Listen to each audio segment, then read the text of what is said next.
In Gotham where the bricks stack high, Lego Batman swoops lighting up the sky. Legacy of the Dark Knight, looking so fine, got that reggae rhythm.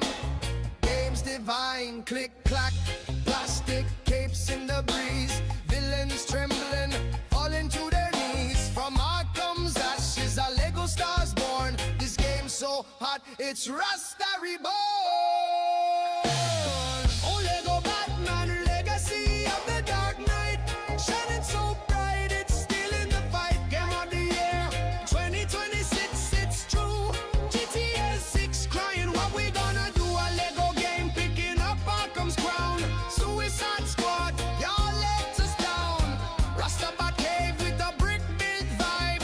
Lego Dark Knight keeping hope alive.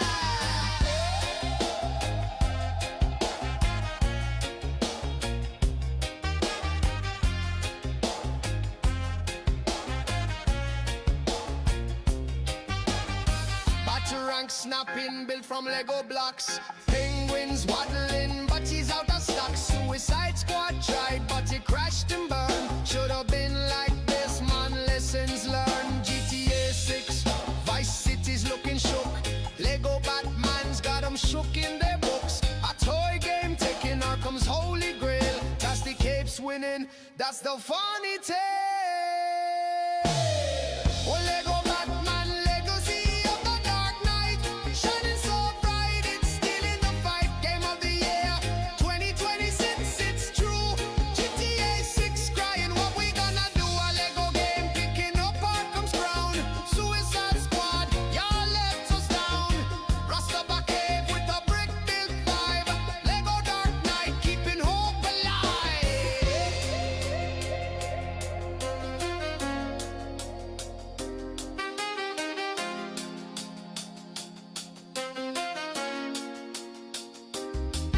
Yo, Rocksteady, what happened, man? Your squad game flop, left us all withdrawn. Lego's got the mantle, carrying the flame. A brick built Batman running the game. GTA 6 calling, yo, we're scared. Lego Bruce Wayne got 'em unprepared. Jah bless the bricks, this game's the one. 2026, Batman's having too much fun. Oh, Lego Batman, legacy of the Dark Knight, shining so bright, it's still in the fight. Game of the year, 2026, it's true. GTA 6 crying, what we gonna do? A Lego game picking up Arkham's crown. Suicide Squad, y'all let us down. Fade out with the bass in the Gotham light. Lego Batman, Irie taking flight.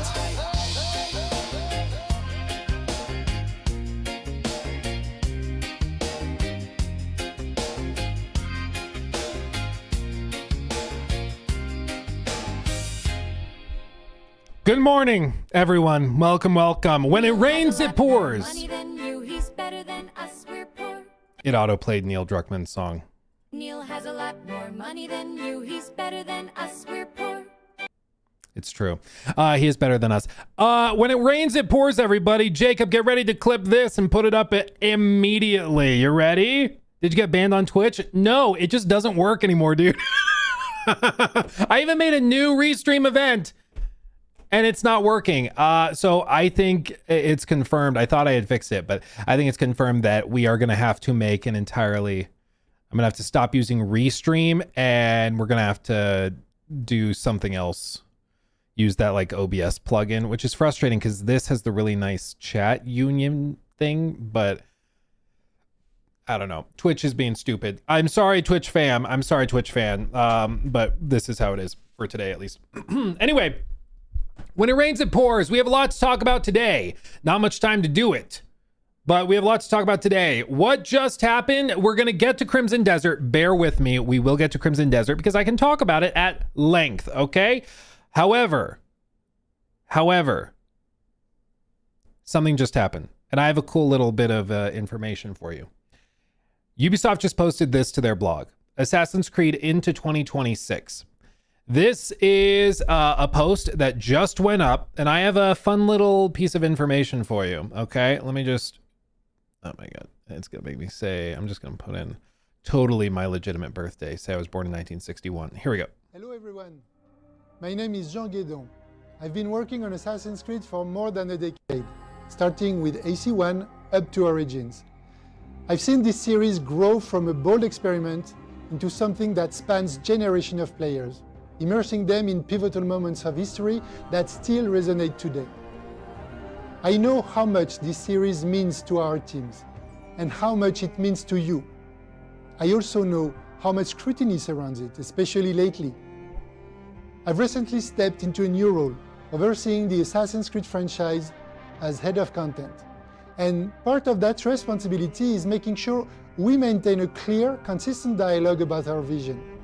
One that fully embraces the franchise's roots and DNA, while also pushing toward innovation and exciting new experiences for you to discover. Today, we want to give an overview of where we stand and what 2026 is shaping up to look like for Assassin's Creed. It won't answer every question you might have about the future, but we hope it still gives you plenty to be excited about. You guys remember I wasn't on stream on Monday? I was invited to talk with him, which is kind of cool. But basically they reached out and said, hey, we want to be able to talk to you about what you think of the franchise, what we need to change, what should happen. And they were clear, like, don't pull punches, be honest, be direct. Like, we would rather know than not know, which honestly, fair.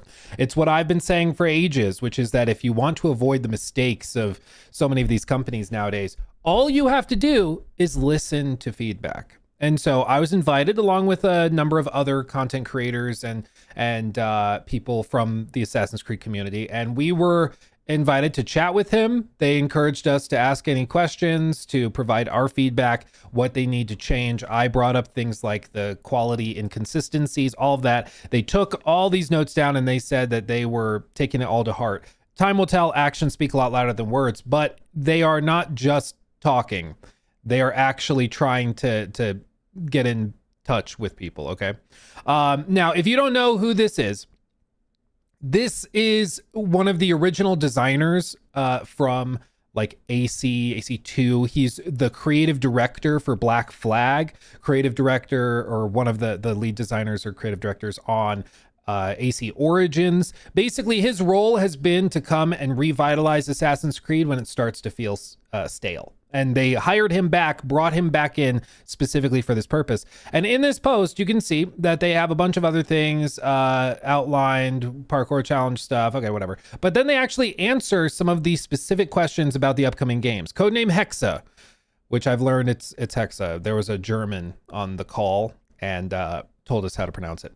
Codename Hexa. While we know we haven't shared much about this one yet, it's being built with great care by our veteran team here at Ubisoft Montreal. Expect a unique, darker, narrative-driven Assassin's Creed experience set during a pivotal moment in history. You may have seen the recent news. I have recently taken over the role of creative director for the project. The former creative director was actually the director for Watch Dogs Legion, which was like, okay, we'll see how that goes.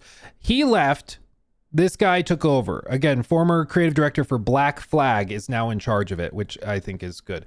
There's also, if you missed it, there's also been reporting that when he took over, did his quality review, he decided to basically delay everything, and there were certain requirements put in place and things he wanted changed. One of them apparently is they're overhauling the combat system since he took over, and they even hired like a contortionist to do the motion capture for the combat. So they're trying to like totally revitalize it around what he thinks is appropriate and will be good.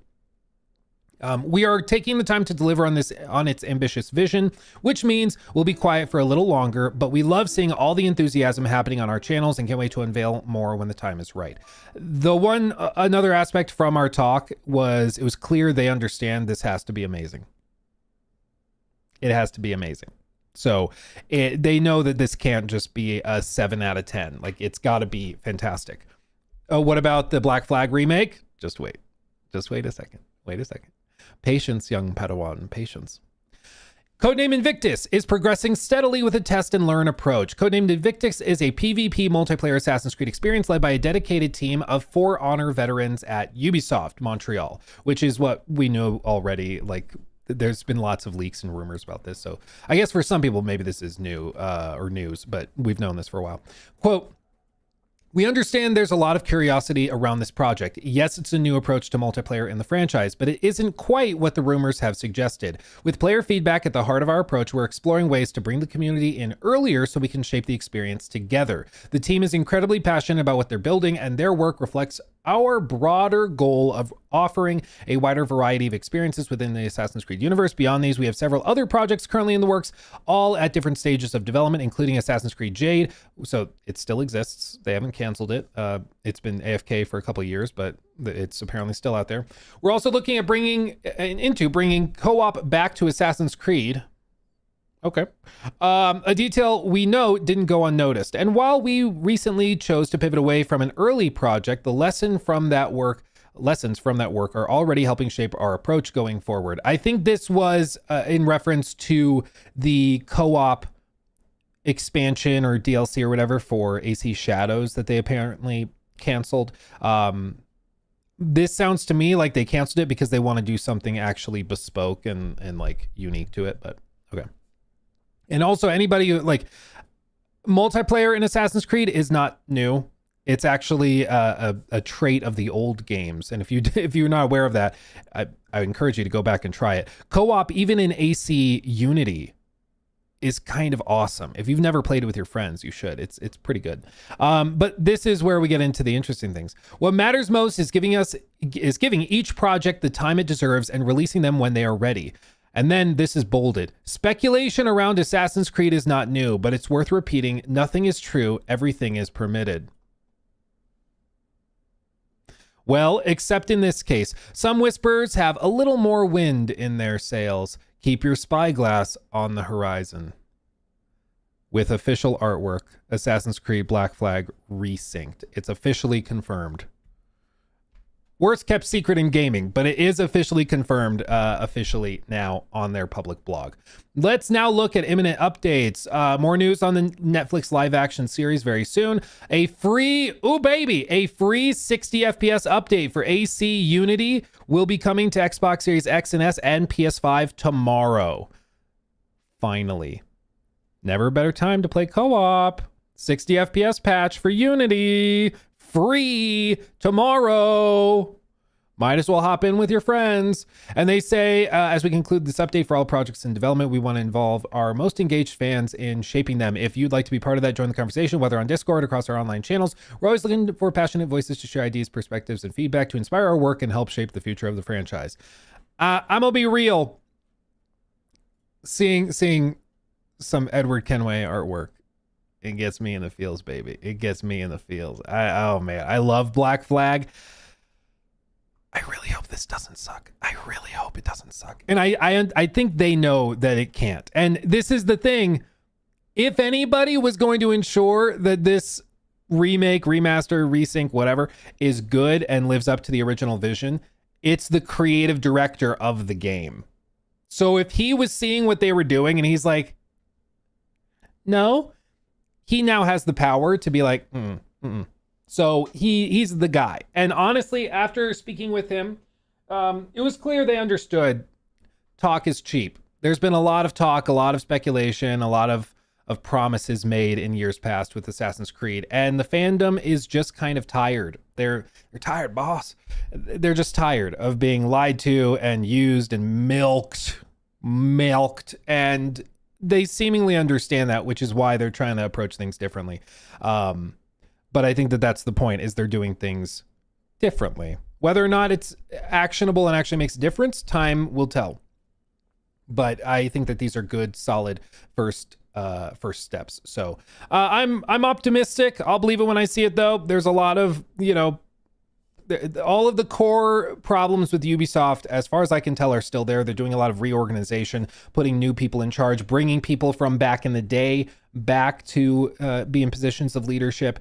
That's encouraging to me, because clearly what they've been doing for the last 6 or so years has not worked. So hopefully they can dig themselves out of it. I would love to get back to the age where we were getting Assassin's Creed games that were really, really good regularly. I would love to see that. And I hope that he can do it. He did it back when we were rocking with AC2 and Black Flag and stuff like that. So I think there's a reason they brought him in specifically to be head of content. So yeah, good luck, Jean. I hope that he's successful. And honestly, for the first time in a long time, I think there's actual like, okay, from a lot of the Assassin's Creed community, which is refreshing. But time will tell if it actually ends up meaning anything. So there you go. Breaking news, Black Flag Resynced confirmed. AC Unity getting a free 60 FPS patch on console tomorrow. So if you've never played co-op, you should try that. And then they have other things that they're going to share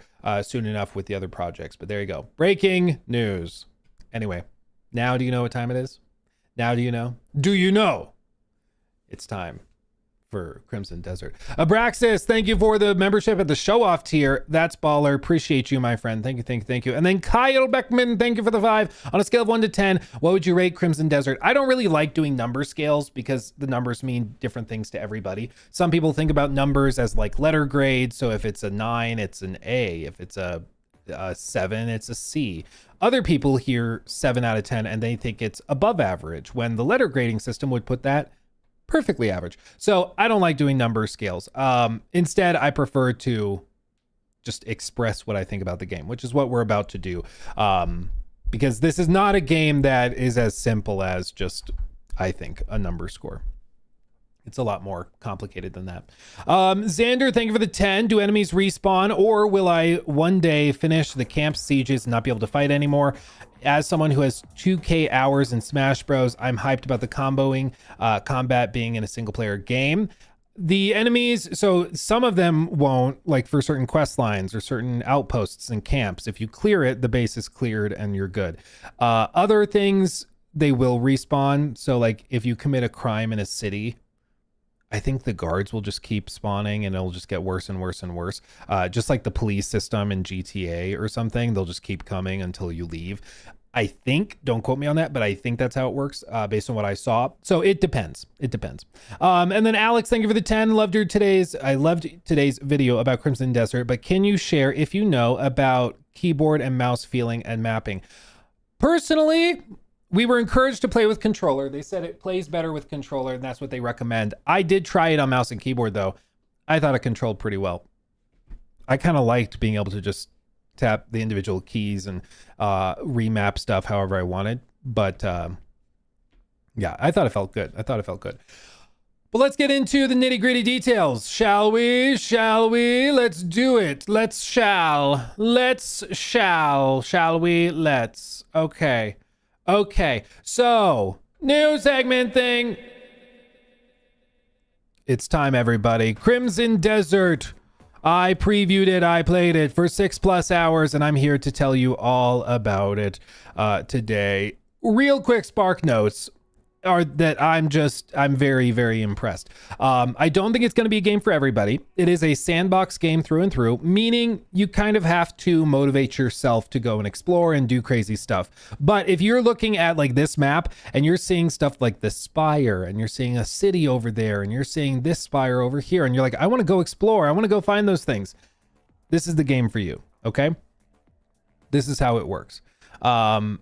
If you are the type of player who really enjoys games like Breath of the Wild, that's how this is structured, as far as I can tell. There are basic quest lines for the main story after you get through the first probably 10 hours, is my guess, where it's all about teaching you the mechanics in those first 10 hours. And then it opens up, and I imagine it's going to be like, there's a quest line to go explore the desert. And then there's a clue that one of your party members is over in the big city. And then there's a clue that one of them is up in the mountains.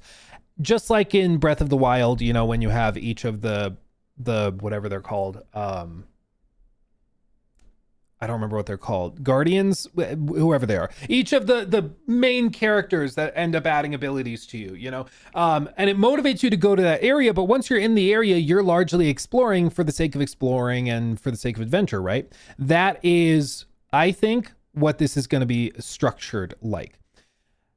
And I'm okay with that. But some people will be frustrated by it. They want more story. They want more of a guided experience. They want more hand holding or whatever you want to call it. That's not what this game is. Okay. To be very, very clear, that's not what this game is. This is kind of the anti-yellow paint game. There's very few tutorials in the game. A lot of it is left up to you figuring it out. As a result, if you're the type of player who's good at puzzles and good at sort of breaking things down and solving things and thinking creatively, you're gonna love it. You're gonna eat this up and probably have an easy time with it. Other people who like a little more guidance are going to struggle, I think. I think there's gonna be a lot of times doing puzzles where people just get totally stuck and are like, I have no idea what to do. And they're gonna get frustrated because the game does not hold your hands. If you know how in God of War Ragnarok, there was that one moment where like you walk into a puzzle and then there's like a trough of water, and the puzzle is you have to freeze it so the water spills over and fills up another trough and everything. There was a problem where when the game launched, Atreus would solve the puzzle for you within like 5 seconds of arriving. He would just be like, oh, look at that trough. I bet we could freeze it. It was like, dude, I haven't even tried to solve the puzzle. That is the opposite of this. This game is like, you've been stuck on this puzzle for 45 minutes. Stupid. Like it is totally unapologetic in its lack of yellow paint. Okay. So I want to be clear about that. Are there load screens? Once you're loaded in, no. When you boot into the game, at least the build I played, the load in, that first load in from main menu to starting the game was very long. It was like flashback to PS4 era. But once you were loaded in, it was no load screens at all. So once you're in the world, there's nothing like that. So even this, like where I went from down on the surface up to the sky island, floating around. And then later on in this clip, I go and where's a snippet of it? They broke it up into like smaller 15-minute recordings for us. But it also means that sometimes the clip I want to show is not there. Here, I think it's in this one. I think it's in this one here. So you can see like right here, there's a point where I will dive down and there's no load screens at all when you do this jump. It just goes straight down. They do sort of like the magical cube thing, and it kind of glitches out as you dive down. But then you're good to go. So just watch this. Seamless from the sky island all the way up there. Camera swings around. You can go straight down. I won't tell you why, but also you should, when you play this, there's a button to just dive straight down instead of gliding and floating off. Do that. Dive straight down, because right down here is a guy that will get you something good. That is fun. But you can see like these are the extent of the tutorials. They'll show you how, like basically what a button does, and that's it. What about console performance? Great question. I'm glad you asked, my friend. I'm glad you asked. So this is sort of the omnipresent question. Leading into the preview was performance. What is the performance? And with this, I'm happy to tell you, we were playing on ultra wide, as you can tell, but on my PC, we were running on a 9700 XTX, I believe it's called. It is a last gen AMD GPU. It's the same hardware that seemingly Digital Foundry was running their tests on. That hardware was capable of running this at 3440 by 1440p with everything on Ultra. And it ran everything on Ultra with no upscaling, just using anti-aliasing. And it managed to run that at a solid like 80 frames per second for me. And for me, it never dipped. It never stuttered. It never lost it. Like there was never a time where it was like, you enter this building and it drops to 20 frames. Nothing like that ever happened. 70. Oh, what did I say? Did I not say 7900 XT? Did I say 9700 XT? I think I flipped it. Anyway, yes, you guys are right. 7900 XT sounds right. So on PC, if you have the hardware to run it, it's like crazy. You're right. That is PC performance. What about base console? Good question. Good question. Well, there's been a couple of things that just happened this morning. Let me pull it up. Blog. And Cami also clipped this. So this is taken from a video, a Korean video on a preview that they got access to over there. And they apparently got some information out. Okay, so Cammy clipped this. Shout out to Cammy for clipping this. Let's see what it says. Many were particularly curious about the frame rate on the PS5, and fortunately, I can now answer that question. At this media preview event, I was able to experience Red Desert on the PS5 for the first time. If you're wondering why it sounds weird, this is YouTube's new like AI translation thing. So the creator's voice is like duplicated and then used to render the translation from Google Translate of the captions. It's weird. That's why it sounds weird and why the translation is slightly off, where it's like Red Desert instead of Crimson Desert. But that's why it sounds weird. Okay, it's YouTube's thing. Okay, but I'll just again. I was able to experience Red Desert on the PS5 for the first time. Please note that recorded footage is no longer available, so what you see on screen is the PC version. I should also note that the PS5 version I saw wasn't the latest build and may be refined with a daily patch before release. Arus. While I didn't provide frame rates, I did see some differences, but it felt like 40 frames, 4K. As you know, the latest triple-play games on the PS5 typically run at 30 frames per second at 4K in resolution priority mode, desaggy mode. And in frame priority mode, full HD 60 frames is the default, but even in 4K, it felt smoother than 30 frames, and I played a short 10 segment where you attack a camp occupied by humanoid to mid-game, and it was playable without any major or frame drops, even though countless enemies were moving around. Screen a wall Sorry. With the auto translations, like I don't know what to do. So it's, sorry. The open world graphics are truly impressive, no matter how many times I watch them. Come to think of it, if it were the basic PS5, I would be a little worried about whether to use resolution priority mode or frame priority mode. Okay, so to put this clearly, because I understand that might have been hard to understand, just a little. My understanding after all of that is that based on this Korean gamers preview and time with the game and testing it on PS5, on quality mode, it's doing 4K. I don't know, upscale. I don't know what the PS5 base is capable of, but on quality mode, it is floating between 40 and 45 FPS on quality mode. So it's unlocked. They're not locking it at 30. They'll let it go higher if it can, but it's floating between 40 and 45 with VRR, something that is perfectly fine for quality mode. Very good actually for quality mode. Most games lock it at 30. If you play on performance mode, they're saying it goes to a 60 FPS state, and it's doing that with full HD, which is also fairly standard for modern AAA games. That's what he says he found in his testing. Now, beyond that, there's also been like a PlayStation blog post where they've explained, their kind of preview. They have a bunch of the same snippets of stuff that we've seen. So none of this is like particularly novel or crazy. I don't remember them or seeing them do something like this, but there you go.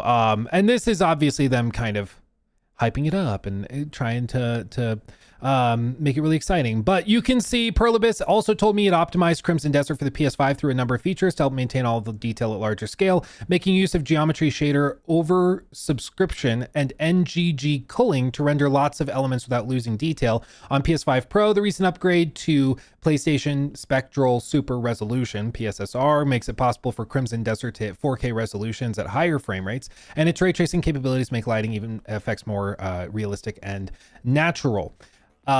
Which to me, this sounds like they're saying the PS5 Pro is going to be able to do 4K 60, probably using PSSR to upscale it. So it won't be 4K 40 frames. They'll actually be able to hit 60 by cranking it with more firepower and also using PSSR and stuff.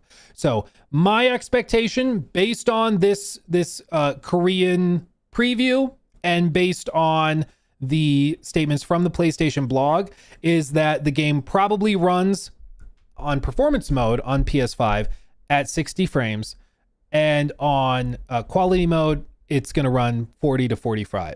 If you're playing on PS5 Pro, it can upscale and go to 4K 60 upscaled. That's my expectation. So while we didn't get access to the console footage or port, people in Korea did, and that's what they're saying. Okay. That's what they're saying. Series S, God knows.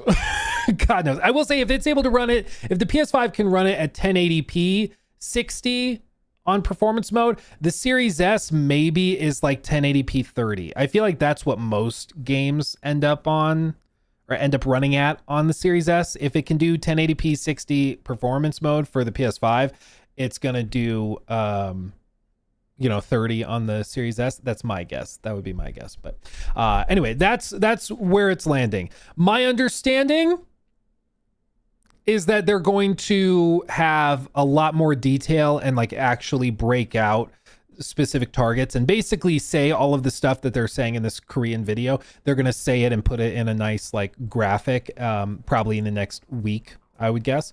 But we just have to wait for that. But the Korean previews said that that's what you can expect in terms of PlayStation performance. Okay. All on the same page there. So, and God knows about the Mac performance. I have no idea, man.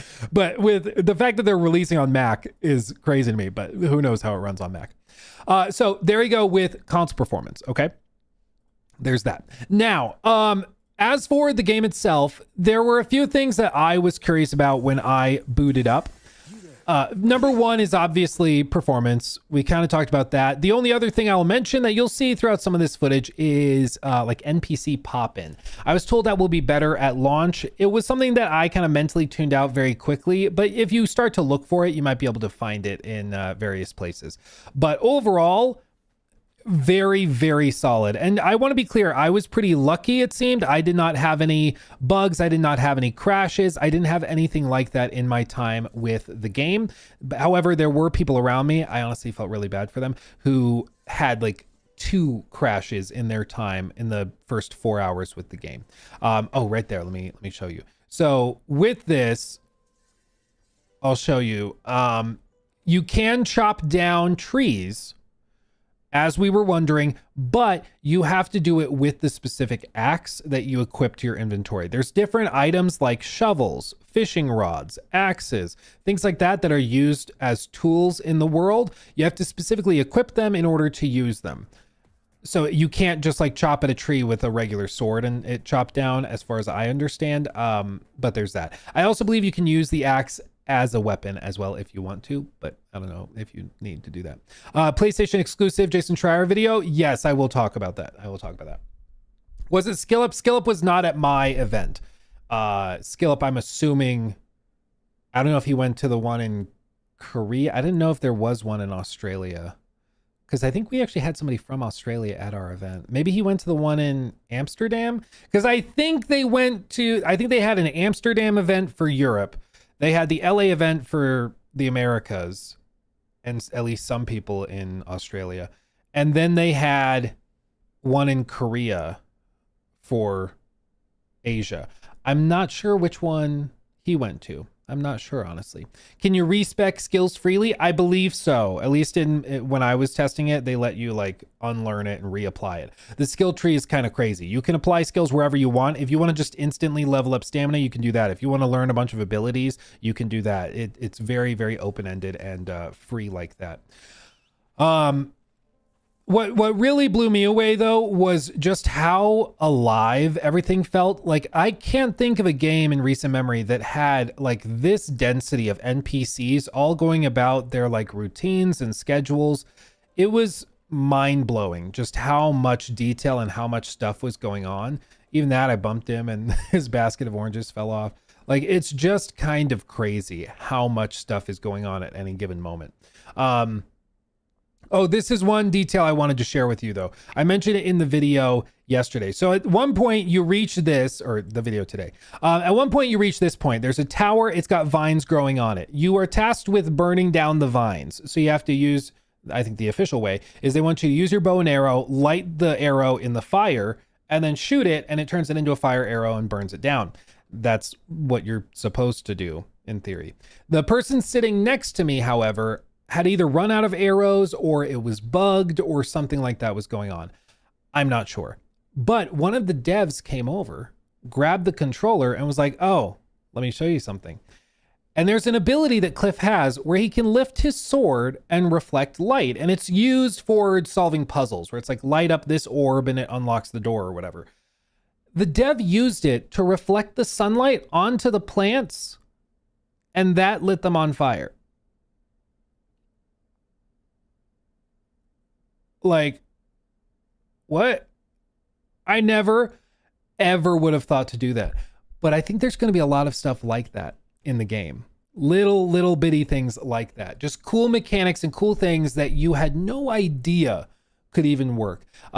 Even like there was another time I referenced in the late game save that we got the chance to try, where there was a high platform and most people were like just trying to parkour up the side of a wall to get to the upper platform. And I was like, I think that's what you maybe are supposed to do. But I was like, I'm going to be clever. So there's an ability, if you press left stick down, it basically activates like a little blue dot, and you can use it to like grapple onto things with the little like claw thing you've seen in trailers. And when you do that, you can then hold down left trigger and wind with the right stick, and it pulls the tree down towards you, and you can use it like a slingshot. And so I just slingshotted up to the upper platform, skipping the climb, and landed perfectly on the platform. And I think it's because the devs knew that people might do that and placed that tree there for that purpose, which is really cool. It's really cool. So I think that there's going to be a lot of little bitty things like that. Now, other things like the combat was super expansive. There's a lot more going on there than I think initially meets the eye. The open world stuff is really impressive. You know, there's all of that stuff going on. But is this it? Is this it? Here, let me play some of these snippets for you while I talk about this. Okay. So let's talk about some of the less obvious or less smooth things. The way I've compared this after this preview event is that it feels like one of those MMOs that's super complicated that doesn't explain very much, and that you kind of need a guide or somebody to help you understand what's going on. Otherwise, you might be bashing your head against the wall, because there is very little yellow paint. There's very little guidance. There's basic tutorials for move sets and button prompts and stuff like that. But as for mechanic interconnections and stuff, it's pretty unguided. It's definitely left open for you to figure out. I kind of love that. Some people will absolutely hate it. Okay. But I want to bring that up because I saw one of you guys mention, a reviewer mention a helmet that you wear that is used to like relive memories. That is something as part of the main quest. You get access to this little helmet, and it's a technology that basically lets you relive memories, and kind of, it's almost like the Batman Arkham thing when you reconstruct a crime scene. It's kind of like that. But in order to use it, there's kind of two ways. You can either use the left onto the D-pad, like go equip the helmet, and then you scan by holding L1 the site where something is happening. You'll see little blue sparks on your lantern if there's a memory nearby to be reconstructed. So you have to see that, put the helmet on, scan for the memory, reconstruct it when you do that. The other way of doing it is to look for and this is where I think some people got caught up. There's a button prompt in the bottom right over here that pops up when there's a memory to be reconstructed. And if you press the start button on the controller, it will do all of those steps for you, basically. It will equip the helmet, quote unquote, equip it, and go through the list of memories, select it, and play it out for you. It doesn't show you that happening. It just skips all that and effectively selects the memory and replays it for you. I think what happened is because some people were playing on ultra wides, they didn't see that button down there because they're used to shorter or tighter monitors, so they didn't see that little UI element. It was kind of hidden, because if you've not played on an ultra wide monitor, it's really easy to miss this UI in the far side. I think that might have been what happened. So parts of it are more streamlined than maybe our first evident or apparent, but that is perhaps an example of something that is just like, there's a lot of steps. It's very MMO-esque, where it's like, this is a lot of steps to go through. A lot of steps. How'd you like the elemental powers? So the elemental powers are abilities that you get primarily in the late game, it seems, But these are the things where like you can equip a certain element onto your weapon to deal fire damage or ice damage or whatever. Those I got access to in the end game, and I do think they work well, and it's going to come with learning and testing and seeing what specific bosses might be weak to. My understanding is that there might even be some bosses that are weak at to different things at different phases. So phase 1, they might be weak to fire. Phase 2, they might be weak to water, something like that, you know, or wind or whatever it is. So there's different options. You'll also notice some of the different move sets I'm doing in here, and this that just popped up here.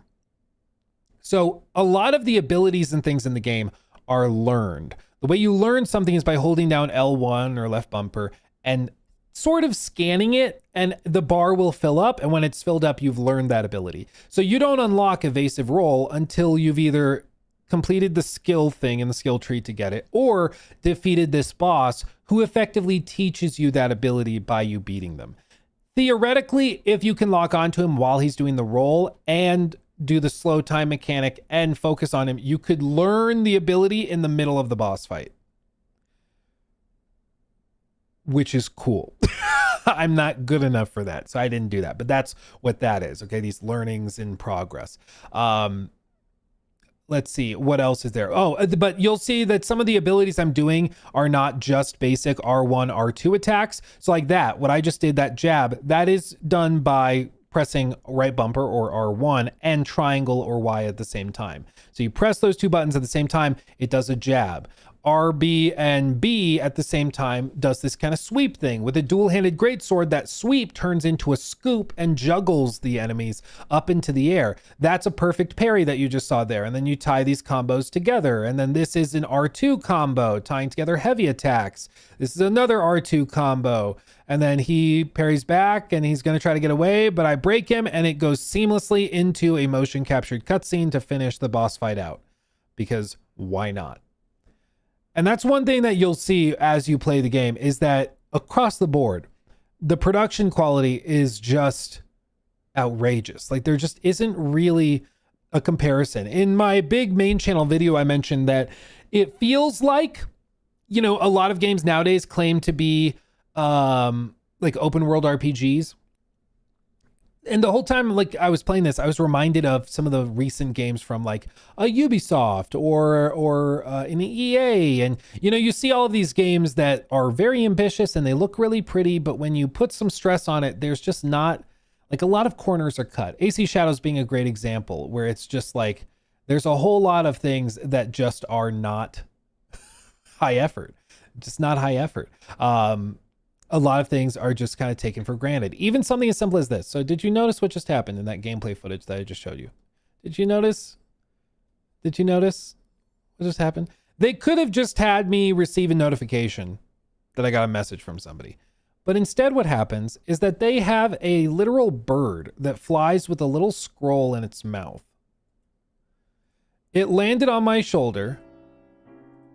And you'll notice, again, it's easy to miss it with the ultra wide, but you'll notice a button prompt in the very bottom right that says take. It's because when they need certain characters to get in contact with you, a bird literally flies down to your shoulder and hands you a little scroll. Like what? It's crazy. It's crazy. There's all sorts of stuff like that that I love. Some people will probably not. Some people are like, I want a clearer quest journal. I want to just receive it. Like if you're looking for one of those junk food games that kind of plays itself, that is not this game, it seems. That is not this game. Does base PS5 have ray tracing? I believe so.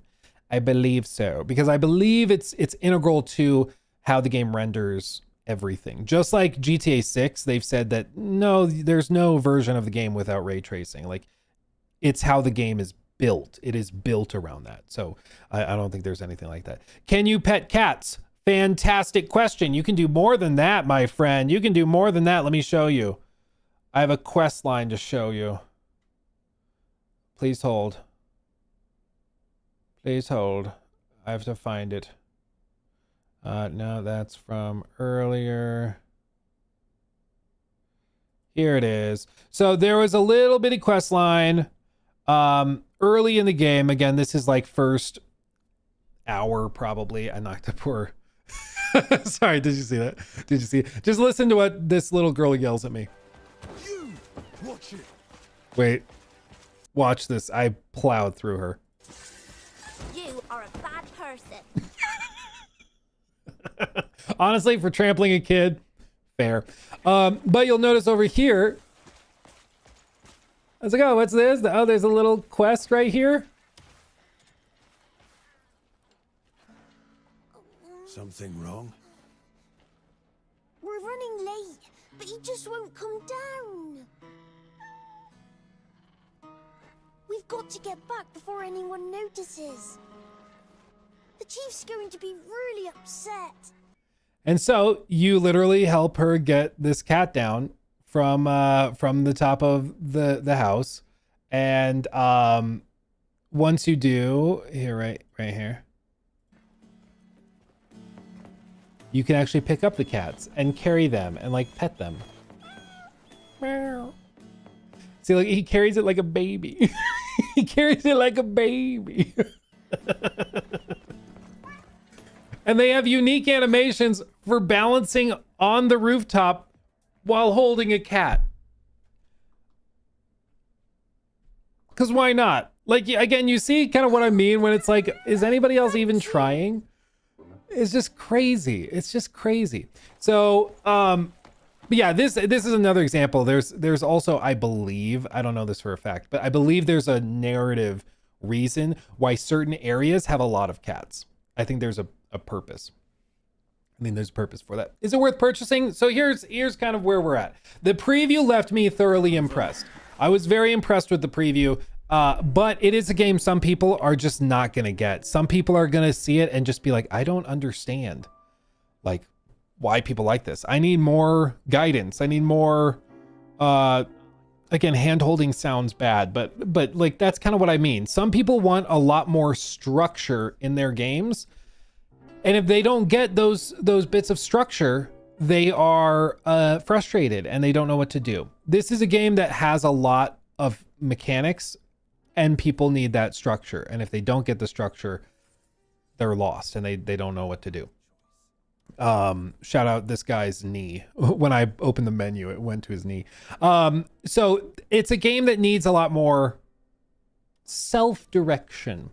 And if you love the idea of that, because some of you will love the idea of that, it's almost certainly going to be a game that you really enjoy. If you need more like guidance, it's not going to be that. This is very much the anti-yellow paint game. Unapologetically. It's just that is not what this game is at all. And that means people that like it are going to love it. I really do think that some people are going to play this and it will be their like game of the PS5 generation. They're going to love it. There's going to be other people who try it and are like, I don't know how to solve the puzzles. What am I supposed to do? I don't understand. You know, it's up for you to decide. After the preview, I played this for 6+ hours and I told them, if you told me right now I can skip dinner and play for another 6 hours, I would. Like, I want to just play more. I want to go see what this spire is. I want to go see what this castle is. I want to see what this thing is. It kind of looks like a carving of a wolf. I want to know what that is. I want to go explore. And if you love the idea of that, that's awesome.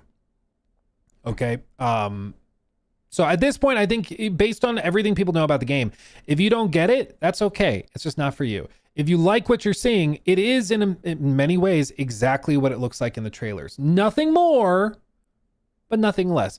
It is everything they've shown. I haven't seen anything that I would consider to be like a fake mechanic or something staged or whatever. Everything I've seen is here and is solid. It's just people who are still holding out hope that there's like, you know, a Witcher 3 level narrative. That's just not what this game is. It is much more Breath of the Wild than it is Witcher 3. Okay? Okay? Yeah, so this game is not for journalists. Well, it brings up the question of like, what do you think this Metacritic score is going to come in at?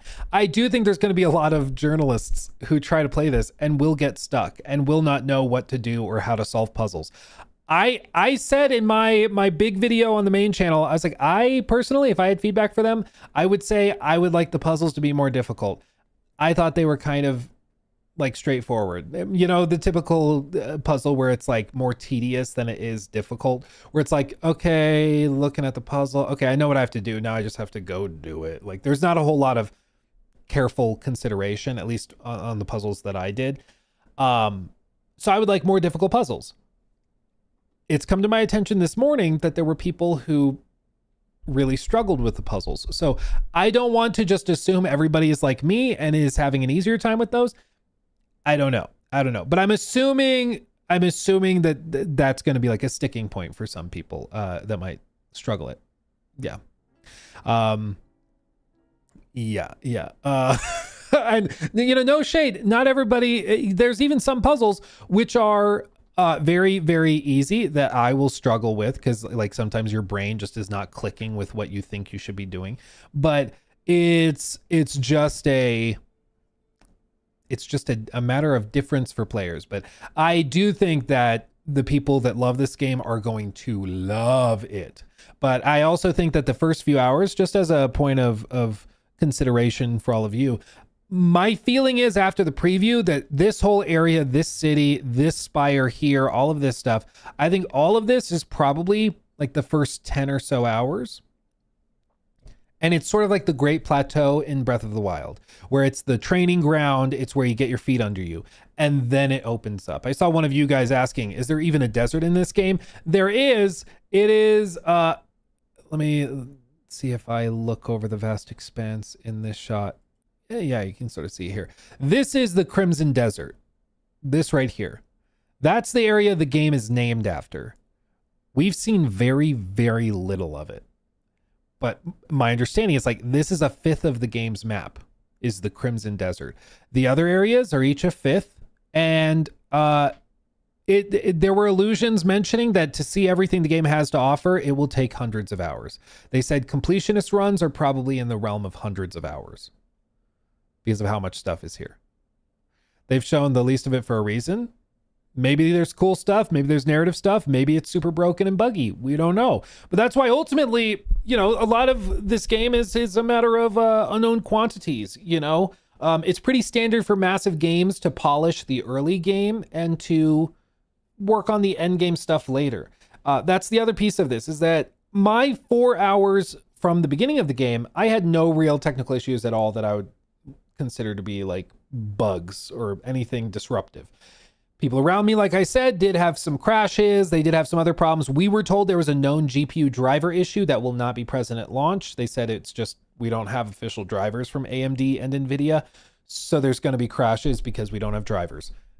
Make of that what you will. That's what they told us. I didn't have any crashes. Other people did. That being said, in the late game saves, I did run into bugs. I did run into like a puzzle where a button wasn't pressing correctly and I had to reload from a checkpoint and then the puzzle and the button clicked correctly. And I was like, okay, that's cool. Other people though, they had things where like there was a boss fight on top of a sky island and this I don't think is the same one. Maybe it is. This might actually be the same sky island. This might be the one we went to. I'm not sure. It looks similar because the big ring, it might be the same one. But basically like you land up here and then you go through a series of puzzles and you get through a door that's right there. You push on through and then there's a big boss fight in here. Big boss fight. Somebody didn't stand on the checkpoint. And so when they jumped and fell off, they fell all the way down to the surface. And there was a problem because because when they did that, this platform didn't reset to wherever you get on it. So they couldn't actually get back up to the platform. That's a bug, they said. They said that's supposed to reset. If you don't do the checkpoint, it resets so you can get back up there. It didn't. So if they had not reloaded, they would be soft locked out of this sky island forever. Which sucks. So hopefully that's a bug that gets fixed. Somebody else was doing a boss fight and they died. And when they reloaded back in, it spawned them back under the arena. So they spawned back in for the boss fight and just instantly fell to the ground. Okay. So there were bugs like that happened in that end game save. That to me indicates that there might be bugs, that are more prevalent in the end game than the early game, that they're polishing the early game first and foremost, which is what every studio does, to be very clear. Baldur's Gate 3 is a great example of one that was a massive game, and Act 3 at launch was broken as hell. Super, super broken. So, hopefully they fix that stuff by launch or very, very shortly after it by the time people reach it. But that is something to be aware of, is that I did run into bugs in the late game save. Maybe I was just really lucky not running into any in the early game saves, or maybe just the early game is really, really polished. But, when we talk about, we haven't seen much of the Crimson Desert area. Maybe that's because this is also really buggy. Maybe it's just because it's a cool area that they don't want to show everything the game has. We don't know. But that's why ultimately reviews are the best thing to just wait for. Just be cautious and wait for reviews. Why not? How was it at night? Was it actually dark or just blue day? My friend, I appreciate you setting me up for the slam dunk like that. Nighttime is actually dark. It's actually like dark. It's pretty. Here, let me pull this clip up. Come on. It's gonna make me reload. Cringe. Here it is. Yeah, this is like a little snippet of what some of the nighttime looks like. It's actually very, very dark. And because it's all ray traced, all of the shadows are accurately reflected and depicted. This is that memory reconstruction helmet I was talking about earlier. It's a vibe. It's a fashion statement. But you can see it's actually dark. Which is refreshing, frankly, to have a game where nighttime is actually nighttime. So it looks very, very good. Let's see. Let me read these real quick. The most important question of all is, how will it run on my i7 8700K and 5070 combo? My understanding, please chat, correct me if I'm wrong. My understanding is that the 7900 XT is roughly equivalent to like is it a 5070 Ti? 7900 XT NVIDIA equivalent, mayhaps.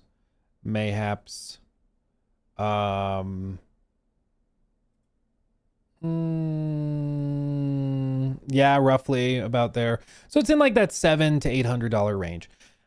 My guess is if you're running a 5070, you're probably floating somewhere in like, 1440p at 60 on Ultra. If you drop down lower to lower settings, you're probably back up at like 1440p, or maybe even 4K natively 60 if you drop the settings. But if you start using things like DLSS, I'm sure you can get even better resolutions and stuff. $1 million question: do the horse testicles shrink/expand based on temperature? If not, why even bother? Fantastic question.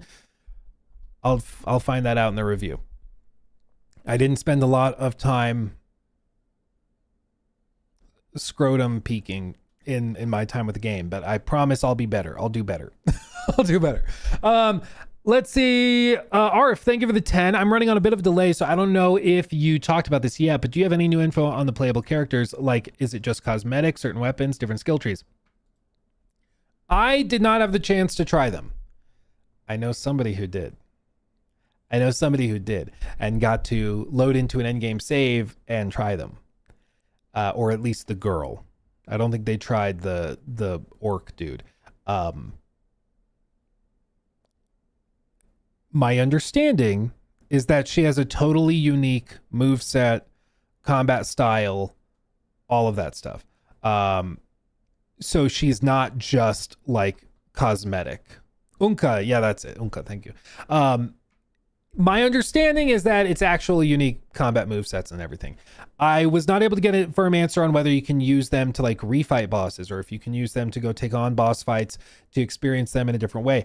I don't know. The nice thing about this being on PC is that I imagine there's also going to be a lot of like modding that happens where people do like custom boss rush modes and stuff like that, which I think is going to be really, really cool. Can you play a lot of the overworld as Damien, the female playable character? My understanding is once they are unlocked, you can use them wherever. There's just going to be certain like main story stuff is for Cliff, but the once you have the playable characters unlocked, you can switch to them whenever. My expectation, based on kind of how it was phrased to me, is that certain areas of the map will have certain characters like that. Maybe there's more than 2 playable characters. I genuinely don't know. But like if Unka is over in the Crimson Desert, that's probably the reward for finishing all of the quest lines in the Crimson Desert is you unlock Unka.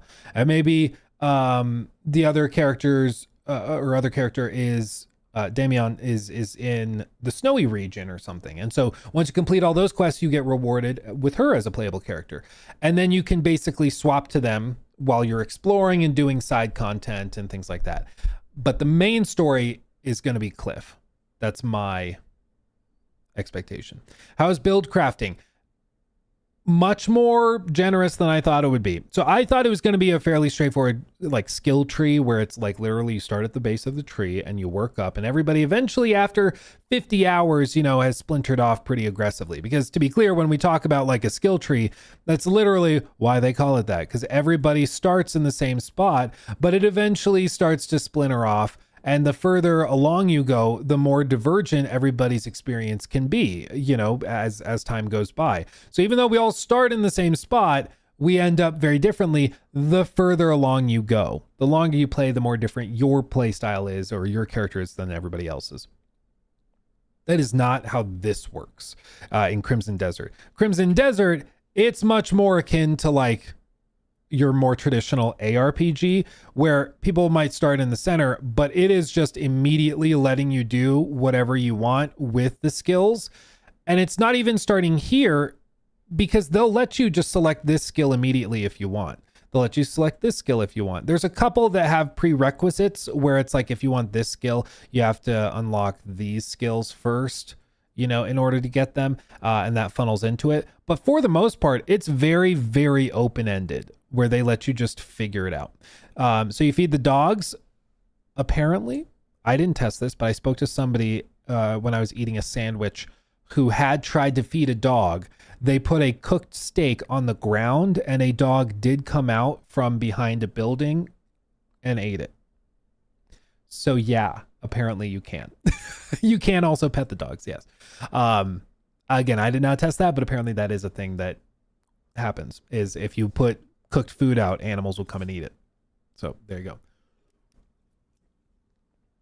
What about resetting? Yeah, you can reset the skills, reapply them. Where would I rank this in terms of difficulty compared to something like Elden Ring? So important thing to understand. There is no difficulty setting, just like in Elden Ring. There's no difficulty setting in Crimson Desert. It is based on the equipment that you have. So it's skill and gear based on what you what skills you've equipped and abilities you have, in addition to also your playable talent and skill, but also your gear. So technically, if you go off immediately and you just start exploring and doing side stuff, you can get gear that will make your time with the game way easier than it is for people that just mainline the main story, right? For example, I got that dual-handed greatsword. I found that at a little altar on the side of the road.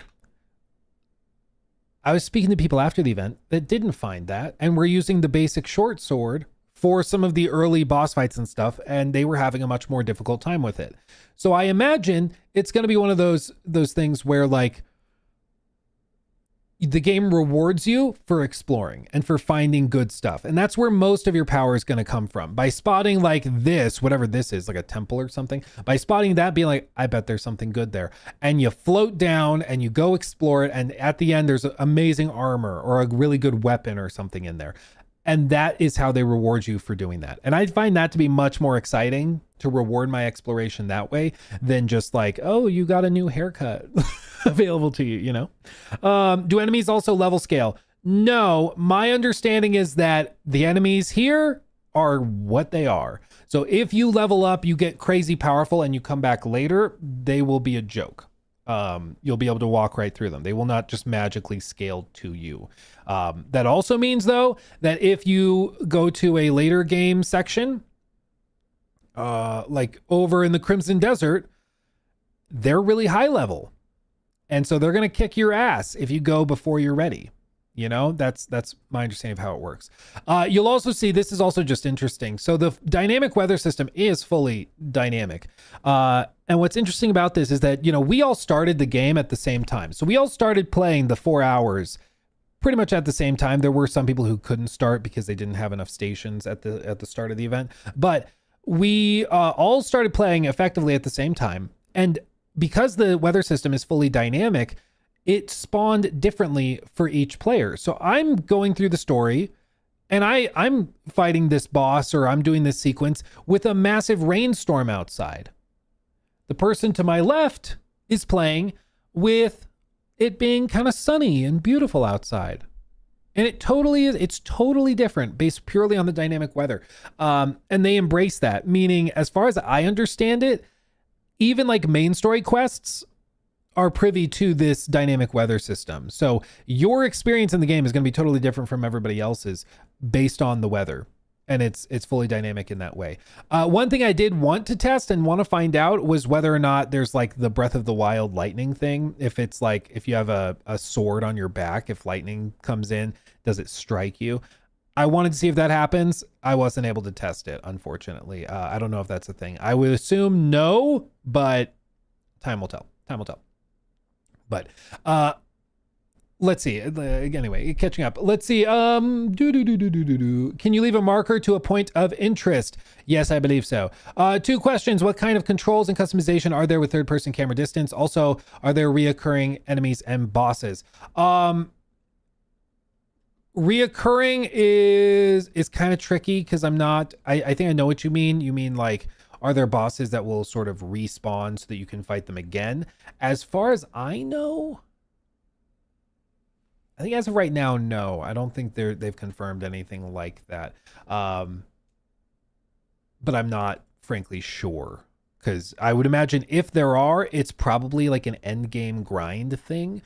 And so I just don't know. I just don't know. But possibly, never say never. Never say never. But having said that, as for the third person camera distance. So when you are playing, if you press on the D-pad, it goes through, I believe it's 3 different camera distances: close, medium, and far. And if you press it one more time, it goes to first person view. When it goes to first person, you can't do combat. If you try to attack, it'll pull back to third person, but it's useful for like exploring environments, caves, interiors of buildings and stuff, because you actually just go see it through his eyes.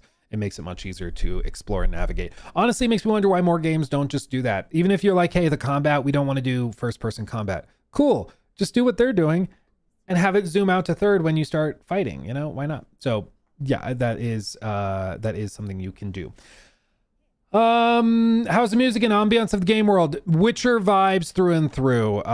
Even some of the same instrument choice, which they knew what they were doing. They knew what they were doing.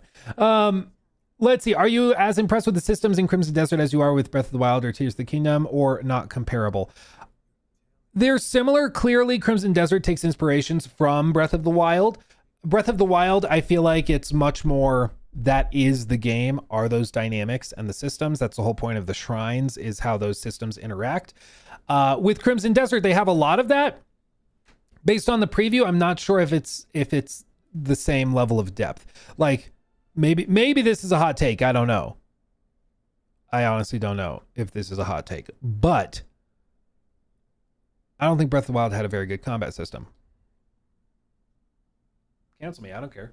Cancel me. Just my opinion. Not that great. Very, very, very simple. This is trying to do way more than that. So I don't think that they're comparable in all facets or regards, but I do think clearly a lot of inspirations have been taken here. Yeah, whoa, hot take. Mounts? Yes, many different mounts. We were only able to try the starter horse because that's the starter horse, but yeah, lots of different mounts. Lots of different mounts. Donarumo, thank you for the 5. I'm usually terrible at combat. Do you think I'm going to have a bad time?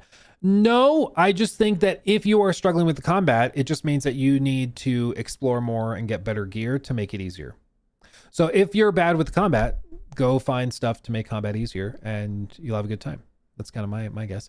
Are barrels, etc., destructible? Yes. In fact, speaking of gameplay dynamics, there's a point where I was doing a quest where basically there was a fire, and there were a couple of ways to deal with the problem the fire presented.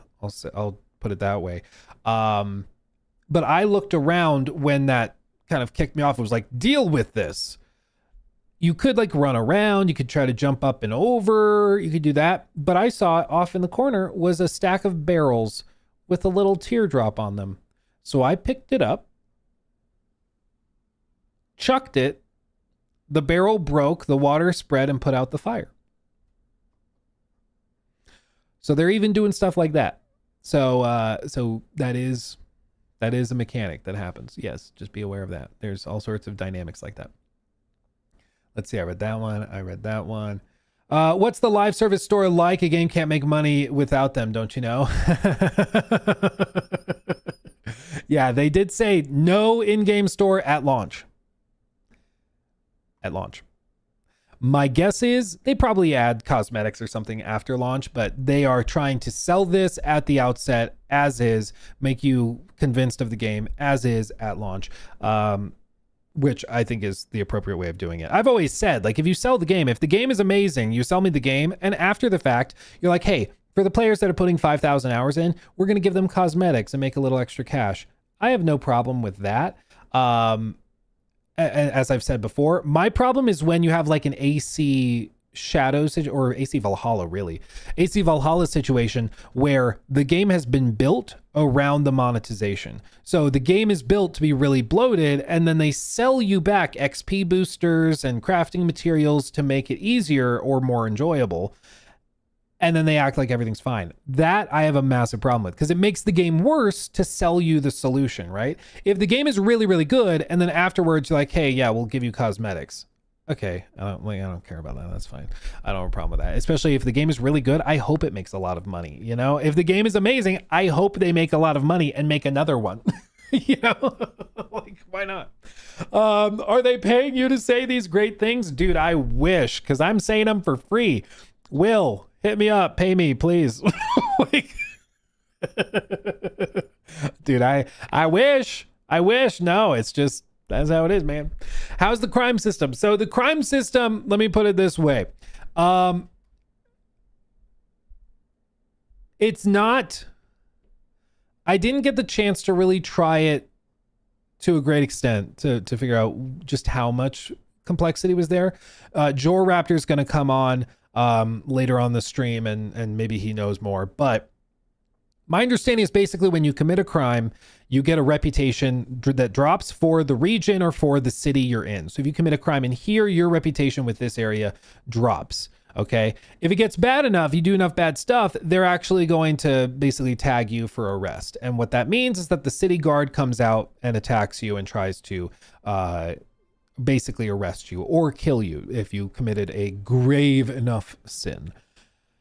If your sin was not that great or grave, they may not kill you, but arrest you and take you to the prison, basically, the jail, and lock you up. And when they do that, they take a bunch of your money. They take a bunch of other stuff. If you stole items, I think they take the stolen items and then kick you back out and you go explore. But it does a lot of harm to your reputation in this area, which has all sorts of cascading effects. Like, I think there's certain items you can't buy if you have a bad reputation in that region. There's certain vendors that won't give you good deals and opportunities that you would get otherwise. So committing crimes, you can do it, but it's not something that you want to do lightly. You know, I imagine if you decide to play as a scoundrel, you know, doing a lot of nasty stuff, it's probably one of those things where you are going to lean into it. Like, that probably becomes your gameplay style from there. Let's see. Mike, does it compare to the good parts of AC Odyssey? Narrative in the backseat, but fun side quests, exploration, and stealth even. I didn't really see anything I would consider to be stealth, so I don't really know about stealth aspects. But as for a lot of the good stuff with like the bigger dynamic faction-based stuff, the big battles and wars and the meta mechanics between different factions on the map, the scale of the game certainly is reminiscent of the good parts of AC Odyssey, for sure. And you know me, I love AC Odyssey. I think it gets way too much hate. It's become a little more popular recently to love on Odyssey. I think after Shadows, people are like, what are we missing? Oh, we used to have it really good. And so maybe that's part of it. But yeah, I like me some Odyssey. Let's see. A lot of people worried about controls and combat, but if you grew up in the early 2000s before the Souls-like boom, this was the norm for third-person action games, etc. Devil May Cry and Ninja Gaiden. Yeah, naturally, it sounds very different from what people are used to. The sort of Souls-like meta has certainly gotten people used to a very particular type of combat with R1 light, R2 heavy, a roll / dodge, maybe a parry or a block or something, but that's like the extent of it. So this is going to shake it up. But that's why I've tried to be very, very clear with people that this does not control the way you probably are expecting it to control. I will say, starting the game from 0, it does ease you into it much better than just dropping halfway through the game. But yeah, this, anybody who's expecting this to be a really simple combat system, it's just not what it is. I love that. But again, it takes me back to the idea that I think there's going to be people who demand more yellow paint, who demand more guidance, and they're going to be frustrated that the combat doesn't work the way that they thought it would. There, I thought that my weapon would auto remove, but I still had the axe from chopping wood equipped. So like little things like that, that you'll learn the hard way one time, where you're like, oh, I thought it would just auto equip my sword when I started combat. Nope, you got to swap to your weapon. Okay, quickly do that. I can do that. Yeah, this is still the short sword. It's fine. It's fine. You can see that's an actual citizen of Hernand, one of the city guardsmen who was walking by and actually got involved with the conflict because he was walking by, which is kind of cool. Yeah. Fast travel. Yes, there is fast travel at certain points that you discover. It's not like AC games of modern era where there's a bajillion fast travel points. It's much more precise, which I appreciate, because if fast travel is so common and ubiquitous that you can go anywhere, fast travel wherever, whenever, it kind of ruins the point of exploration and running on foot, you know? So if fast travel is too convenient, there's no reason to actually explore, because you'll just fast travel to points that you've discovered, and you don't ever need to actually travel and explore and see anything dynamically. Which is why big games like Red Dead 2, for example, really, really toned down the fast travel system. In fact, I've told the story before. I was talking to a friend of mine who loves Red Dead 2, and I mentioned the Red Dead fast travel system with the cart, and he was like, I had no idea that was even in there. I had no idea that there was fast travel in Red Dead 2. I had no idea. And I was like, because you didn't need it, and you didn't want it. You didn't want it. That's the key. You were okay with riding your horse while chasing through Lanny. You know, you were okay with that. So, can you throw weapons? I'm trying to think if I ever saw throwing weapons. I'm not sure. Maybe, probably. Let's see. Is there gore there? So from what I saw, the gore is relegated in typical combat to like blood effects, blood splatter, things like that. As for like really gory decapitations or finishers, I don't recall seeing anything that really stood out to me. In boss fights and cutscenes and like cinematic moments, all bets are off. They can do whatever they want. But in terms of dynamic gameplay, like out in the world, I don't think there's anything quite on that level. Is it real? LOL. Yeah. Let's see. Does it have huge crawling dungeons? Not that I saw. That doesn't mean they're not in the game. It just means I did not see them. Thousandth Son. Good to see another heretic. Glad to have you. Thank you for becoming a member, my friend. Much love. Real Estate Poppy, thank you for the 5. Lol. So this is not a game for Asmongold or journalists. Got it. LOL. Different animations for cat holding. Sold. Game of the year. It's just, it's a game that rewards creative thinking. And that's something I love about it and that I really appreciate about it. But I also have seen enough occasions of people who need more guidance and they get really frustrated when they don't have it. And that's just, I appreciate a game that is not trying to hold my hand. I like that, but some people hate it. Like even this, there's a big cliff I'm trying to climb up.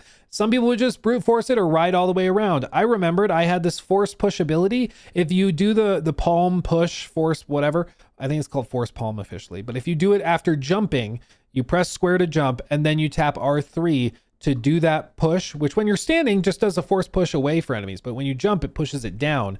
You can actually use it to double or triple jump even to climb up even higher and faster to overcome great expanses, which is kind of baller. Just barely made that ledge. Tell you what. See? How great is that? Whoops. Recoup the stamina, climb up. There we go. I would recommend most people upgrade the stamina early and often. It makes your life way easier. Tell you what.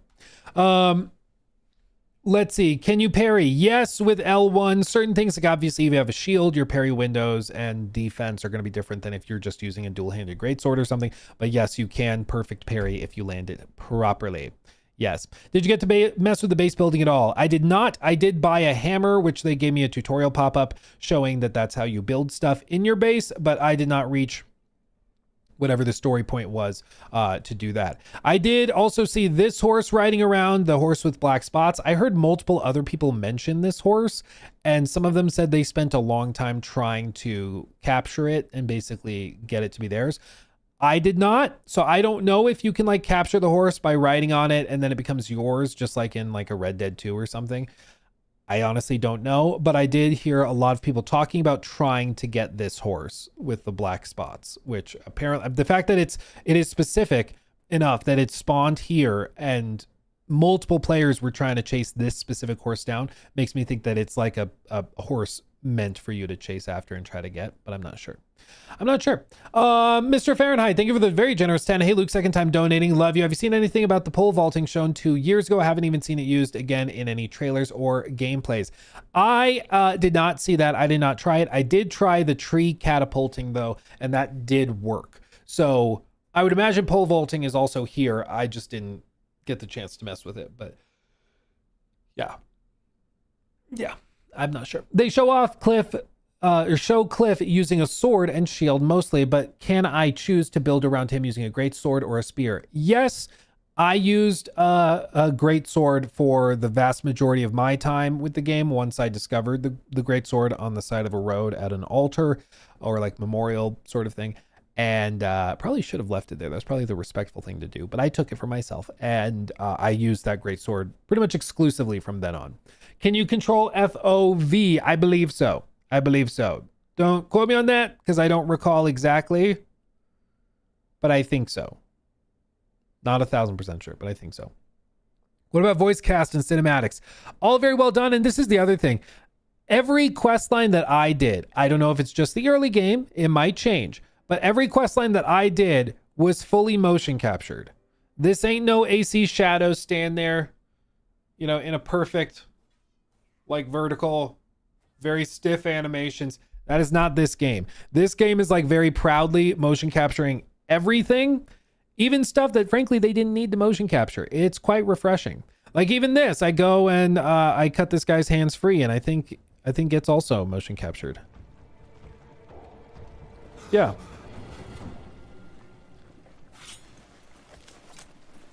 Ah, by Solomon, I was sure I was done for. Oh, thank you. How can I repay you for your kindness? Your friend sent me. You're Hubert? I knew they wouldn't forsake me. Almighty Solomon, thank you for bestowing your grace upon one as unworthy as I. Probably best if you don't stick around. Oh, indeed. Curse those damn gold leaves. So you see what I mean? They didn't have to, but they did. And then he goes and picks it up because he's like such a nerd. He's like, okay, I'm sorry I broke that. Like, what the hell is that helmet? It's a vibe, isn't it? And Cliff's voice will sound different in the helmet versus out of the helmet, which is funny. But like everything that I saw was motion captured, which again is just a level of effort you just don't see Like maybe it is the case that later in the game there's it goes back to dynamic cutscenes or dynamic stuff, just like in AC Shadows or Valhalla.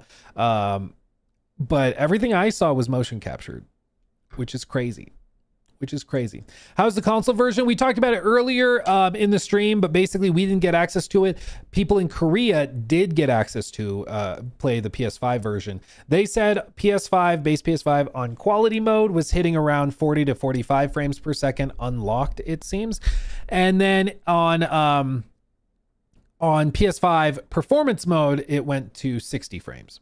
That's what they're saying out of Korea.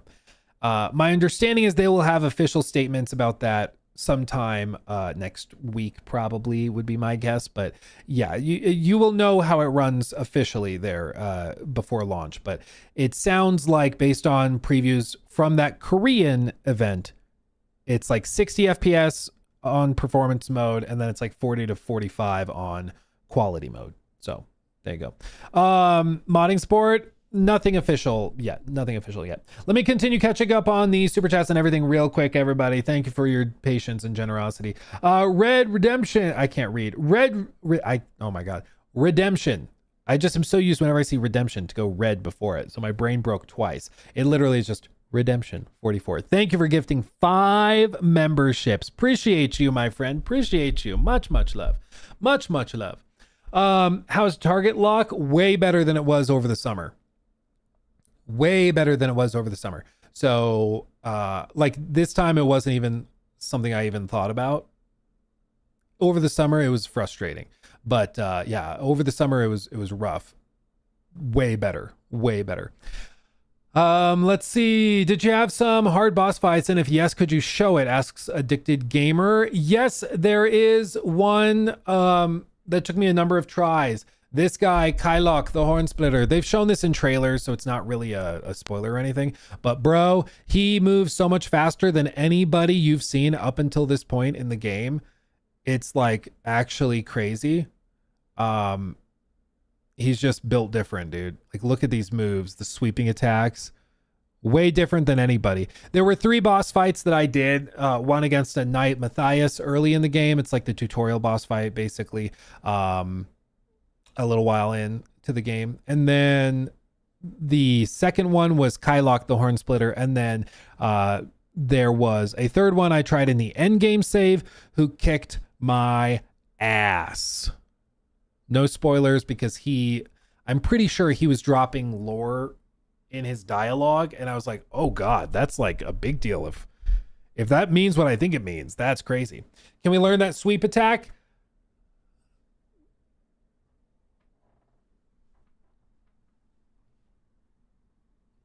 I'm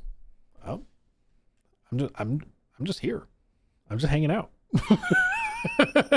I'm just here. What do you want from me?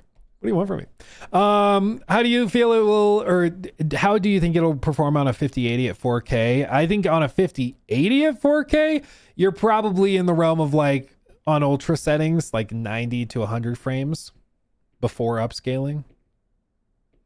And bear in mind, Digital Foundry said there's a setting above ultra called cinematic. As far as I'm aware, nobody's seen what cinematic looks like. I think everything they've shown in trailers is ultra. So cinematic is even better than that. So I don't even know what that would look like, man. But apparently there's a setting even above that. So there you go. Can you interrupt your own attacks with blocking or parries? I'm not sure if technically you're interrupting them, but the attacks are each individually fairly fast, so I was always able to parry very, very quickly. But like if you start a big combo or like a big charged up attack, you've committed to that. But it all felt very, very responsive. But I'd have to do more testing to see specifically if you can animation cancel out of regular attacks. Big like abilities like the R1 circle or like an R2 circle or something, those you're committed to as far as I'm aware, but I'm not sure about regular chain attacks or whatever. Not sure if you mentioned this, but where the boss is hard. Thank you for that, Tech Down Under. The first one I thought was very easy, but he was like the first tutorial, first chapter boss, you know.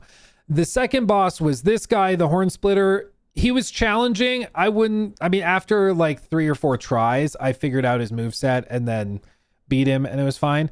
As I showed you earlier in the stream. But the third boss I went up against kicked my ever-loving ass. Like, he was crazy. Again, like, it's not been shown publicly because it's got spoilers and stuff in it, but he was crazy. There was a guy sitting next to me as well who was having trouble with one of the puzzles in the end game save. So they let him load into a separate save to go and explore a circus.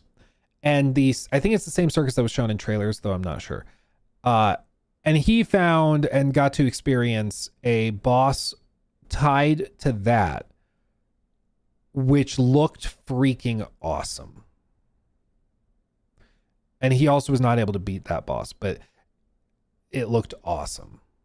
So there's, as far as I can tell, there's a good number of bosses and good number of things that they've not shown.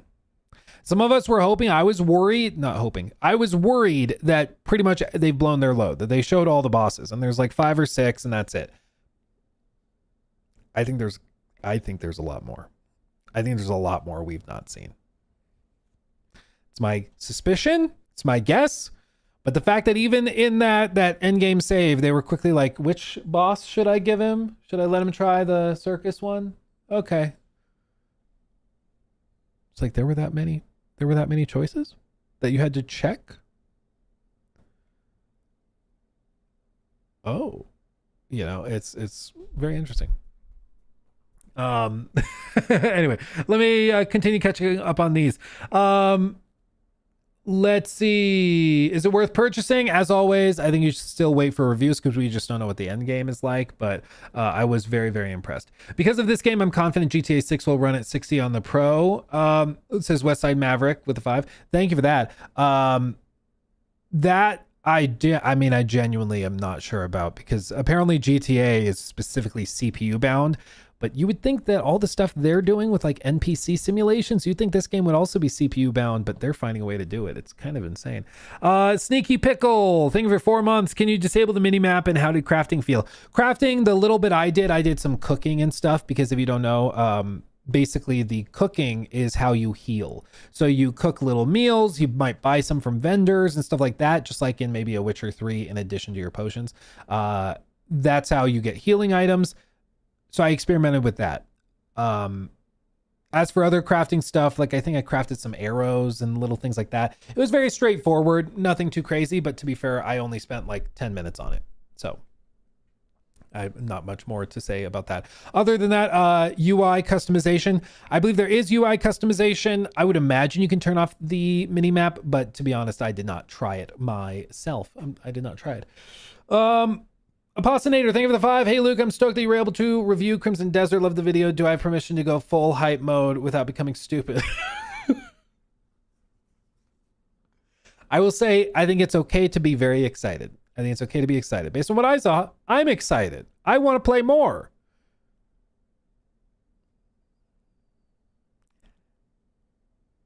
Yes, I do have a review code. Yes, I can play more, but you know what I mean. When I left the event and I didn't have a review code, I was like, I want more, you know. So there's that. How does the actual movement feel with the character? Does it feel floaty, or does it feel like Red Dead 2? It's much slower, much closer to like a Red Dead 2. It's still more responsive than responsive sounds bad. Still more I guess light than Red Dead 2's, but certainly heavier than a lot of games. Like, he does not move like Geralt. Geralt's super floaty in The Witcher 3. He's much heavier. Any new dragon riding footage? No new footage. I did see Luality ride on the dragon. She flew it around, attacked a village. And then after killing tons of innocents, she flew the dragon up and then leapt off accidentally. So she went in riding a dragon, commanding it to throw fireballs down, and then just leapt off, fell to her death. It was quite funny just to imagine the poor villagers being like, oh no, the world's... Did she fall off?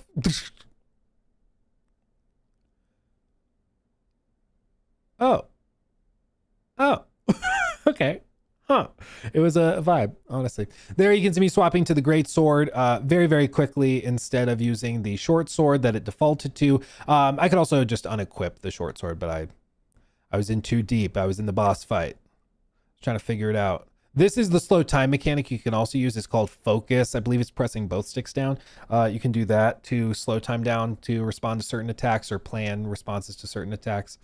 But you see with him, he's just so freaking quick. He closes that distance so fast. Took me a little while to figure out the moveset. Once it clicked for me, I was able to get through him pretty fast. But yeah, it took a minute. Let's see. Did you see the Jason Schreier post about PlayStation exclusives? Asks Sun God Jaren. Thank you for bringing that up. I will talk about that in a minute because yes, that is a pretty big breaking detail.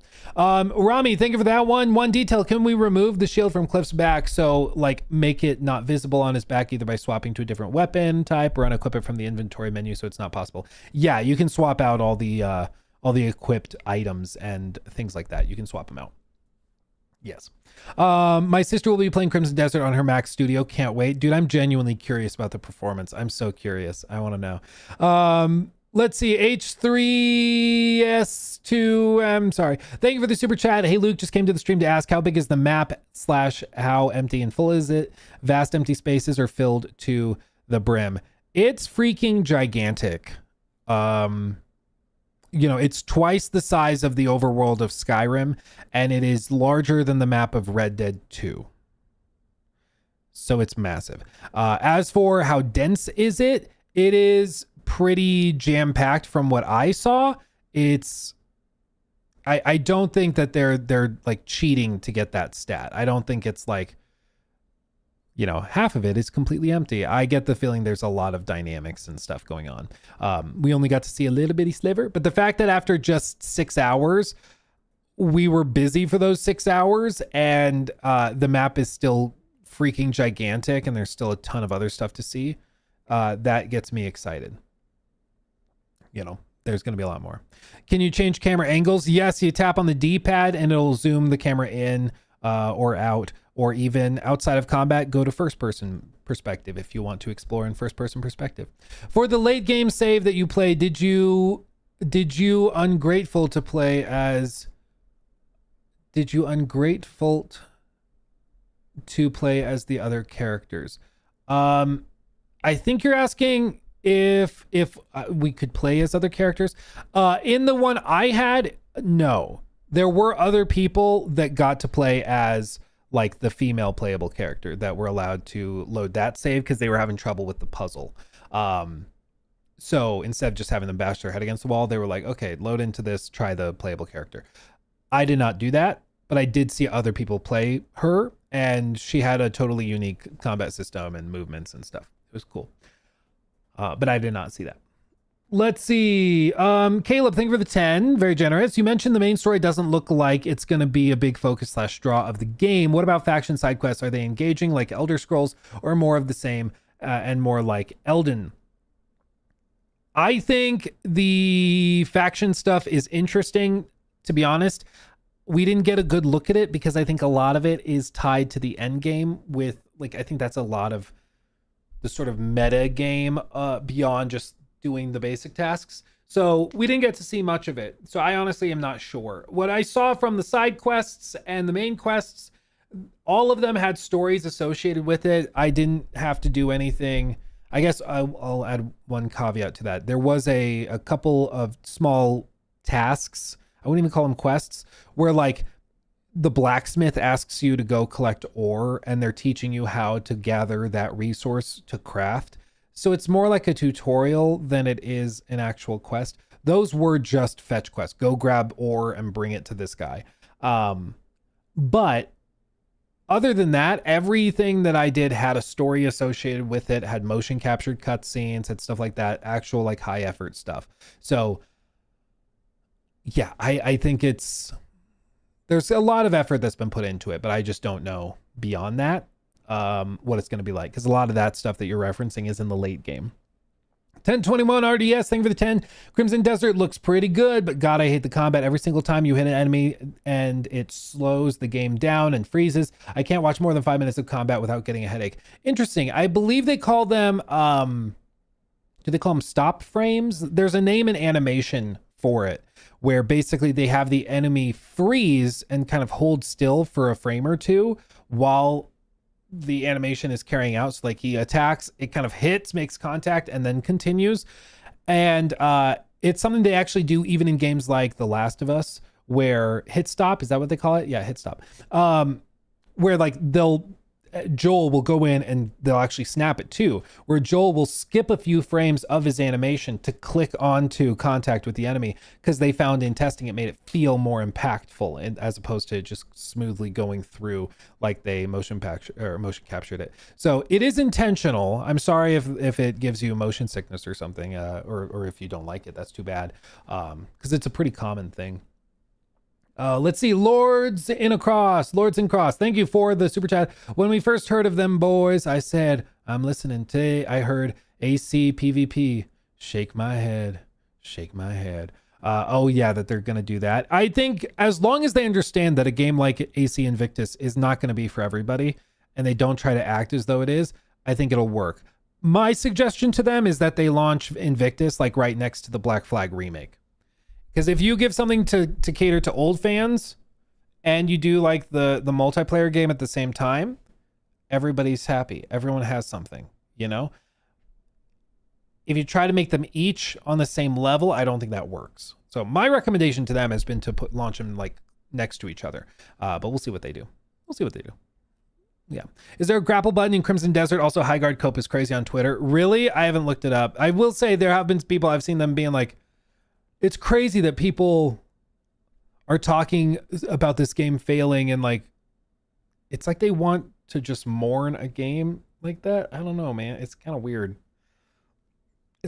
A lot of people get off on acting holier than thou with that stuff and insinuating that if you are like, yeah, I mean, the game kind of sucked and it probably deserved to die off. Like, it sucks people lost their jobs, but that's what happens when you greenlight a project that was never going to be successful. I'm not the one that greenlit it. Okay. It's not my fault.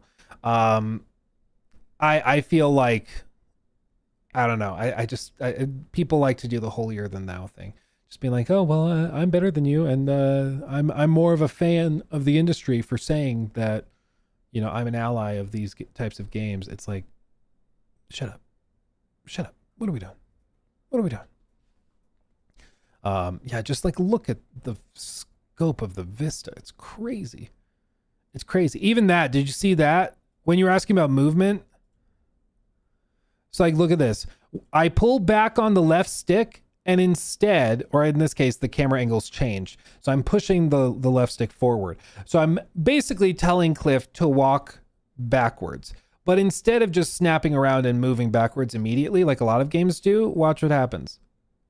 He actually takes a few backward steps before turning around. It's that motion blending, animation blending that you don't see in a lot of games. It looks pretty good. As for grappling, yes, you can grapple. I forget the button prompt, but you can unequip your weapon and just go fisticuffs and do like suplex moves and stuff like that. Yes, you can do that.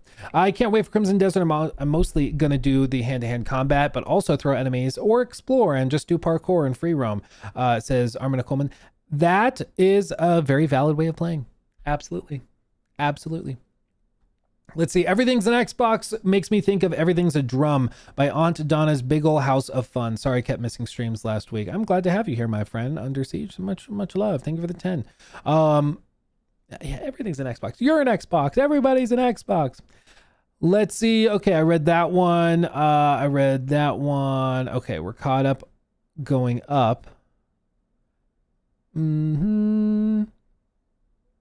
Okay, I read those. Sorry, guys. I'm just making sure I read all of these real quick. But does it have fishing? It does have fishing, says Brushborn Studios. Yes, it does. Thank you for the 2.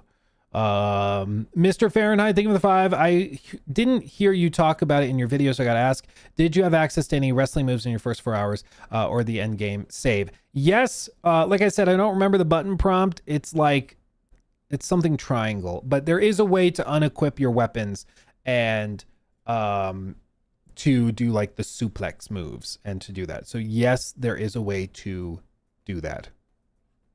Yes. Let's see. Yeah, I didn't really mess around with it a lot. I liked my great sword, but yes, there is a way to do it. Let's see. Leapzy, thank you for the 10. I'm so in love with guns in medieval games, but all trailers only show the girl using it. Can the main character use it? I did not find a time where I was able to equip a rifle or use it, but I don't see why he wouldn't be able to, because I think it's a weapon that you can equip. I just assume it's a late game weapon, so I don't know. Are there big weapons or are there big dungeons like Zelda? I did not see any dungeons like Zelda. Maybe there are, maybe there's not. I don't know. The Sky Islands range from small and quick to pretty massive and complicated to get through. So those could also maybe count as like their version of shrines. It's just, we only saw a snippet of them, and there's a lot. Again, they told us that the estimated thing, they were like, if you want to 100% complete this, it's probably hundreds of hours. There's that much stuff here. Yeah, is there a jump button, jump slash combos? Yes, there's even jump and then R3. So jump, ground pound. If you do the jump and press R3 to do the force push down, that applies force down. So if you jump over an enemy and then do the force push to jump higher, it also pushes down, and that deals damage to the enemy as well. So there's a lot. Yeah, there's a lot.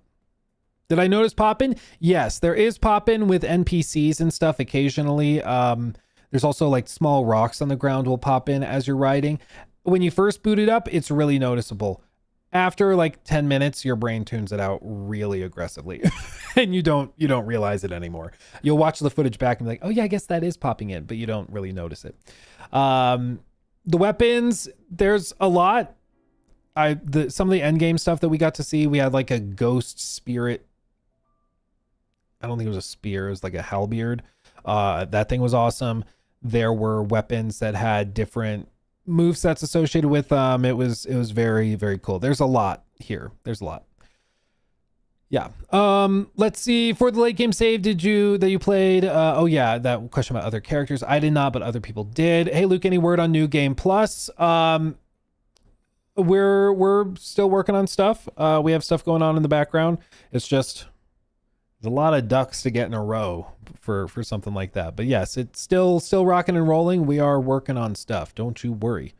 We have some exciting things we're working on. Hopefully they come together. Triple Galaxy, thank you for the 10. How is the weapon durability system? I'm stupid. I thought you meant the New Game Plus showcase that we started. I realize you're asking about New Game Plus in Crimson Desert, which makes a lot more sense. That makes a lot more sense. You're probably thoroughly confused right now. Yeah, so as for New Game Plus in Crimson Desert, I did not hear an answer. I don't know if they have communicated that.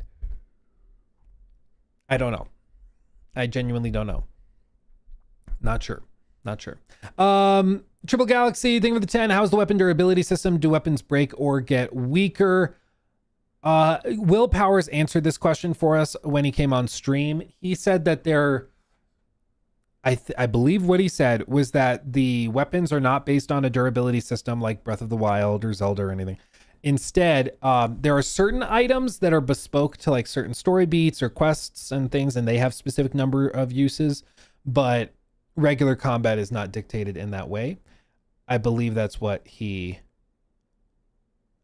said. I believe. Yeah.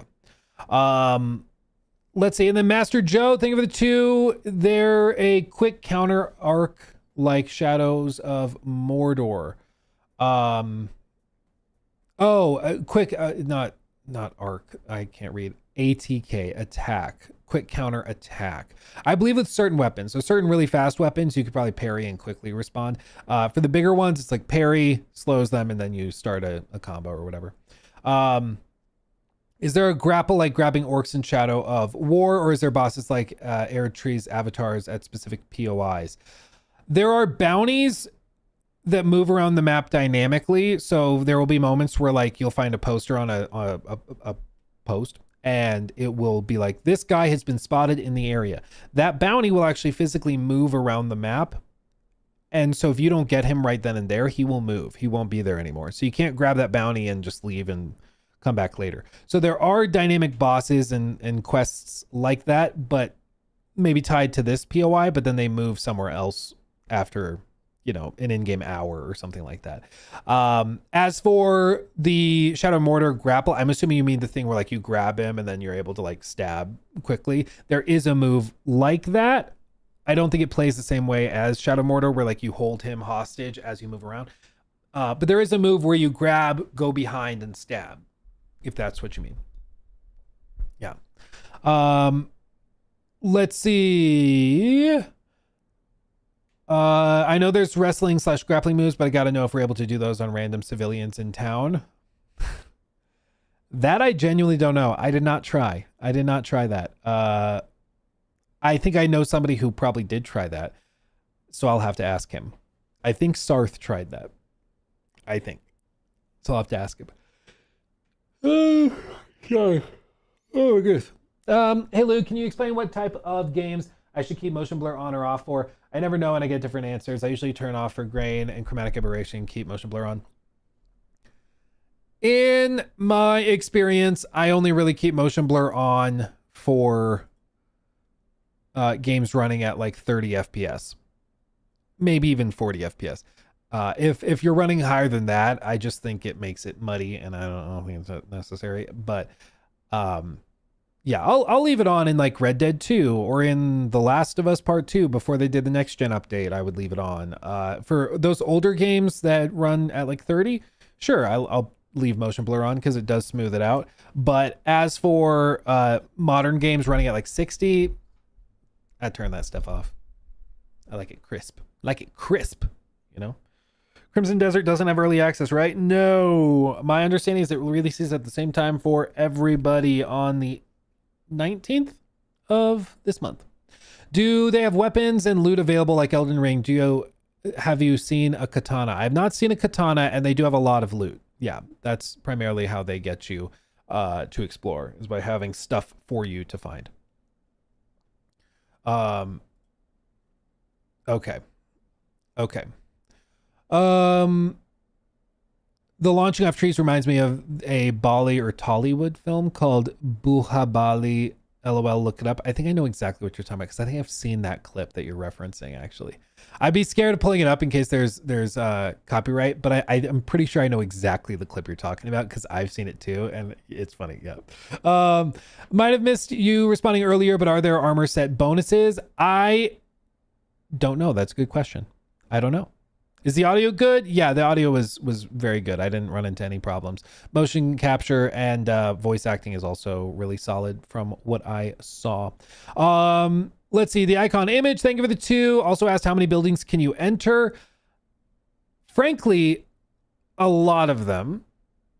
I did run into buildings that the door was locked and it said you need a key to enter, which might just mean that you can't enter.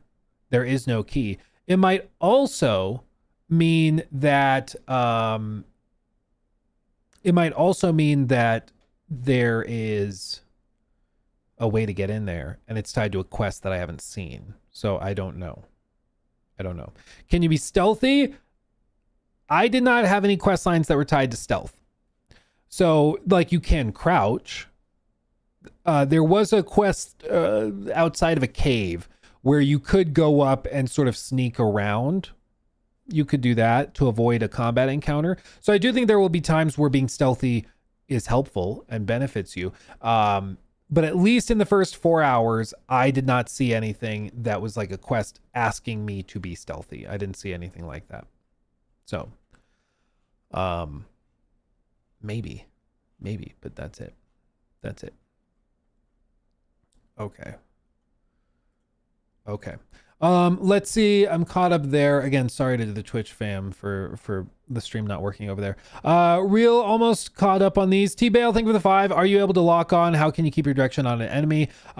Do you whiff a lot while attacking, or does it track? So there is a lock on. It doesn't work the way that most would work because R3 is already routed. I believe I forget the button combo, but there is a way to do it. It works way better than it did over the summer where I played it and had a lot of trouble with attacks whiffing and stuff. I don't know if I just got good or if they greatly improved it, but it felt way better at least. Beyond that, what else was I going to say? Yeah, you can whiff attacks, but once you get a feel for it and you direct them properly, it's not really a massive problem. So yeah. Let's see. Chapter 8, almost there, guys. Thank you for your patience. Thank you for that. Let's see. There it is. Okay, I scrolled too far. 23 months. Oh, baby. This is the first game since Cyberpunk 2077 that I'm excited for about having a 5090. But if this is on a 7900 XTX, realistically, how much more can be squeezed out? Like I said, there's a setting above Ultra. So apparently there's a cinematic quality setting, which is above even Ultra. And I don't think we've seen any footage of what that even looks like. So it's got to be insane. It's got to be really good. But time will tell. Total Malarkey, thank you for the 5. Luality referred to a cowboy next to her holding a cat and petting it. Since you said you were next to her, are you a cowboy? I am not a cowboy. I'm assuming she probably means in the end game because I wasn't right next to her in the end game. Cowboy might have been next to her. Or no, I'm mixing them up. I was next to... I think Cowboy was sitting on her left for the first 4 hours. So I think that's what it is. Fighting Cowboy, like the literal YouTuber named Fighting Cowboy. I think that's what it is. I think that's who she's referring to. Because I think he was on her other side. I think so. That's funny though. Dostroid, thank you for the 10. Very generous. Do you think the main character looks generic? I've heard people call him generic, but I don't think so. But to each their own. As a generic white guy myself, I think if you're a white dude with dark hair and a beard, people are going to call you generic. It's just how it works. Okay. People say that I look very generic all the time. That's okay. Okay. I'm not worried about it. If you think he looks generic, that's too bad. I'd much rather him look generic than, end up with blue hair and a ponytail, like I'd prefer this, frankly. John Desert. Yeah. Sometimes I feel like studios try too hard to make their characters look unique, and I don't think you need that. Sometimes being generic works great because guess what? If you look generic, it means you look like normal for the average person. You look generic. You look ordinary, which allows for people to relate to your character a lot more. If you make your character look like some sort of chemical experiment gone awry, yeah, they'll be unique. They won't look generic anymore, but they may be harder for people to connect with, You know what I mean? Nah, I mean? Like Jon Snow. Exactly. Yeah, identity politics. I don't think it's even politics. Maybe for some people, I guess some people it does turn into a political discussion. For me, I'm just like, if you don't play a game because you think the character looks weird, that's a stupid reason not to play a game. Okay? There's plenty of games that are amazing where the characters look weird, especially if you go back in time, dude. Like, character designs used to be funky and weird. It's a bad reason not to play a game because, like, I don't know, their butt is flat. Like, that's stupid. That, in my opinion, that's stupid. Play a game based on the game, I just don't think it's that big of a deal. If people are like, I was going to play Crimson Desert, but the character looks too generic, like, get out of here. Go touch grass. Go play in a bush. Do something else. You don't deserve games if you're going to be like, Yeah, he's too normal. Looks like he could be a mattress salesman. Maybe I do want to play as a mattress salesman. That's okay. I'm okay with that. I'm okay with that. Do you think I just read that one? Everett Williams, thank you for the 5. Do they have weapons and loot like Elden Ring? Oh yeah, like I answered that one. Yes, they have a lot of loot. Were you only constricted to the beginning section of the map, or could you go to Demonis or the Crimson Desert? You could go wherever you wanted. It was fully open. But like I said, the enemies in other areas are going to be more powerful. So if you go there before you have weapons and armor and stuff that's good, you're gonna have a bad time, I would imagine. So we could have gone anywhere. There were people that tried to, and that's what they spent their time doing while I was doing like the main story and trying some of the questing and stuff. They were just running in one direction, which is absolutely valid. You can test games and preview games that way. I usually at preview events try though to play it the way I think the average gamer will, instead of trying to just break it. Super chat. Hey Luke, this is John Wisniewski's mom. He's really upset that you don't think people play games to look like my in his characters.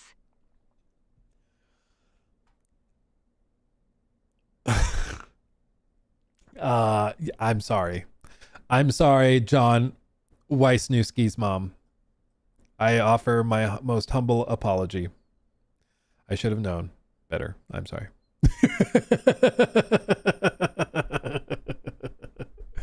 Oh man. Let me see. Sam Cohen, thank you for the 5. Thanks for the answer on Motion Blur. I mostly play modern / story open world games on my PS5. It sounds like I'm going to turn it off to get the better visuals. Yeah, I think that's a safe bet. I think it's a safe bet. Like Motion Blur, it serves a purpose with lower refresh rate and lower frame rates. When you get to higher refresh rates and higher frame rates, I just think it muddies it up unnecessarily, you know?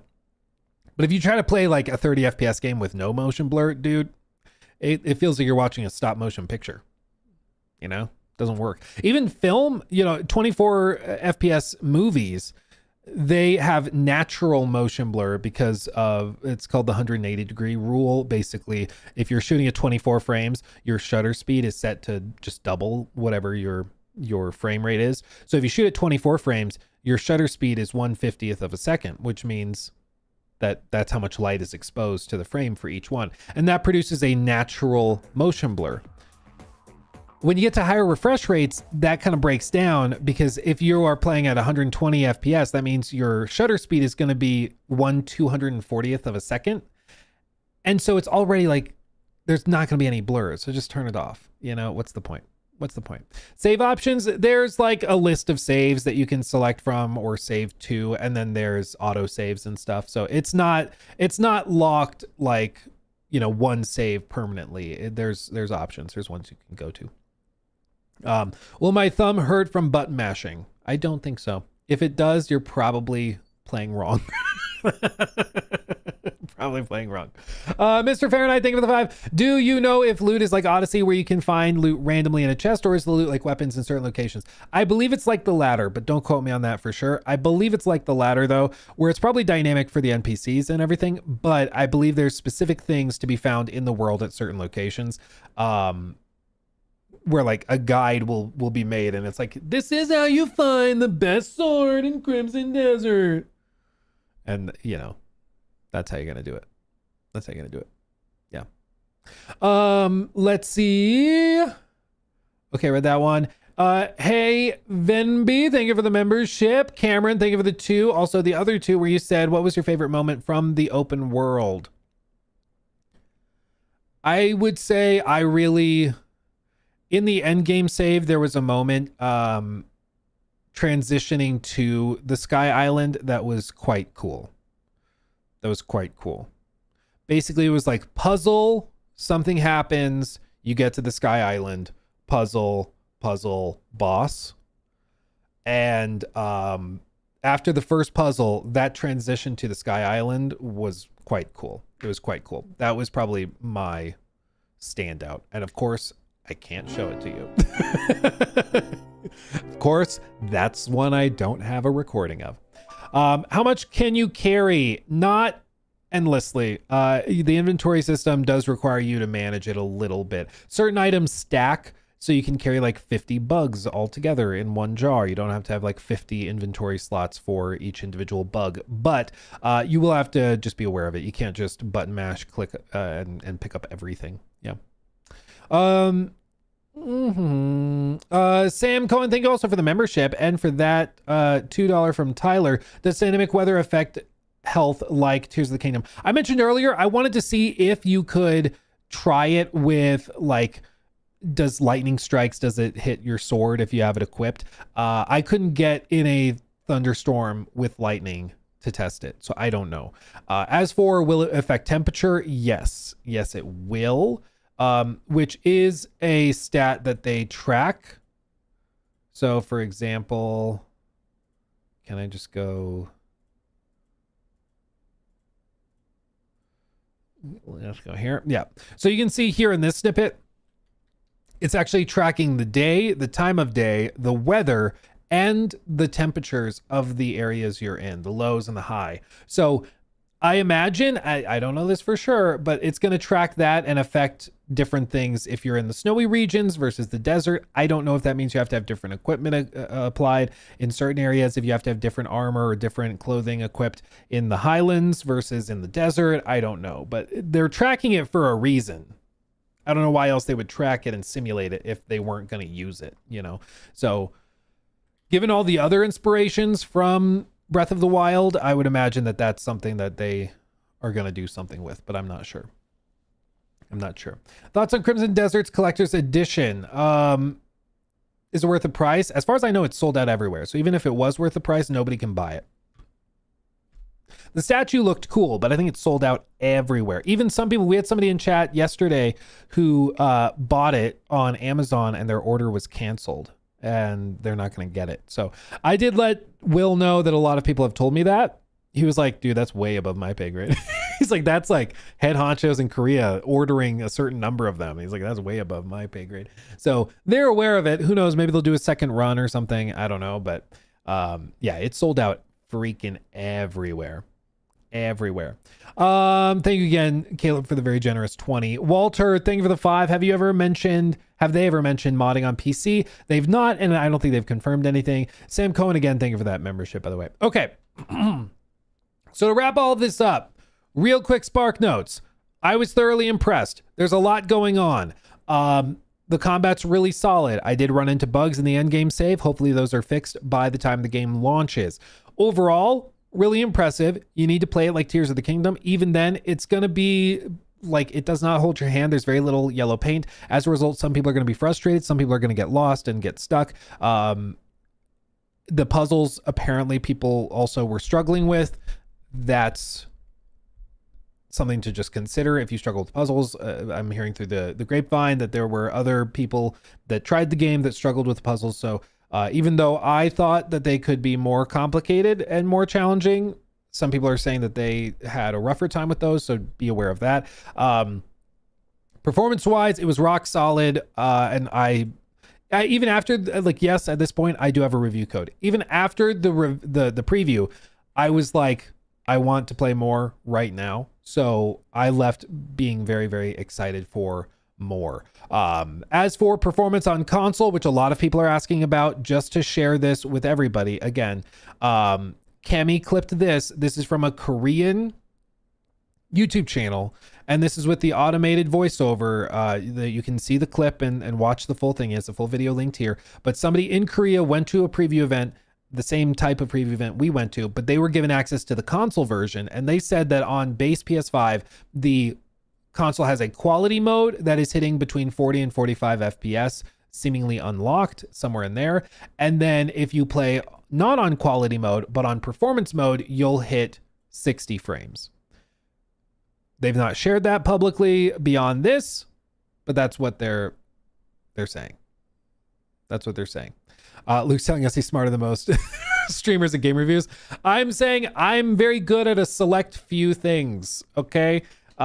When I go and do like escape rooms, I go hard at escape rooms. Okay. I go hard. I try to break those records, baby. I've always loved puzzles. You guys know me. I used to play chess like competitively in tournaments back in high school. I've always loved brain teasers and stuff. I love that kind of thing. If you asked me to bake a loaf of bread, I'd be screwed. But yeah, I can follow a recipe, but you get what I mean.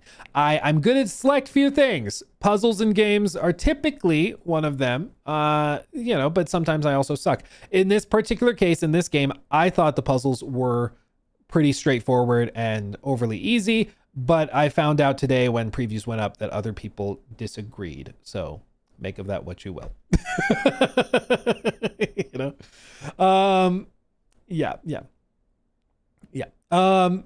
Yeah, bro, baking is just like basic chemistry. Oh, it's so easy. You make it sound so easy. Okay. Whatever. You see this? This is one of those moments. Look what he did. Remember that I mentioned at the top of the stream how there's an ability, you hold down L1, R1, and it pulls out Cliff's sword straight out, and he reflects light. And you can use that even to refocus it onto objects to light them on fire, even. But you can also use it in combat to blind enemies, which is what he just did. See how smooth that was?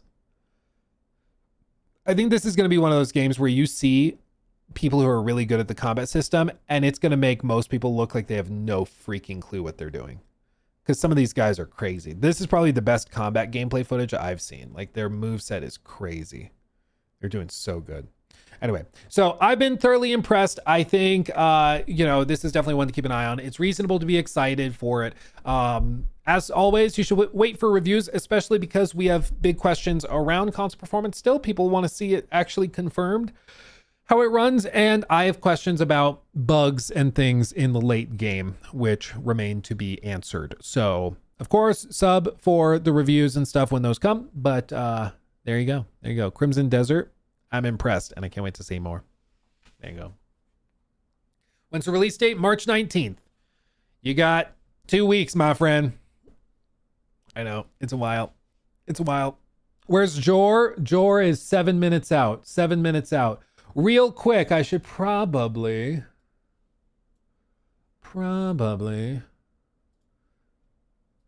mention this, because this also is breaking news.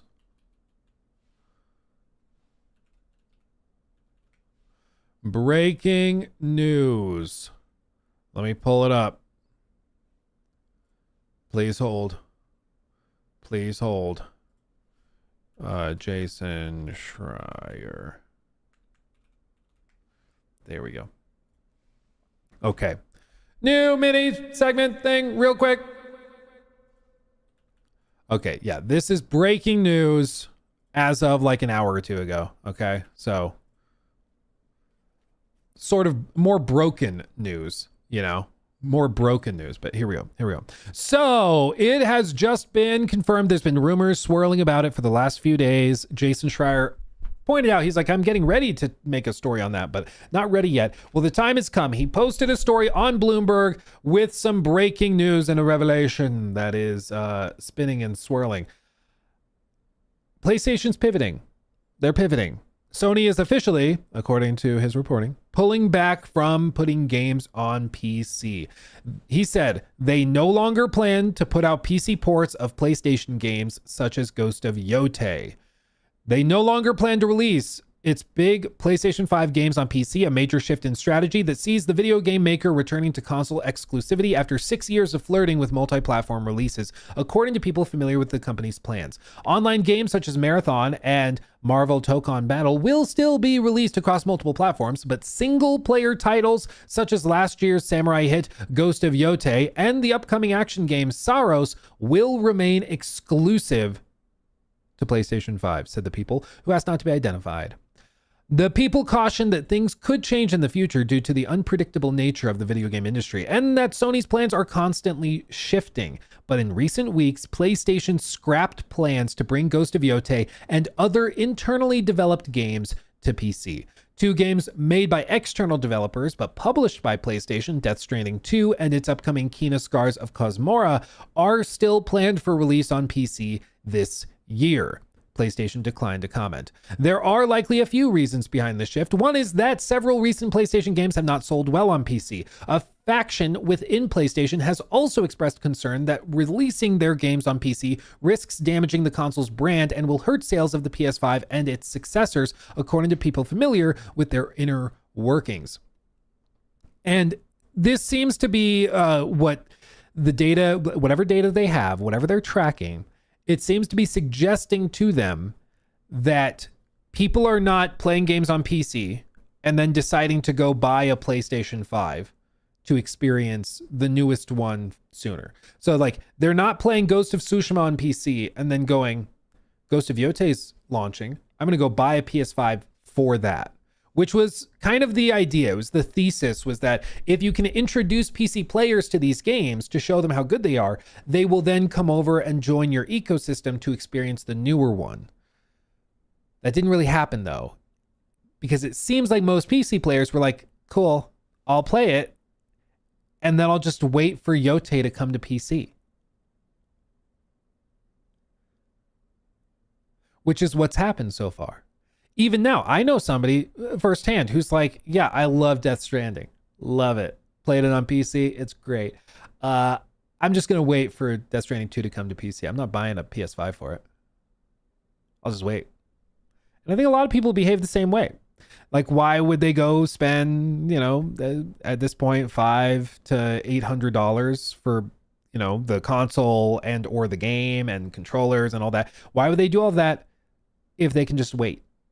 You know, and a lot of people just ended up waiting. So the thesis of expanding the tent by introducing the games to a new audience, it didn't really hold true. And the big problem is that with them not selling well, or at least well enough to justify the investment to port those games over, it's like, okay, so we're not getting the benefit of people coming over to the platform and we're not making a bunch of profit on the port. What are the net negatives? And the net negative apparently is that they're worried, at least internally, that it is harming the console's brand, which I think I'm not sure exactly. That's such an amorphous term, but my concern and my perspective is that this generation, there's been there's not been any clear communication from Xbox or PlayStation on what the next 6 months or a year is going to bring. Even like Xbox has been the worst offender of this, where they're like, yeah, we're just going to bring 4 games to PlayStation. And then soon enough, it's everything. It's like, okay, so what is going on? Because I don't think they know. I think they're actively trying to figure out what their strategy is as they're going through the motions. And same with PlayStation, where they've been experimenting with PC launches. Some of them come day and date with like live service stuff. Others come later, and sometimes it's 6 months. It might be a year, might be more than that. They've been figuring out what they think. And the whole time they've been collecting data and tracking players. Like, you better believe that's why they wanted that PlayStation account when you bought Helldivers. You know, they're trying to track all of this. They're trying to see if you played Helldivers, did you end up buying a PlayStation? Did you end up engaging with any other PlayStation games? Like, how does that work? And apparently the data they have is making them think it's a net negative to bring the games over, which is why they're pumping the brakes. For decades, Sony's tactic was for selling PlayStations was to keep tentpole franchises exclusive to its own consoles. In 2020, it pivoted and began bringing games to personal computers via Steam. Since then, the company has put most of its biggest franchises on PC, such as God of War and The Last of Us. But the strategy has been muddled and confused many players. Most PC releases arrived months or years after the games came to PlayStation. The cadence was never consistent, and the announcements appeared to be haphazard. The company also upset PC players by asking them to create a PlayStation Network account to access many of the games, though not all of them, but a lot of them. Now, Sony is looking to take a more straightforward approach, going back to console exclusives. And this is happening at the same time we're hearing rumblings of like Xbox shaking up their strategies, which is also really interesting. Sony's two rivals in the console space have taken different paths. Nintendo has released almost all of its games solely on its Switch hardware, while Microsoft has turned into a multi-platform publisher, releasing everything on PC and many games on PlayStation.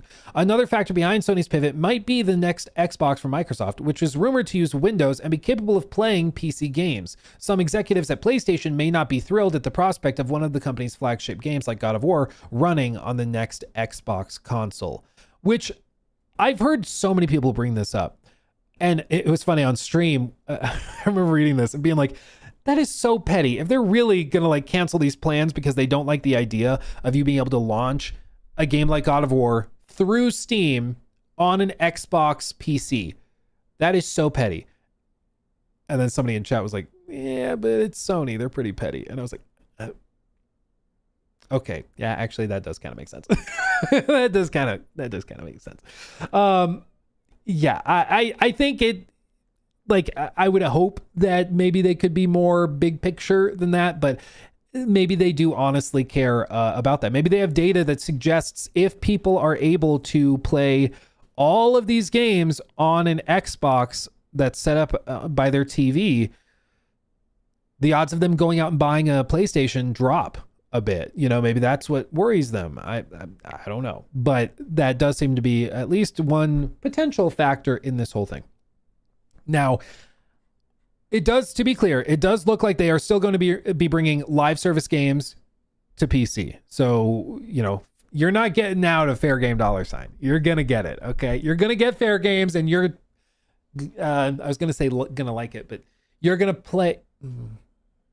It's going to be there.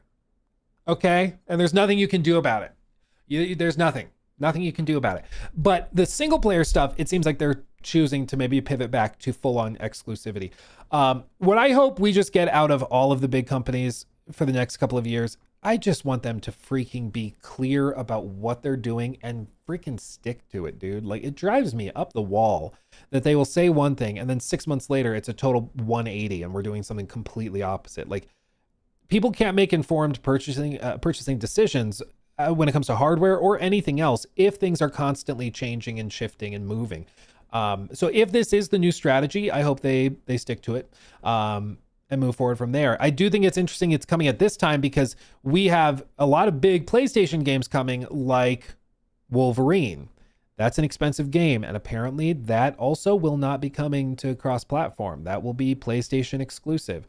Okay, that's interesting. They also have other big games like the rumored God of War spinoff that Corey has been working on. That allegedly could be coming at any point, announced this year, releasing early next year. There's also Intergalactic Heretic Prophet from Naughty Dog. Like, if this is their plan to go full exclusivity through the end of the generation, locking it in now kind of makes sense because they've got a lot of things happening.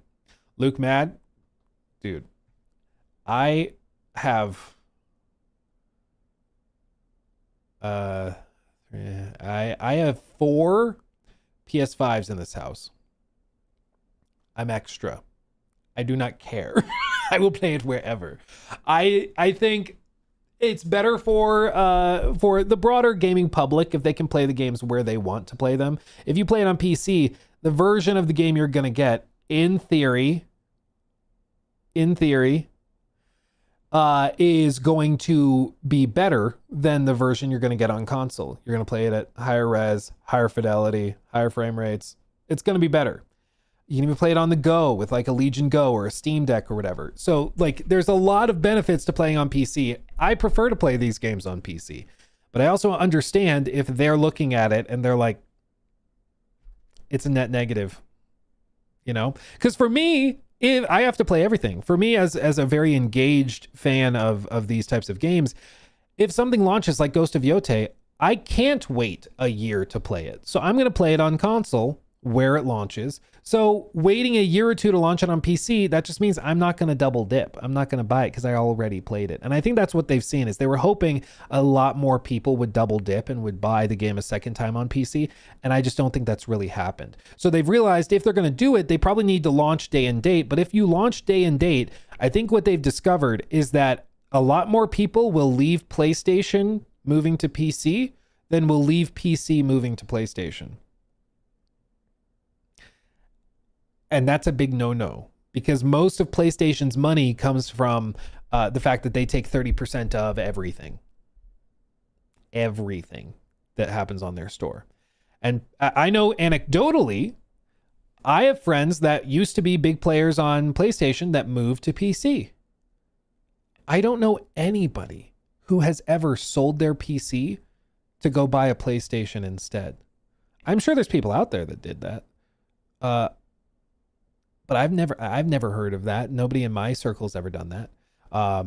The dynamic does, you're absolutely right, Zappy. It does change the fact that consoles and PCs have gotten so much more expensive. That does change the dynamic, but I think the key is that it's changing for everybody. Everything's getting more expensive. PCs in particular are getting really, really expensive. The components are.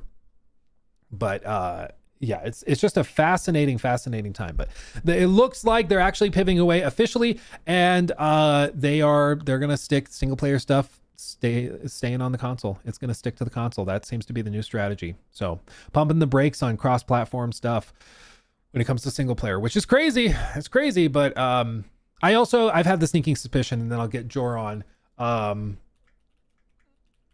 I've had the sinking suspicion for a while that PlayStation really wanted to do their own launcher. There was like data mine stuff suggesting they might be working on that. And you guys know, if you've ever played on PC, you know, trying to do your own launcher would be a terrible, terrible idea. Okay?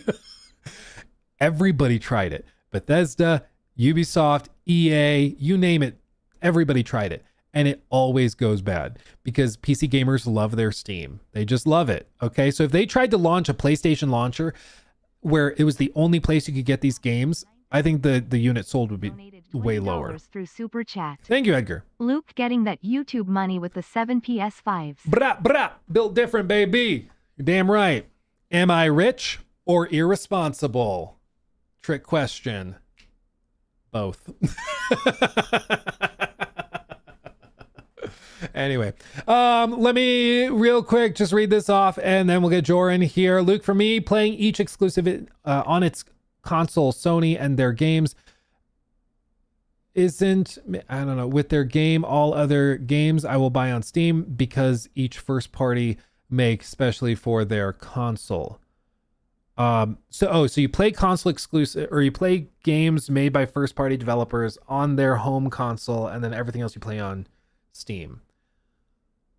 I can understand that. I think the average person probably interacts that way. If you really like Nintendo, you'll play on Nintendo. If you really like PlayStation, you'll play on PlayStation first and foremost. Rip my Stellar Blade 2 on PC Dreams. Yeah. Goodbye, foot mod. Do you guys remember that one? Replaced her hands with feet. That was the most find Jesus moment I've ever had in my life. Let me turn on virtual camera. Okay. How do you keep your desk mat clean? I pick it up and I carry it as I have crumbs on it. I pick it up, put it in the bathtub, spray it off, Dawn dish soap, scrub it, rinse it off again, let it air dry. You got to do that once every couple months, probably month or two to be safe. The first time you do it, it will disgust you and you will want to clean it way more often. But yeah, I encourage you, clean your desk mats. Clean your desk mats, please. Okay. And then we all know they aren't releasing them on PC anymore because the new Xbox can play them. Let's not kid ourselves here. Yeah, I think it might be that petty. It might actually be that petty. They want to hide Steam transparency, Concord. I mean, that was, I think, a humiliation for them. But that being said, they are still bringing live service games to PC. So that's gonna happen. Okay, let's get Jor in here because Jor, I'm sure, has a lot to say. Close that. Hello. He's here, the man, the myth, and the legend. There he is. He is. How are you, my friend? Well, it's kind of crazy to me that this week has been fine, and then everyone decides to drop all the news on Wednesday and a few hours apart. It's crazy to me. Yeah, dude, the fact that they dropped the Assassin's Creed stuff right at the last possible second, right as all the previews for Crimson Desert are going up, which are also popping off. Like, when it rains, it pours, I guess. But Control had a embargo on the same time as Crimson Desert. Yeah, I'm not sure if you saw that. That makes perfect sense. Yeah. Great stuff. I really wanted to talk about the Control stuff, but I was like, guys, I'm drowning right now. Just trying to I think they stay dropped afloat. like a 007 video too. Like, dude, they might have. now I gotta check that. That's crazy, dude. I do feel for them because like the marketing guys, they don't necessarily know what the other guys are working on, but I feel like there should maybe be, you know, some sort of professional channel where all the companies can just be like, we're not going to say what we're doing on Wednesday, but maybe don't do anything on Wednesday. Just don't do anything on Wednesday. Because it happens all the There time. being nothing on Thursday. Yeah, it's gonna be totally dead. Everyone's going on vacation. Yeah, exactly. Yeah. Anyway, it's a good day to be a gamer. We got lots to talk about. We're gonna try to blast through our topics, everybody. It's been too long since the last show, but it's because we've been busy. We've been traveling. We've been doing previews. We've been doing all sorts of stuff, and as a result, we have a few key things to discuss. Kind of our bread and butter. Yeah, I want to say one thing because of course I'm like trying the mic out. So I now have this mic, and it sounds fine, but I can also quickly change to the other one and see if that is a bit better. Because I'm not talking in this one, but it's not the one that I'm using. I see. Let me quickly switch. So this is the other mic. Okay, what do you guys think? A or B? A or B? Yes. So the one that I started with or the one that I'm using now? We'll see. We'll give it a second for people to respond. I think they both have their advantages. I see A, B, B, B, B. I see a lot of B's. B. I'm seeing a lot of B's. I think B is the winner. Okay, we're doing B. We're doing B. Yeah. And I saw someone ask, Liquid gave a D. You're the person who got stuck on the Sky Island puzzle, and I had to laugh because I really think, I really think that there will this game is reaching mainstream appeal, and I do think that is gonna turn off people. I do think that this game is. It feels like we're going back to 15 years ago in a way where. Of course, the Sony games kind of went the other way, where it was like Atreus hinting at the puzzle if you did not complete it in 2 minutes, and this game just was made in a vacuum or something. Like they did not see those things or they didn't want to put it in. But I do think that at least having the option, like a puzzle hint, is kind of nice in this day and age because there's so much cool stuff in Crimson Desert that I don't think some people will never see because they cannot figure out that they had to use an ability that they unlocked 10 hours ago on this puzzle that they never learned.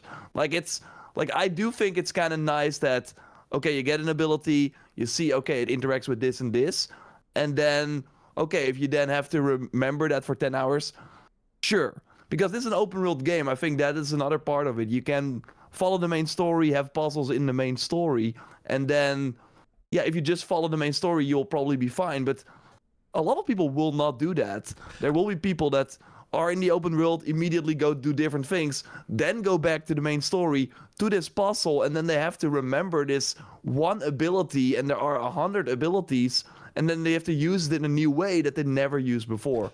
Yeah, so I've heard a lot of discourse around it, and just in case anybody's curious or hasn't been following the coverage from today, basically Crimson Desert previews went up, and one of the points of discussion, I think Skillups mentioned it, a few other people have mentioned it, is that they felt that some of the puzzles were clunky or difficult or unintuitive, whatever word you want to use, and that they struggled with them. And the way I described it was that this game does not hold your hand. There is no yellow paint. They will give you explanations of what the buttons do, and that's about it. And then it's up to you to figure out how to work those systems in a way to accomplish your goals.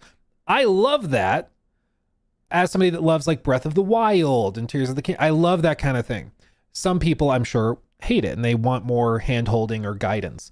But I think I maybe it's naive of me, but I really hope and I also believe that the average gamer is way smarter than games media and a lot of game designers give them credit for. Yes, there will be people who crash out because they're like, I don't know how to do this. They never told me. And they crash out and they freak out. There's going to be people like that, and it's going to be funny.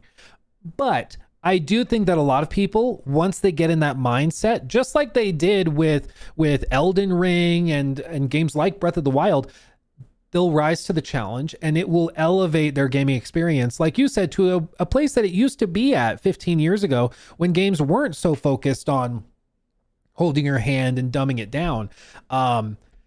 So I think it's actually people are going to appreciate it. There will be crash outs, don't get me wrong, and people were asking what my Metacritic prediction is. I think it's lower than I would put it, will be what the average is.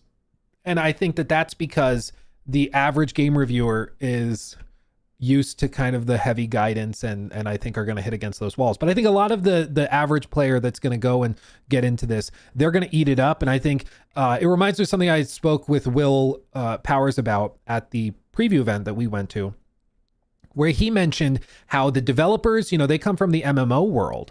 And so they're coming from a world where complexity is celebrated and even expected, and where it's very normal for there to be some puzzle that's really obscure and you're trying to figure it out and you have to think back to that thing you saw hours ago.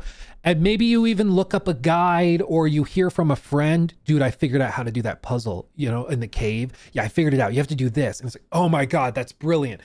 They designed the game with that in mind, to have the community helping each other be basically a mechanic of the game. And again, that's something some people are going to love, but certainly some people are going to hate. Yeah. I totally see that. I think there are like, because I did not right now with the limited puzzles that we saw, and they were early in the game, so I can imagine it, of course, getting more complicated later on. I did not get that, oh my God, I did not see that moment. I got more like, how was I ever going, like, it was never clear to me that this is what I had to do. So, for example, one of the puzzles is, so you basically, at one point, very early on, get the focus or like the force punch ability. And then you have to like grab a block, put it in, and then punch it to, basically put it in place. Before that, you get your grapple hook. And then you have like a circle thing, and then you grab it with the grapple hook, and then you like move the circle around so a line can basically exist, and then a door opens. So in this new puzzle, also early on in the main story, you see 3 circle blocks with a line as well. So you're immediately thinking, okay, I have to use the grapple hook because that is what the game was teaching me. I use the grapple hook, I turn the blocks around, and then the line will go through. But no, they want you to use that force punch that you used for something completely different, and that you got, again, depending on how you play this game 10 hours ago. And it's not that somewhere there's like a number and you have to connect the dots. No, it's basically, okay, you have 3 circles. You punch one circle, then another one goes. And then you're like, okay.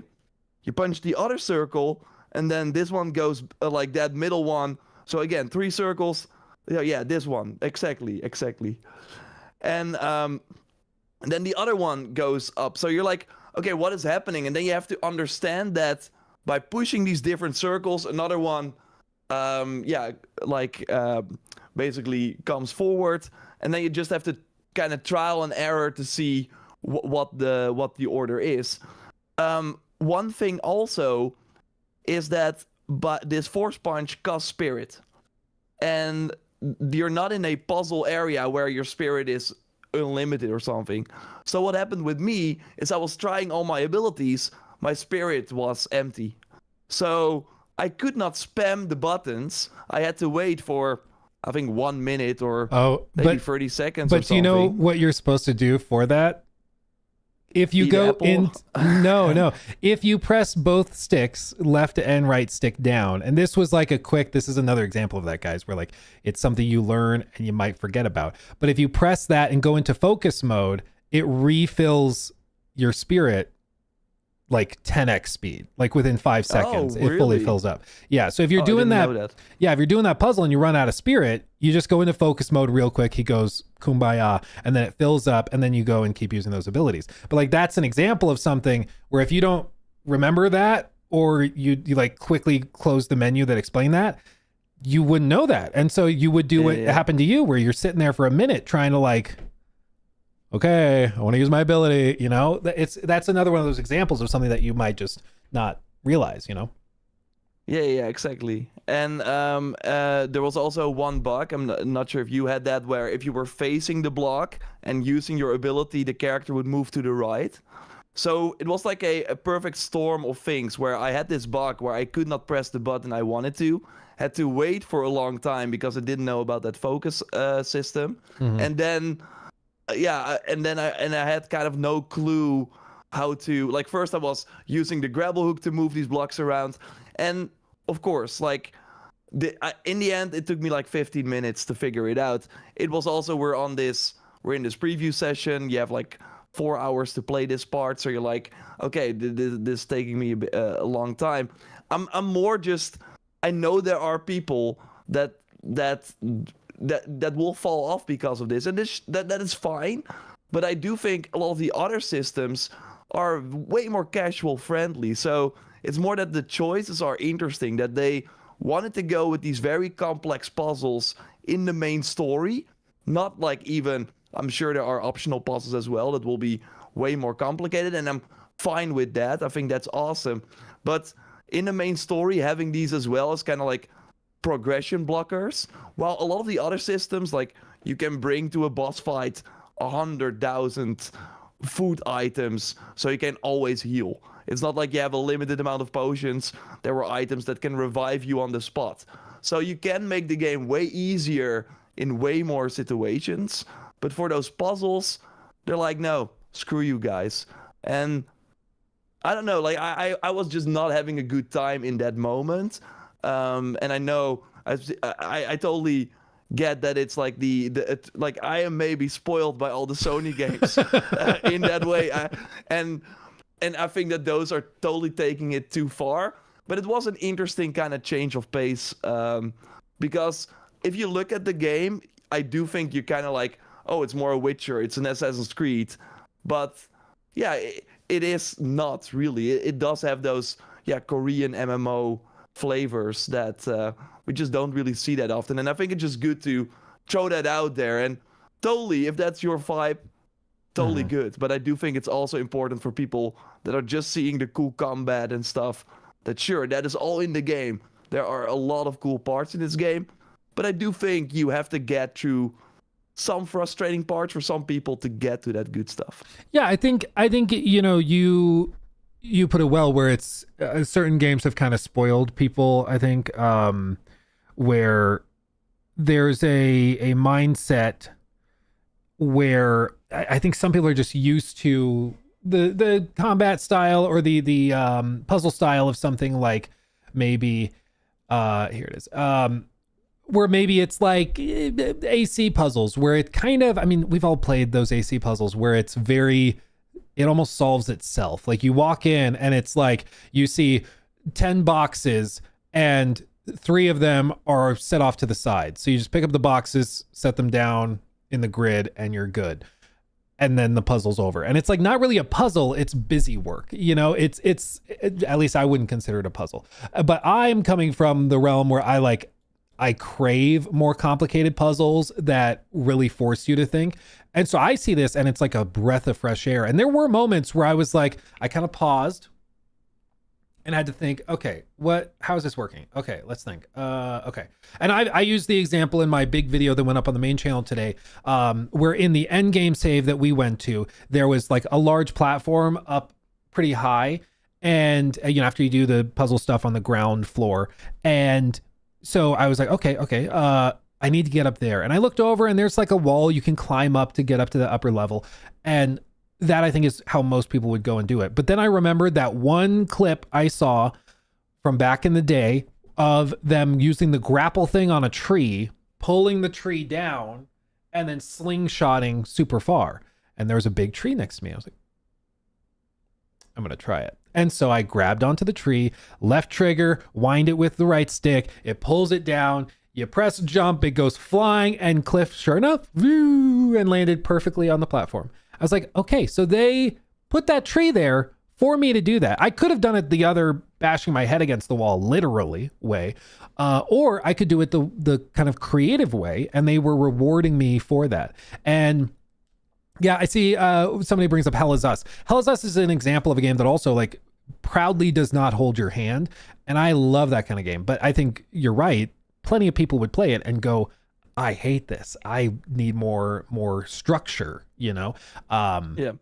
And so I think that absolutely there's going to be people who try to get into this. My hope is they get into it and realize how rewarding it is to have a game that doesn't hold your hand or guide you when you solve that and figure that out yourself. It makes you feel like $1,000,000. But and hopefully they don't give up on it. But that's certainly something I'm sure the team's aware of, and they're pretty confident that people will be able to get through it. Yeah, and of course, like, this is a day and age where, like, that wasn't the case 15 years ago, where YouTube is such a big part of everything. So you can easily just type in the main mission and then see the solution. So yeah, I'm sure people will get through it. In the age of TikTok, I mean, I'm sure those pages that are like, did you know that you can get through this puzzle by doing it this way? Like, those videos are going to go hard. You won't believe the solution. Yeah, you won't believe the solution to this puzzle. Is he having a seizure or is he excited? I don't know. It's TikTok. It's both. What for you, somebody asked this earlier, what for you was like something that both impressed and disappointed you about your time? Maybe the puzzles are, that's your disappointment. Yeah, there are a couple of things, but I'm mostly impressed by the skill system, because every node is basically a brand new move, and I think that's also so basically you start the game and you already have some skills unlocked. You of course have your regular light and heavy attack combos, but also you can press R1, so the right button, and then with any of the face buttons, and then any weapon you use. So with X, it for example does a slash. With triangle, it does a sort of like a stab move. And yeah, it's very cool to already have way more than your typical, you're just like, oh, I do a light, heavy, and that's like my combo. No, there is way more you can already toy around with from the start. And then if you take the time to look at the skill tree, you see that every skill has a video, which usually means it's a brand new move that they're trying to explain. And you can get these artifacts that you need to get these skills very quickly. So it's very cool that even from moment one thing that I wanted to try was unarmed combat. And you can very quickly from the weapon wheel select unarmed combat, and there's one skill. So it's only one node in this really big skill tree, and then you zoom in, and then that skill has like 5 other skills that do not only like they're never saying increase your damage plus 10. No, it's always this adds an extra combo to this unarmed combo thing. Oh, and if you press like R1 and R2 at the same time, you do this like charge up move, and then boom. So there's one node that has 5 extra skills. You give these artifacts to it, and you can basically play like this sort of martial arts master. And again, there's so much more. So I was super impressed by that, and that you can already do that very early on. The ranged is pretty cool as well. There are these elements that, of course, like you can put fire on one ability, but it works then on arrows as well. It's across your whole kit. I do think if you this has to be your main game. I do think if you maybe at one point there's another game coming out and you come back to this game, you will be overwhelmed with the amount of moves and what was this. And I already during this early 6 hours that we played, what was that combo again for? So I had to go back to the menu. So I do think muscle memory is very important in this game. Yeah. But when you get the hang of it, it's very, very cool. Yeah. No, I agree. I saw, well, let me ask you, did you see the clip from the Korean YouTuber that just Cammy posted? No, about the console performance. Yeah. That's okay. Yeah, in that combat, he's doing some moves that are absolutely crazy. So he's doing the light blinding thing with R1, L1. He ties it into a heavy attack combo. He then does an R1 triangle jab right there. And then he goes into a light attack combo. And then he goes and he pivots back around. He takes some damage, but he pivots back. He does a perfect parry to stun lock them. And then he goes and we do the same thing again with the blind to slow time. And then he ties it together into this combo. Absolutely crazy. Probably the best, most skillful gameplay that I've seen from any of the preview events. And you can do this 4 hours into, like, very early into the game, because like normally a skill tree has these like lines, and this game still has that, but it doesn't matter. You can immediately go to the skill you see in the far back and immediately unlock that. And the blinding is awesome, and that's really cool about this game in general, that you have skills that you can use for the puzzles and like for engaging with the environment, but they also have a use in combat, like that blinding with your sword, that reflecting the sunlight is used for the like the puzzles for the islands in the sky. But yeah, you can also use to blind enemies, and then one skill is, if you then follow up with an R2, you do this very cool combo. So, and did you know what else you can do with that? For me, it was like one of the most impressive things that I saw, because I just never thought I would see it.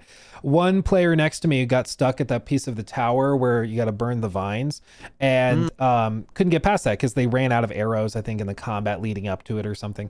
And so they couldn't get past it. They called the dev over to help them. The dev comes over, grabs the controller, realizes you're out of arrows. He's like, no, it's fine. It's fine. He does the light reflecting and uses the sun reflected off the sword to ignite the vines, because he can focus the light onto the vines to light it on fire. And I was like, dude, I never would have thought to even try that. That's awesome. And it made me excited to think what other systems like that are in the game that we don't know about, where it's like, I never would have thought to try to combine that, but that's brilliant. I love that. Like, yeah. What you're supposed to do there is like grab your bow and then go to the brazier like nearby and dip then get it the fire and then arrows. shoot That where we've seen that in other games as well, but this is crazy that you can do that sort of stuff. I think we will learn about new things for months. I think so too. After this game is out. I think so too. There's just so much here, and they're also keeping some of it, you know, close to their chest. They're not revealing some of it. A good chunk of it is private. My understanding and expectation is that there's also going to be a number of boss fights that are completely optional, that you will only see if you happen to go to this place and engage with this person. There was a moment. I'll keep that vague, but there's things that I saw in the endgame saves where I was like, okay, that's pretty cool. Okay, I think there's going to be cool moments. So I expect that this thing is just brimming with content. They suggested to me that to do like a completionist run is hundreds of hours, and I believe it based on what I saw. I mean, it's absolutely wild.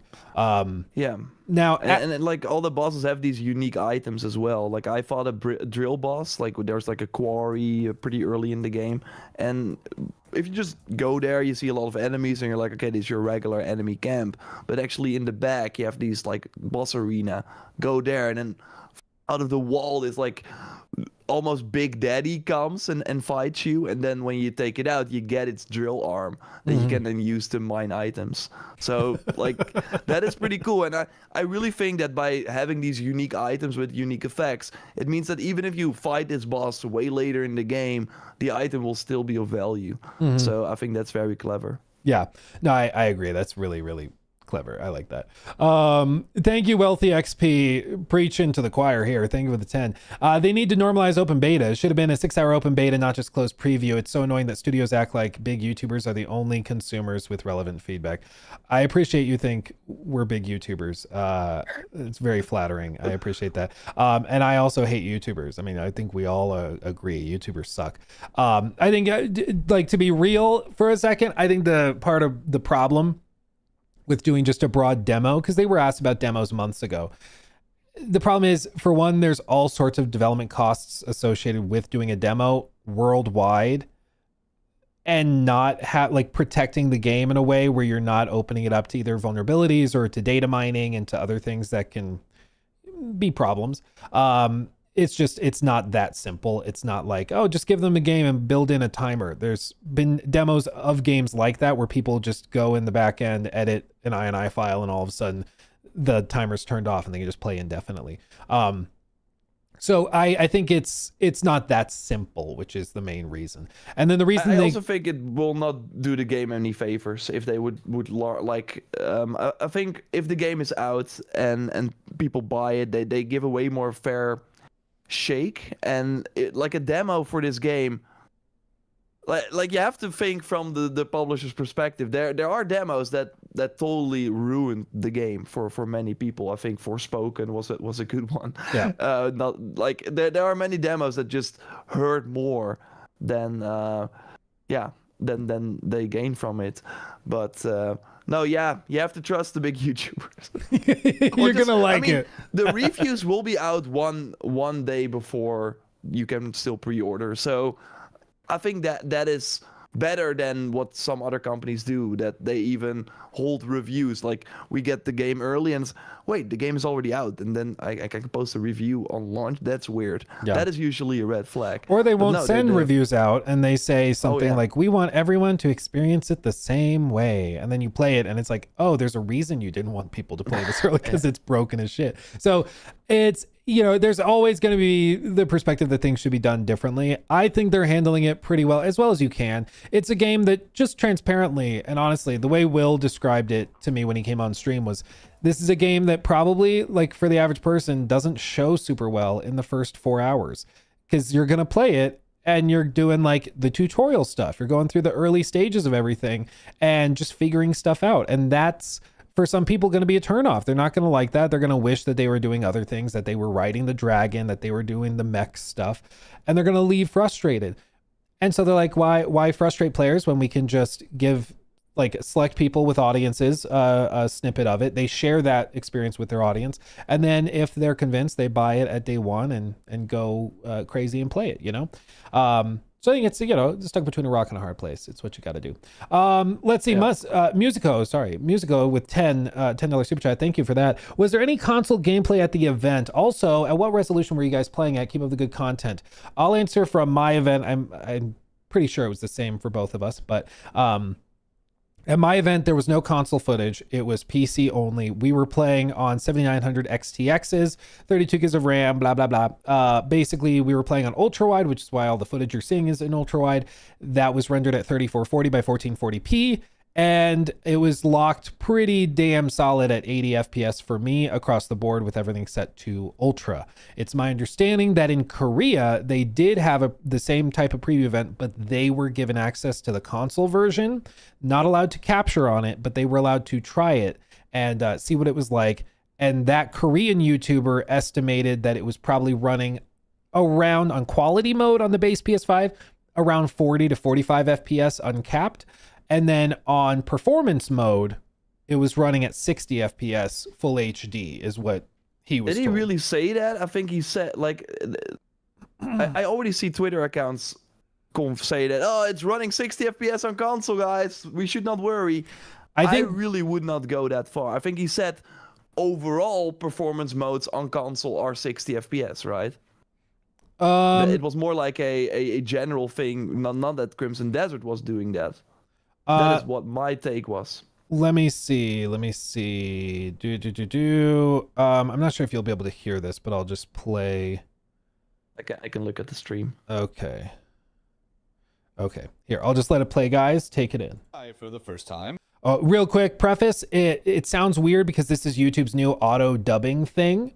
So YouTube scans their voice and then translates it to English and then has that voice do it. It's weird, but that's why you'll hear some things where it translates it to Red Desert instead of Crimson Desert. That's why it sounds a little weird. It's an AI voice thing. But anyway, it's a transcription of his video in Korean. Please note that recorded footage is no longer available, so what you see on screen is the PC version. I should also note that the PS5 version I saw wasn't the latest build and may be refined with a daily patch before release. Arus. While I didn't provide frame rates, I did see some differences, but it felt like 40 frames at 4K. As you know, the latest AAA games on the PS5 typically run at 30 frames per second at 4K in resolution priority mode, P-Second mode. And in frame priority mode, full HD 60 frames is the default, but even in 4K, it felt smoother than 30 frames, and I played a short 10. So I see what you mean. He's describing it. He says in performance or frame priority mode, full HD 60 FPS in frame priority mode. I could see that it's tough with the translation because I don't know if in the original translation he's speaking in the context of the Crimson Desert demo was playing at because he says it felt like 40K or 40 FPS at 4K. And latest AAA games come out on basic PS5s are usually 4K 30 in priority mode. 60 FPS full HD in frame priority mode. It felt smoother than 30 FPS. Let's see, it talks about playing the game without any major frame drops. Open world graphics are truly impressive. I think basic PS5 users might be a little worried whether to use resolution or frame priority mode. After this short demonstration of the PS5 version, started playing the main game Crimson Desert with excitement, changed location and played the PC version. There was a PC spec, AMD, and then gets into the PC version. So the translation is clunky. It's clunky. Yeah, but like I said, it sounds like to me as if he's saying, yo, I saw the game on quality mode and it was 4K, and I think, and I like, maybe he has like amazing eyes and he's like Digital Foundry without all the tech and he can like spot like Terminator vision. I think that's pretty, I mean, that is pretty impressive if you can, but it sounds to me as he was playing on PS5 and he just was speculating. And he says, okay, the other games also have a like regular PS5 games have a quality mode and a performance mode. So this, like, then he implies this likely has that too. But I'm not hearing that, or and there are certain games that don't have that. As weird as it is, and we cannot like point to another game because this is on this new engine. Obviously Black Desert I do think is 60 FPS, but obviously that is running on a way older version of this engine, so it's hard. I think this does not confirm anything. Actually, it's now that you pointed out, and if I listen to it specifically with the mindset that the way it's translated is broken up into the two chunks of like what typically is versus what he saw. He does say it was on quality mode and it was running 40 to 45 FPS based on his eye, based on his impressions. I don't know if that's informed by him asking one of the devs on quality, is it at 4K? Or if he's just eyeballing, because it's not stated. But yeah, this is far from like confirmed it runs like this. If they were confirming it, it would be a public statement, a public release, right? So they would be releasing footage right now. Like I think that is the thing that we can all agree. If it was running great, we would have seen it already.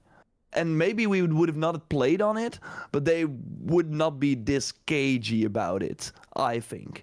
So I do think there's cause for concern, although it could totally be that, like this person also said, they're doing a daily patch, the day one patch, where they're ironing things out and they only want to show it with that day one update. Yeah. And then you have the best representation, because it might turn people off, obviously, to see a non-day one patch version of this game, and then they're like, what the heck? And then when the game like is actually coming out, it runs way better. So I think we just have to wait till March 18th, because I've requested the PS5 code as well. I hope I get it before launch, so I have my base PS5, my Pro ready, my Xbox. I want to try it on everything because that is still, I think, the biggest question. He has everything. I got a Switch too. Please port it over. No, I hear you, and like this is, I've been trying to also remind people. I'm like, guys, let's deep breaths. I know we're all excited. It's still like 2 freaking weeks away. Okay, like it's really easy to be like, God, why haven't they shown it? Most games don't share a damn thing before launch, and they're just like, yeah, you're gonna play it, you're gonna like it. And then, maybe it comes out and launches and it runs great. Usually we aren't getting a lot of performance details and specs unless it's a game that runs really well. Like the best example was KCD2 last year, when they were very transparent.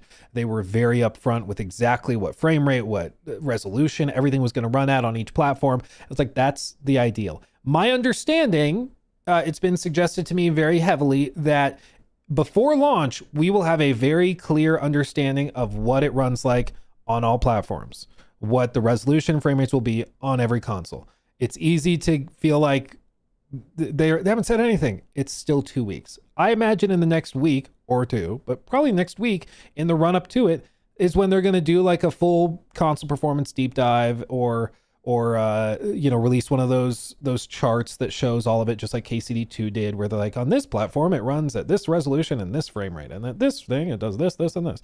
I'm guessing they're going to do that. It's just really easy to get caught up because it's exciting. I mean, you know. I really think there are a cause for question marks. And I would not play people this on a are- Series S. No, Some platforms I'm for like, sure. Yeah. But base PS5, I think maybe a PC will obviously be the biggest platform, but base PS5 will probably be 30%. It's gonna be very, very big on that because this is a PS5 game. It is like those Sony exclusives, and that's why. Oh. Boom. And that's why, like, that's why I do want to at least like shoot out a flare and say, "Yo, if you like me, want Atreus in between the consoles, you're gonna have an issue." So, Jor the yellow miss paint Aloy, raptor. just like you come into the room and Aloy's like, "What if we like pull this lever here and then?" Dude, it's so Okay. funny because I do think that there are some games like that are so handholdy. They've trained crazy. players to not think and just to do. And like, it's one of my frustrations. You know, there's the famous video, Red Dead Redemption 2 is outdated, or quest design is outdated, or I forget the exact title of it, but basically showcasing that, you know, the structure of the game is very, it's not been innovated upon in many years. And you go back and you play Red Dead 2's story, it's very much like, go to this very specific spot, do this. This quest has to play out exactly the way they want it to, with you going here to trigger this cutscene to do this. It's very, very structured, at least in the main story. Elsewhere, it's more open. But I think that type of quest design has permeated through a lot of the AAA space. And so when players play something that is much more open-ended and it's like, figure it out, dumbass. It's kind of shocking and jarring because you're like, what? But you know, you'll figure it out. Nakey Jakey, thank you. I almost said Jake Lucky, but that's a different guy. Also a fun guy, very nice guy. But... and I'm obviously like making jokes. Like I don't want it to be that bad, and I think that Sony did a great job. Actually, they patched the Aloy thing and all that sort of stuff. Same with Atreus, yeah, they patched that too. Yeah, for sure. So no, it's just like it was an interesting approach. I do think there are still some, like you asked, like another thing that I wasn't like I expected a bit more from was the world. Like my one biggest takeaway was you still see the MMO roots pretty clearly. And especially in how the world and the NPCs are. Like in MMOs, they usually just stand around. They're not like on a schedule or anything like that. And I know with like this game, every time you see it, you're like, I didn't know we could do this. I didn't know. So people already in their mind were thinking of this as like a Red Dead 2 or Yote, and of course we have seen Fable and what they're trying to do. This game is not like that. How I really see it is they're giving you this amazing looking, like amazing draw distance, incredible world with very cool setting. I love how they have technology and are also medieval, and they have like the magical stuff with the Sky Islands. But yeah, there's not much going on apart from that. I felt there. I did see like some people getting some random events, but when I was exploring, I didn't really see a lot of interesting things. To be honest, I thought the village as well. Like people were speculating, okay, if I go into this village at night, will the streets then be empty? No, the same NPCs will just standing around. I saw a kid like up till like 3 a.m. or whatever. Like it doesn't matter. It's really that more old school approach, and that is fine. But I do think it's good to get those expectations out there after playing a Yote where it did feel like the world, like there were really like a lot of these small stories that I really enjoyed experiencing. It doesn't feel like this game has a very like old school type of structure for an open world game, and that's fine. But I do think people were kind of running away with their thoughts a bit. Oh yeah, no, and it's natural for people to see stuff that's blowing their mind and be like, okay, so maybe they're going to blow my mind in these ways. But it's why I said like the game is exactly what it appears to be in the trailers, nothing more, nothing less. But it's important to remember that nothing more part. Like there's still people that are thinking they're going to get in here and it's going to be like a narrative RPG, that it's going to be like Witcher 3 levels of choice and consequence. That is not what this game is. And you should not go into it expecting that. It is much more Breath of the Wild than it is Witcher 3. Some people love that. Some people hate that, you know, but it's important to know what it is. And it comes with the narrative and the discussion. People are calling it like the everything game. It has everything. Danger with that. I get what they mean. It has a bajillion sequences, a bajillion different systems. That's true. But it's not everything. Like there are things that it's not prioritized, and that's okay. Some of my favorite games ever, like an Elden Ring or a Breath of the Wild, story is not a major focus for those games, and they're still fantastic. You know, it's just a matter of priorities. So it's going to be fascinating to see kind of how it plays out, of course, as time goes by. But overall, I think people are pretty impressed. There's still a lot of question marks, especially when it comes to performance on like consoles, bug fixing, because there were a number of bugs that even I encountered, and I know a lot of people in the late game save specifically had a lot more bugs pop up. So I'm worried about like end game progression when it comes to bugs and bug fixing. It doesn't mean the game will be bad. One of my favorite games of all time, Baldur's Gate 3, Act 3, was totally broken when it launched.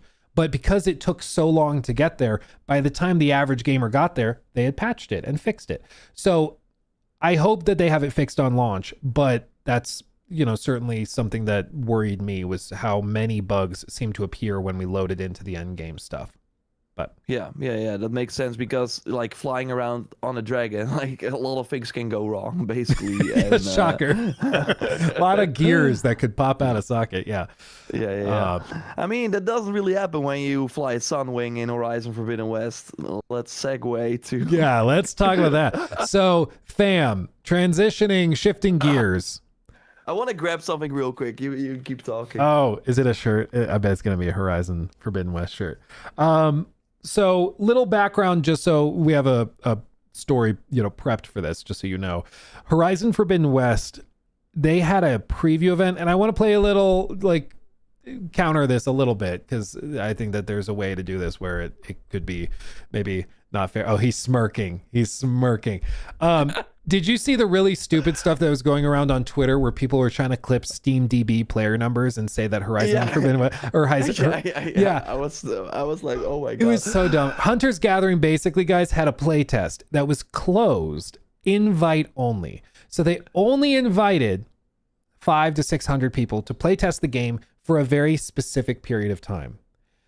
People came in, played it, and then the time was over, so they closed the game and the servers shut off. Very normal for playtesting stuff like this. People were then going onto SteamDB and trying to clip it, be like, look, there's no one online, or there's 3 people online. The game's already dead. It was like next levels of stupidity. Like, it's at that point, you are acting in bad faith. I don't believe anybody is that stupid that they don't understand what a closed playtest means, or what like hours of operation mean. People were trying to do the same thing with Marathon when it went offline, and they're like, see, they lost all their players.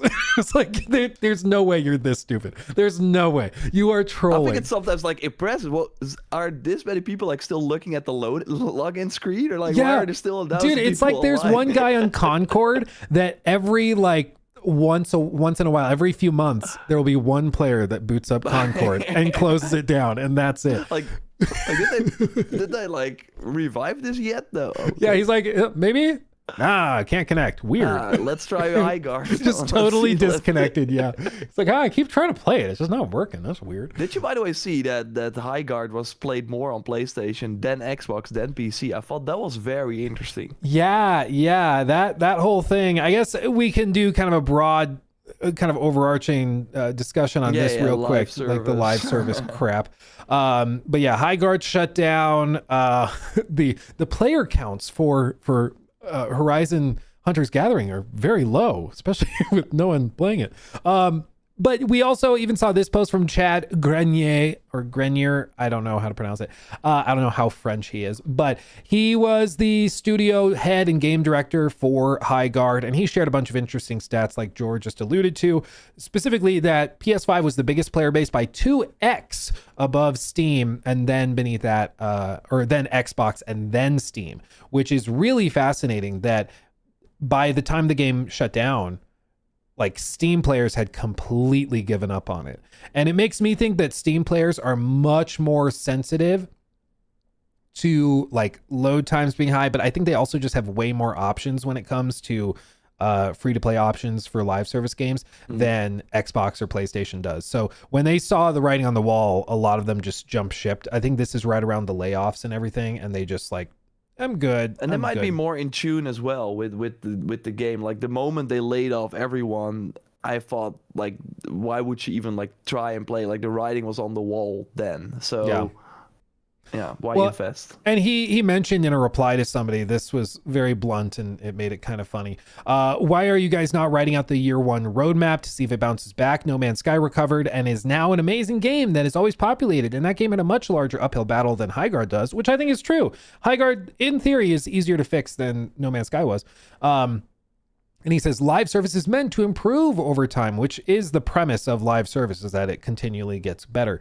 But Chad replied, not enough revenue to keep anyone employed to work on it, unfortunately. That is harsh. Which is kind of blunt, but that's true. And it's like George said, if you know 80%, it went from 100 people down to 20. If 80% of the studio has been fired, I think it's fair to say that that ship is sinking. Why would you get on and spend money on microtransactions? Bear in mind, they didn't announce refunds. They didn't announce that they're going to be giving people their money back for the cosmetics because they don't have the money anymore. It's all burned through. Like, and I think that is a good segue to Horizon Hunters Gathering, because I think the biggest news from that, like even if you like the game or don't like the game or whatever, and we're going to quickly touch on that, of course, as well. This is almost everyone at Guerrilla Games working on it. That's what Jason Schreier reported. And like that is a very expensive studio in in Amsterdam. They have one of the biggest buildings there. And we learned that Horizon 3 is delayed, or maybe it was always the plan that it would come later, which is basically they pulled people away. That's what Kotaku reported. They pulled people away from Horizon 3 to work on this live service Horizon game. And like we have not seen a game in recent memory where your reveal, if it has like 80% dislikes, will then go out to become a huge hit. And it might there might be like a dedicated group, but I think the Highguard situation is another great example of how all these companies approach the live service genre in a completely wrong way. They should have had a small team at Guerrilla toy around with this idea, announce it a few years earlier, then bring in people. Maybe then they were like, oh, this is not what the Horizon fans want. It's okay. Maybe we still have time to tweak things. We're not with this, like not...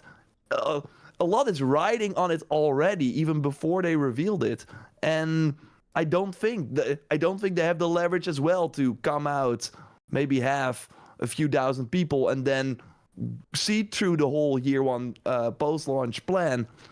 I think this is very comparable in that sense, and it's kind of like crazy to me that we're still in this situation. But obviously these decisions were made during COVID when money was cheap and the live service boom was happening. But I kind of fear for Guerrilla, and maybe we're already kind of getting at the end of the conversation now, but that is, as a huge fan of the Horizon franchise, I don't know, man. Like this is not looking good.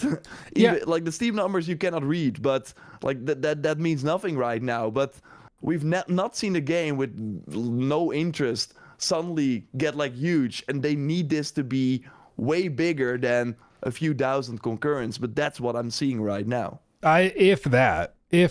I mean, I think the thing is the one thing that's worse than like Highguard Rage and scandalous reveal is apathy, when people just don't give a crap. And I'm getting the vibe that there's a lot more apathy towards Hunter's Gathering than certainly with Highguard. With Highguard, there was real interest and intrigue. They had over 2 million players come out and try the game over the course of its lifetime. I don't see anywhere close to that number coming and trying Hunter's Gathering. I do this for a living, and I still regularly struggle to remember what the name of the game is. I'm like Hunters, like I still struggle with it, and it's just not particularly interesting or captivating, and maybe, you know, the gameplay is so good I that can talk about it, by the way, because I was part of the Creator Council, as people might know. So yeah, why don't there you were share with two- us what that was, when that was, share with us some of that. So I can talk a bit more about it. Obviously, not everything, because I'm still on NDA. But basically, I had like 2 separate events. One was in September, and one was more recently in January, where at September got to see the game. I was with other streamers, mostly variety streamers like that. I was there, and there was like Arctics as another creator, a very nice guy, and he's also very big into Horizon. But we were there. We were like, where are the Horizon fans? Like, it's only streamer Variety X, and I mean, they play a lot of games. They can give a lot of valuable feedback, but it was already clear from that moment that who are they chasing with this game? What is the audience for this? And then the second event was with even more variety creators, and Arctics was not even there. I was like the only Horizon fan, kind of being like, what are we doing here? Please, right? You're like ringing the bell. Yeah, it's like- someone listen. Like, if I was not there, they would have had a completely different sort of take on how this reveal was going to go. So that is very interesting. Oh, so feel free to say no. Are you able to elaborate on what those variety, you don't have to be specific about any of them, but what was the variety There's an image streamer's out there. impression? You can see who the variety streamers are. I just mean like in terms of their feelings, because I'm getting the feeling that you're like, I don't think this is for Horizon fans, and so you can give them that feedback. What was the feedback that, as far as you're aware, from the variety guys? Did they love this? Did they think it was awesome? Did they hate it? What, like, did you get any I feel think for that is hard to talk about. I do think they, like, publicly, some of them reacted to the reveal. But I think that they have way less of a horse in the race, I think, because they, of course, play games all the time, and they play games full time on stream. So they probably see this as a game that they will play for 1 day, 2 days, and then move on. And that is how they always play these games. But I'm looking at it from this has to sustain this whole studio. And that is where I'm like, who are you guys making this for? So I think it's kind of hard to say what they, what their vibe was, because I don't want to speak for them. And obviously I can't really share more about all the feedback we gave. But what I can say was that I was surprised that I was the only Horizon fan during that second session. You can see photos of that.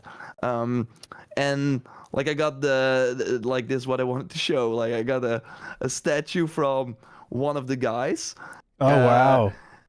And it's like, who is this? Like, my biggest issue, or one of my bigger issues is, so they have this like enormous franchise with 2 games that you can easily spend 100 hours in, with a ton of characters you meet, and then they come up with these random characters, and they gave them descriptions that you can read online, where it's like, this famous machine hunter about this and this and this, and I'm like, we've never heard of all these characters before, and they just were like, oh, we're just like doing this and this and this. It feels so weird, as if like this does not feel like Guerrilla Games making an Horizon game. It feels like a different company, like trying, like dipping their feet in the Horizon franchise and trying something completely new and just using the IP.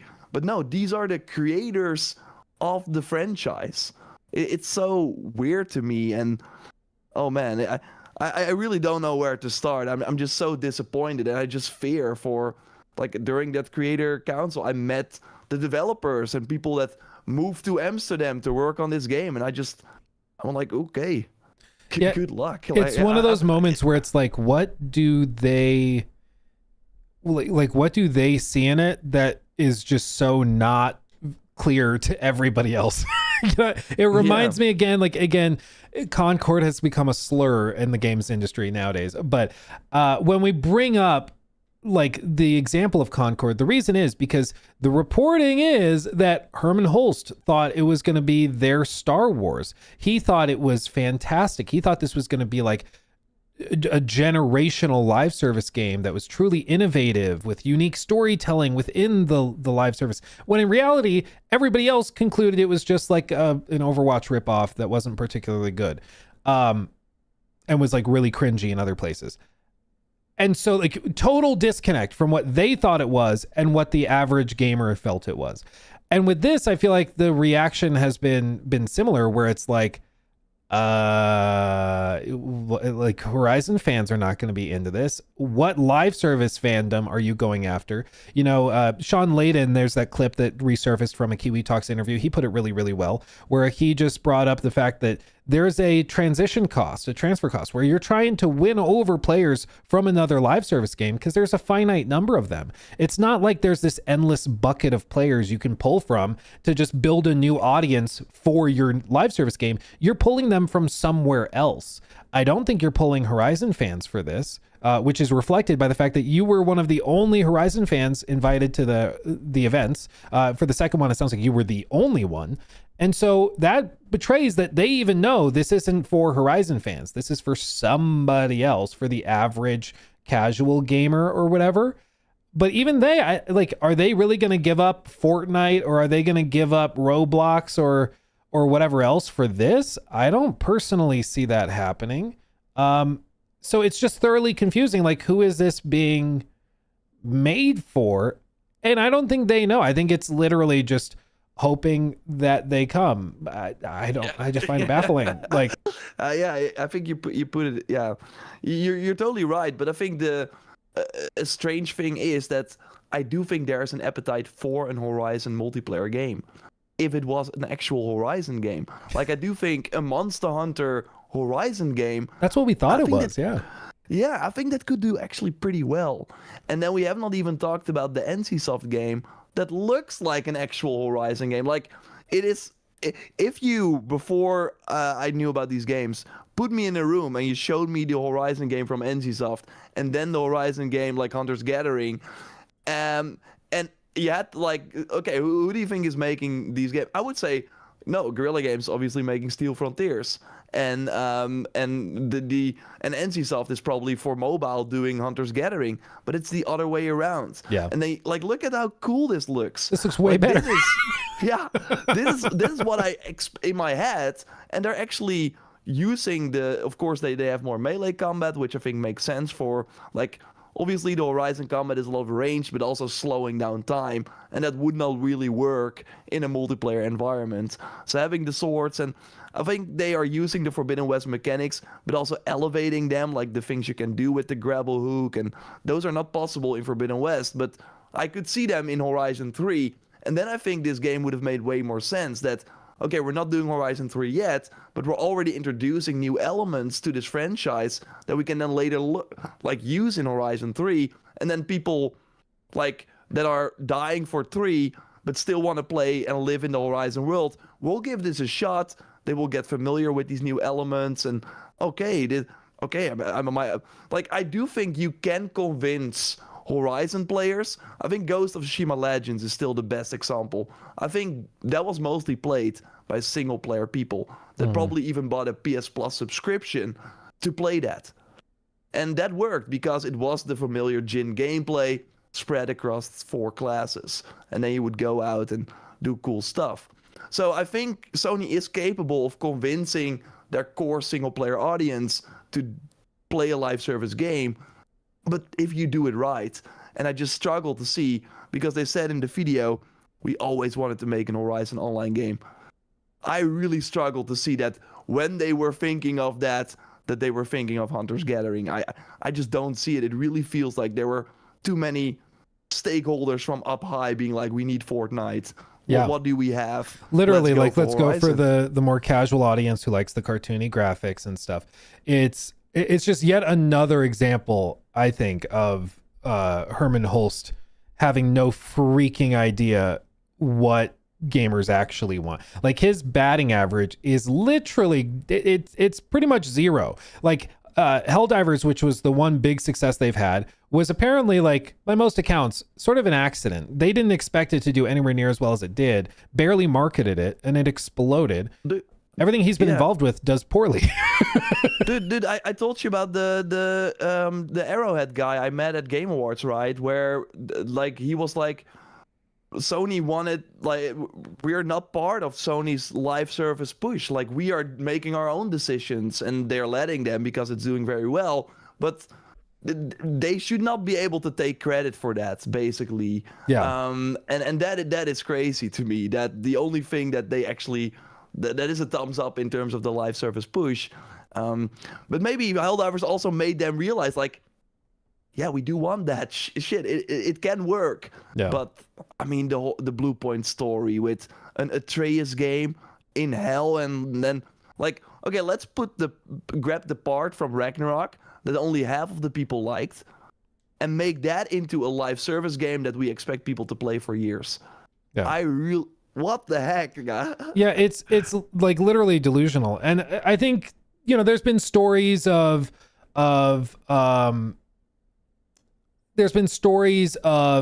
these, I guess, instances where, like, for Fair Game $, there was the alleged play test that happened that led to the founder leaving, maybe being fired, we don't know. The creative director left after that. There's been stories like that where Sony apparently has been inviting people in. You went to this creator panel in September. That is totally a Concord thing, by the way. I think that at one point they realized, okay, we cannot just launch the game and do a pre-order beta and then people will show up. No, we have to actually listen to feedback. If they're actually going to do something with it, that's of course a different thing. But well, and I think it's the real problem with some of these games is the feedback's not being received early enough, because I'm just a firm believer that there's some concepts that just will never work. Like, I think a Concord pitch should never have been greenlit, because I don't think doing an Overwatch clone in 2024 I don't think that was ever going to work. I don't think doing a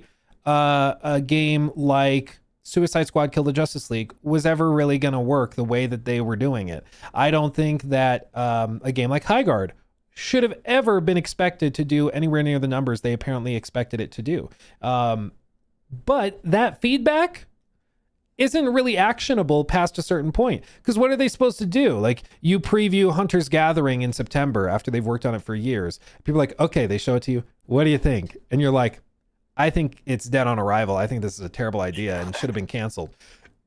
They're like, thank you. Next. You know, like, what are they supposed to do with that information? They can't. They're too far gone. So they're already in too deep. Yeah, and so I think that there's just this problem with a lot of these projects, like you said, that were greenlit during COVID when money was cheap and it was easy to greenlight stuff.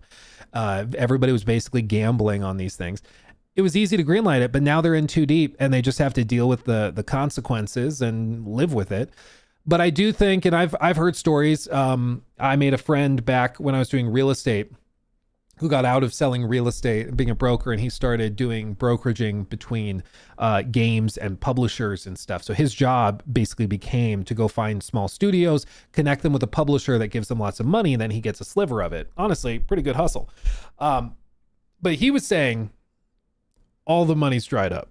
He's like, nobody's greenlighting any of these live service projects. Nobody's greenlighting anything that's like considered to be slightly risky. Live service used to be seen as like the untapped pot of honey, you know. Now it is radioactive. Nobody goes near it. So I think we're going to swing so far the other way. In 2 to 3 years, I don't think there's going to be anything coming out live service wise, except from the big guys, because it's now just so risky and so expensive and so oversaturated. It just doesn't make sense. But yeah, 100%. And I think that is like, they had to learn it the hard way, I guess. But that is good in some sense as well, because again, the part where the developers, like, they're moving countries all the time, and they're like, they have the best intentions and they're gonna do their best work and try to make it work. But like you said, some projects can just never work.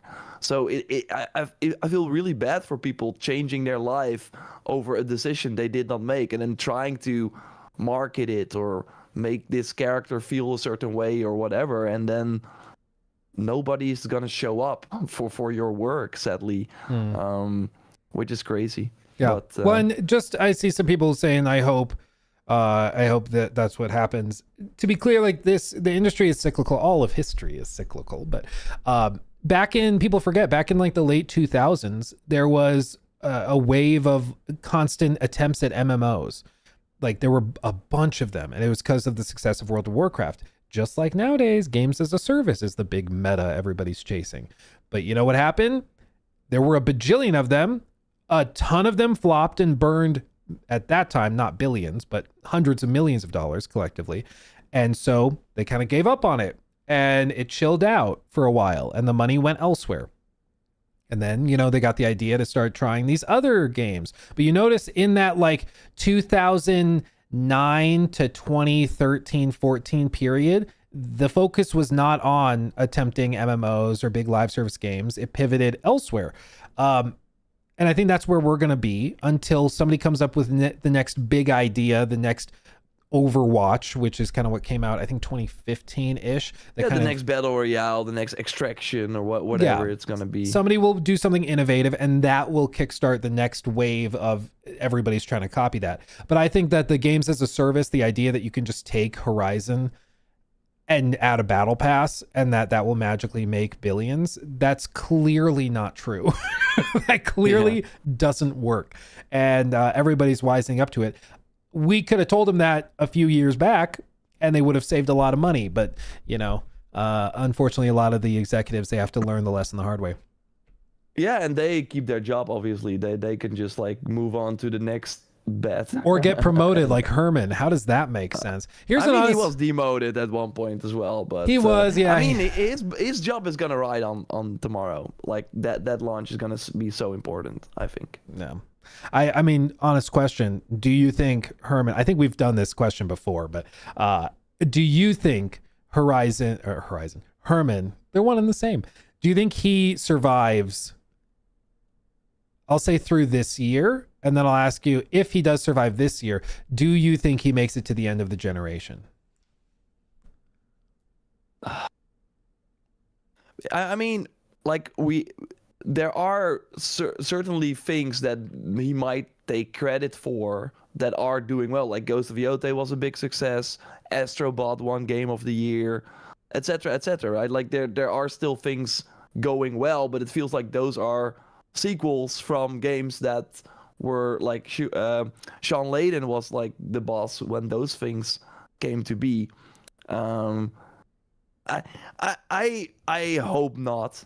I think it's time for someone else to change. I'm actually pretty excited about the Xbox change, even though it's of course kind of murky waters. But I think it's good that something is at least happening, because I think that should have happened like a long time ago as well. But I don't know. I do think there's a better person for the job. I'm certain of that. So I hope it changes, but I think it's not a yes, of course. I mean, I think I think it really depends on Marathon. If it's like a huge flop, then I do think Herman is out. But I think Marathon will be a kind of wishy-washy. It will be pretty well. It will do pretty well. And I do think it will lead to layoffs at Bungie. I do think the team that's working on it now is probably too big for the post-launch and for the amount of people that will play it. But yeah, I mean, that was a big, like the 3.8 billion. They already devalued Bungie, I think, at one point, and yeah, it's crazy. But on the other hand, like the thing is, PlayStation is doing super well. And again, the single-player games are doing pretty well. GTA will come out, and they will make a few billion by doing nothing. So it's not that PlayStation is in the dirt. It is just that I do, and that's why I hope he loses his job, or at least they're looking for someone else, is that he was put in position to make something happen with the live service games with Jim Ryan as well. Jim Ryan already left, and he continued. I think in any other situation, a Concord would be enough, I would say. You would think. But, yeah. But I think if you look at the whole graveyard that he's leaving behind, and basically Bluepoint, like putting them on a God of War live service, and okay, the Bloodborne situation, we learned that From Software doesn't want them to do it, which is fine, but still, the fact that you bought this remake studio and did not let them work on a remake, even though they wanted to do something else, like, okay, they wanted to do something else, don't give them a God of War live service game. That's so crazy. But I heard David Jaffe also say, like he of course has a very as the God of War creator and person who worked at Santa Monica and helped like found that studio, he has like a completely different look at the going on at Sony, and he just looks at it like, Herman is kind of afraid to piss people off, so he's just doing as he's told. Like, he's making the safe bets, and maybe he's playing the political game in a good way. And again, he has some wins. He still gets the nominations for Game of the Year and gets awards, and so that is still a PlayStation Studio thing, and he's the boss there. So I'm just really curious at how, like, does Sony look at everything he's doing, or only look at what I think his challenge was and how he's doing with that, and that is where he's failing, I think. Yeah, I agree. Like, clearly you have to be good at climbing the ladder and playing the political game to end up as the head. At one time he was like co-CEO of Sony Interactive Entertainment. You got to know what you're doing to climb that ladder, and you got to be able to schmooze, and clearly he's good at schmoozing. I think there's clearly a disconnect between what the average player feels is a good performance versus a bad performance. And I think most people can see that his metrics, or his ability to judge a game with potential, at least live service games with potential, I think is demonstrably flawed. It's not great, but perhaps, he was able to deflect blame for Concord onto Jim Ryan completely, and he was able to kind of take credit for Helldivers, and he's like, yeah, and we're going to keep swinging and trying. I'm going to revitalize Fair Game $, and I'm going to make it work. And then I'm going to go and I'm going to make Horizon Hunter's Gathering work, UC, and I'll revitalize Marathon and reboot that, because he can kind of point the finger for all those other things at somebody else. But I think you're right. Marathon, now it's like all on his shoulders, and same with Horizon Hunter's Gathering. That's one of their biggest, most prolific and successful studios, and that's what he has them working on. And so if Marathon does okay, I don't think that's good enough to justify multi-billion-dollar acquisition. Because you think that as well, right? That it will. I think it probably lands that. Yeah, I don't think it's not going to be Arc Raiders levels at all. I don't think it's anywhere close. But it might have 10 to 20,000 regular players, which is solid enough. That's a good number, and it might even grow as they improve it and add content. I think it'll be solid. That's been my perspective for months. I just don't think it's big enough to justify a multi-billion-dollar company's existence. Like, it's a solid number for a small team of 150. It's not enough for, I think they're at like 900 employees or something now. They were at 1,800, but then they got cut in half, stuff split off. So I know they're not as big as they once were. Yeah. And Destiny is like 10,000 concurrents now on Steam, which is like crazy. It's like 1/10 of the usual numbers a few years ago. Yeah, I think that you're right. They probably do some downsizing. They reshift it. But I think, Marathon not exploding will weaken him a lot. And then if Horizon Hunter's Gathering flops, that it's going to be real hard to point the finger on that one, especially because if Concord was his baby, dude, this thing is his whole family. Like, he loves it. So, I never thought that I would be like more optimistic about, like you said, Xbox's leadership change. And I've been very, very cynical at times, skeptical, I'd like to say, but I've been feeling cynical towards, them putting an AI chief in charge of Xbox.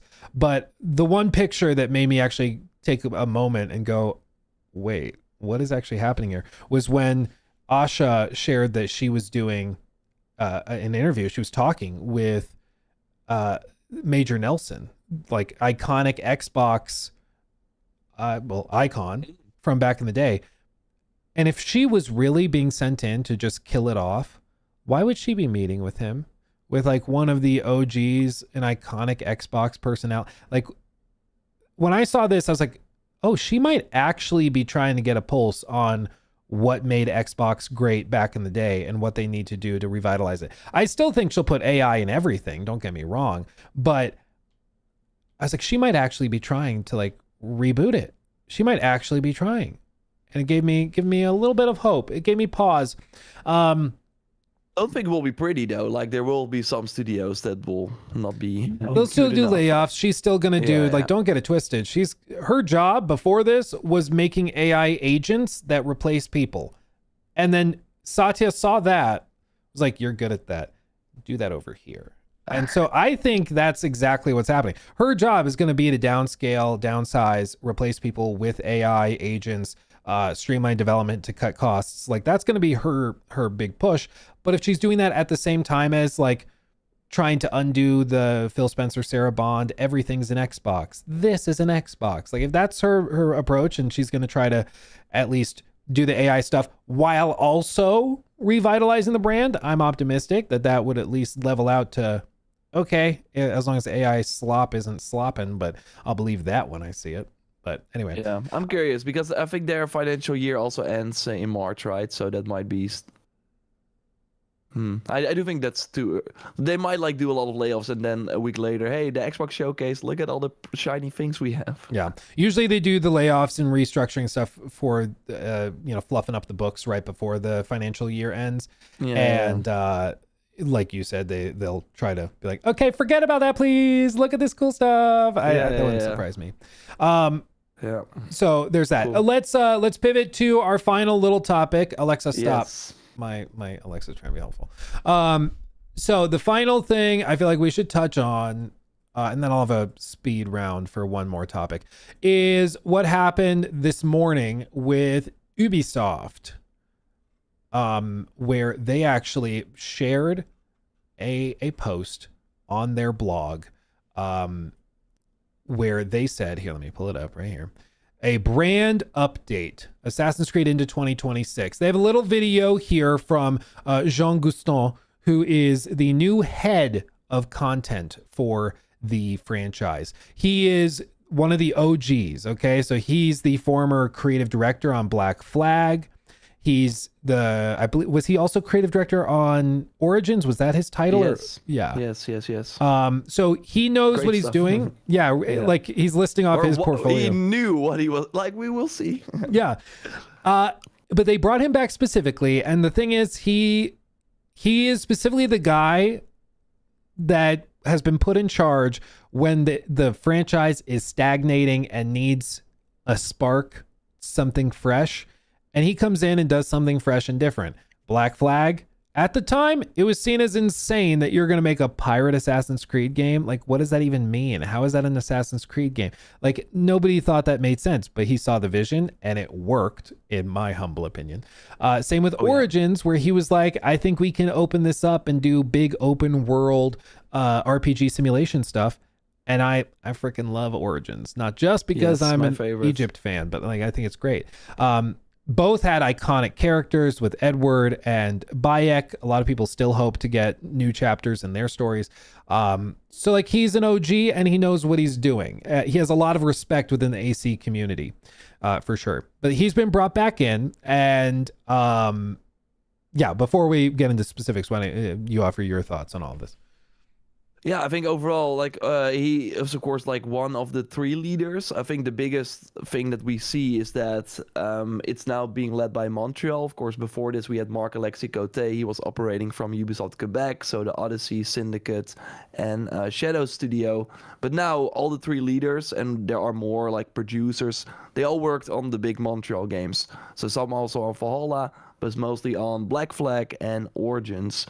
So I think that's an interesting change, and I always think that the ones that were always making sure the Assassin's Creed DNA was still present in their games was Montreal. They would always have the convention rooms when you would kill a target, like social stealth and all that sort of stuff. Like that was still in their games, right? While like Quebec kind of went crazy with Odyssey, and to some people that was like, what the heck, this is not an Assassin's Creed game anymore. I think it also brought a lot to the franchise. I do think that a lot of people played Odyssey maybe as their first game and were like, whoa, this is great. With Shadows, they kind of tried the middle ground again, and yeah, we the narrative in particular just didn't really hit, and you still see that they're just not able to hit that Assassin's Creed feel, and they put Templars in, but it's just not the same, right? So I do think having the Montreal guys back, and we of course went to a Teams meeting earlier this week where we got to talk to Jean Guston, and yeah, he basically was trying to explain to us like everything we put out from now on will still have that Assassin's Creed DNA. So they're saying the right things, that we're even invited to a call where we can directly talk to him and share our feedback and stuff. Is also a step in the right direction. But of course, with Ubisoft, we've been covering them for many years. Yeah, actions speak louder than words. So let's see what it actually means. Yeah. I was taken aback because they did invite us out to talk with him, and they wanted to open that channel of communication. And it was clear, like, they asked, tell us what you think and be real. You don't have to just like glaze us. And there's moments where, like, you know, we told them, like, hey, there's a serious quality control issue. There's a lack of consistency when it comes to quality. You mentioned new quality standards. What are those like? Can you touch on those?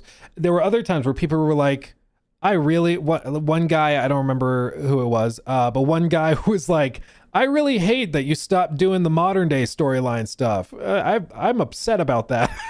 Like, that's actually like feedback that they can take and listen to, but it shows that they're trying to open up the channel of communication. That's easy though. Doing something with it is the tricky bit, and that's where I think a lot of us are like, yeah, and that's when we get to the news today, I would not be surprised. This is speculation, but of course I had Simon, the post-launch game director on Shadows, on my stream in November, and he was talking about year 2, and they had kind of big plans. They wanted to do less frequent updates, but still have those updates be bigger than the biggest update we had for Shadows. So in November we had a very big update. He said it's gonna be like the November update, but bigger. And now we get to this announcement today, and they're like, as we reach this milestone, so Shadows is like 1 year old, Shadows will be moving into its final phase of support. We're winding things down with smaller, less frequent updates, but still a few surprises. I'm like, I would not be surprised if they came in and are like, no, we're not doing this anymore. Or the Attack on Titan thing might have been the one that caused things to change. Where where just having that, like that, really I think took the wind out of the sails for Mirage as well, because people were hyped on Mirage. A week later, we saw that crazy like Titan guy with the face that didn't look great, and that whole mission was kind of a debacle.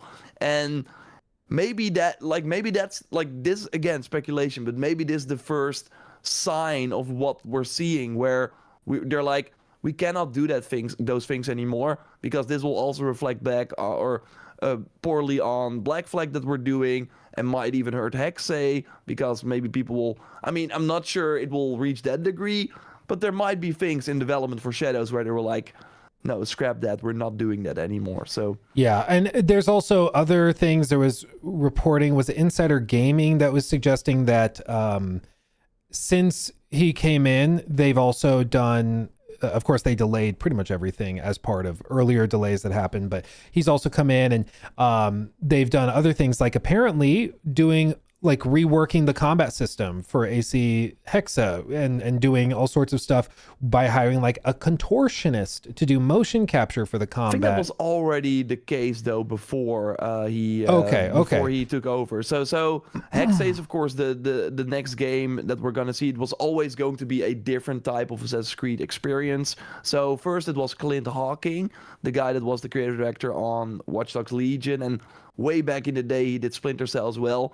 The first time I heard that news, where I was like, okay, the Watch Dogs Legion creative director, I would argue that game failed because of creative decisions, is now doing the Hexay It was a stuff. cool tech. They forgot to make a fun game. Yeah, exactly. So, and now he's leading this like ambitious new Assassin's Creed. So yeah, he's out. And I also listened to, I think, the VGC podcast, where they were like, yeah, he was like hard to work with and whatever. So we'll have to take that with a grain of salt. But it does seem like they're making the right moves. And Sean Gadon, again, the creative director on Black Flag and Origins, is now coming in to bring that game, or like push that game over the finish line. But I do think that the part about like Ezio joining halfway through the game and learning the ropes, or like letting the main character of Hexay become an assassin basically, and also the part about the combat were probably already in place before he took over. So yeah, it's either way, like I think it's been fascinating to see that there's like all of a sudden a little spark of dare I say, hope among some of the fan base, where they're like, specifically for me, it was hearing that there's new quality standards, and those quality standards are what pushed them to delay things that had already been delayed, like a good bit. Things like Black Flag, but also Hexa and everything else that they're doing. And when we were in the meeting with Jean, I did ask, can you tell us what those new quality standards are? And I'm thinking, like, can you tell us, like, oh, well, we have to hit a certain bug threshold, like we have to be at these milestones at development. We have to, when we do internal reviews, they have to meet these standards. I was hoping to get details like that. He couldn't tell me anything, so I still don't know. No, exactly. And I'm not sure if that is because, like, I left the conversation being like, I think it's good that they want to invite us like as early as possible, but I think it would have been better if he was like at the job for at least a month, because he came in last week. So because then maybe he could share more. But maybe we will have another meeting like this in a few months or whatever before Black Flag or whatever. When he can talk to us and tell us stuff. I do think it would be helpful if, like, well, I think it's a good sign that, given that he's only been there a week, one of his first priorities was, let's get in touch with the community and like figure out what we need to do, and hear it directly. Because as we've been saying for years at this point, it's not that hard to figure out what the community thinks if you listen and open up that communication. And then you don't end up with like the frickin' Attack on Titan thing. Any one of us would have told them, guys, I don't think this is good. I think we need to maybe not do this. But so and I think it's also like an interesting change of pace. Like maybe you can real quick look at the Assassin's Creed Showcase from 2022. I will give you the timestamp, because first the leader was Mark Alexi Cote, and I'm not sure if you ever heard him talk to, like, on stage or to an audience, but it felt like a robot, man. It was it's crazy how he talked. Assassin's Creed Showcase. He was like reading from a teleprompter, and this is already such a breath of fresh air having Jean Guedon in the call, and he also did like a so it's from 18 minutes is when he joins. 18 minutes, okay. Well, let's have a listen to this. Okay, do you have the link, or you can send it, or do you need me to look it up? Oh, I can like share the link as well. Yeah. There it is. Okay, and then you said, what was it, 17 minutes? 18. 18, okay. Let me go 1 second, guys. Like 1830. 1830, yeah. Okay, here we go. This is Mark. So, to be clear, Mark Alexis Cotier, he is the former head of the whole franchise. This is him talking like a robot. Thanks for joining us. Well, thank you, Alice. It's great to be here, and I love what you... What? Okay, already, dude. I'm like 5 seconds. Okay, that's weird. Done with the place. Thank you. So let's start with our community. Can you tell us what makes Assassin's Creed so beloved by our global community? Let's go to you. Well, at Ubisoft, our mission as a company, as expressed by Eve, is to enrich the lives of players. On Assassin's Creed, we have a very clear take on that mission. We want history to be everybody's playground as we immerse players into the richness of our shared past.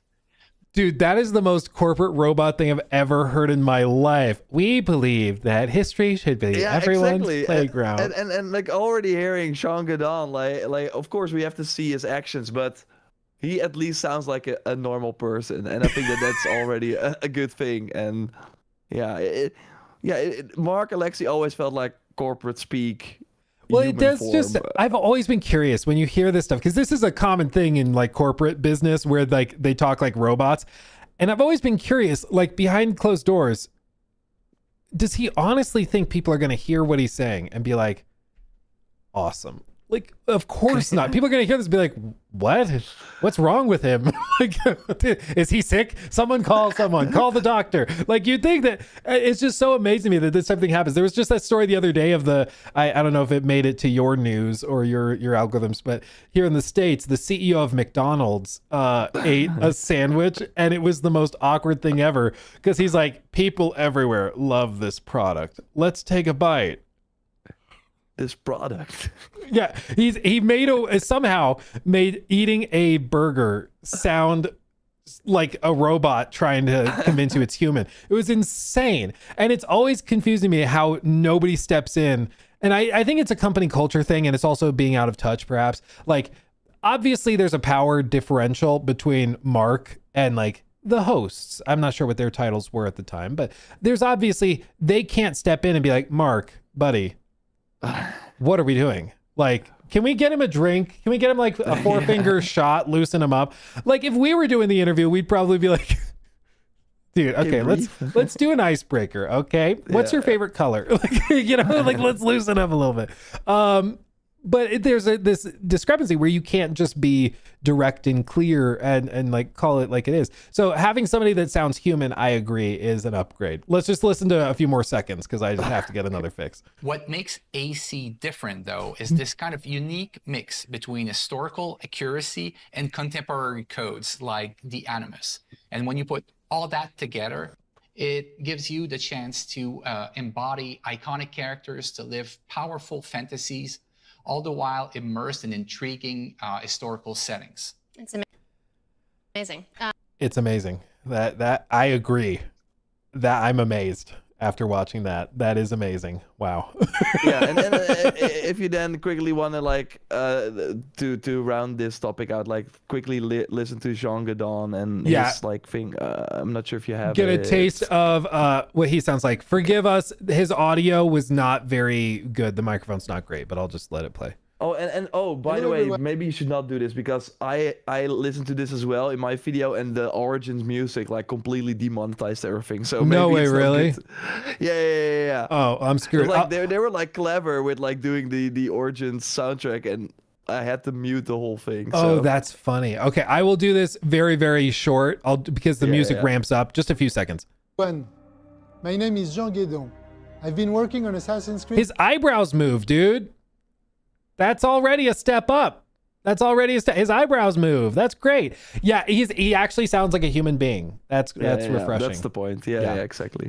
So yeah, we will see. And Black Flag, of course, they've officially confirmed it, so that's good. Yes, it is shocking everybody. There's a Black Flag remake happening. It is just concept art. It's not even like a screenshot or anything. I don't know. Honestly, seeing him come back gives me more confidence that, like, if anybody's going to ensure that the Black Flag remake is not a total desecration of that game, it would be the original creative director. And I think he's now in a position where if he comes back in, he does a review of it, and he's like, what do you mean you redid the combat and now it's tic-tac-toe? What do you mean? Like, if it's really bad, I think he at least is now in a position where he can step in and be like, no, we're fixing it. We're doing it this way, this way, this way.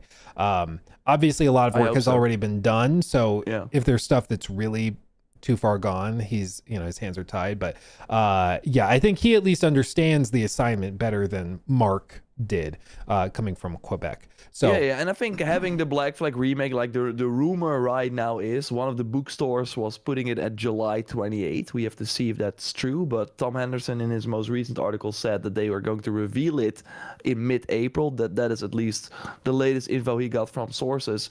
I do think like we are going to see, like, we're gonna get actions by very soon, even though he of course just came in. But like you said, I don't think they should announce it or reveal it if it's not up to their standards.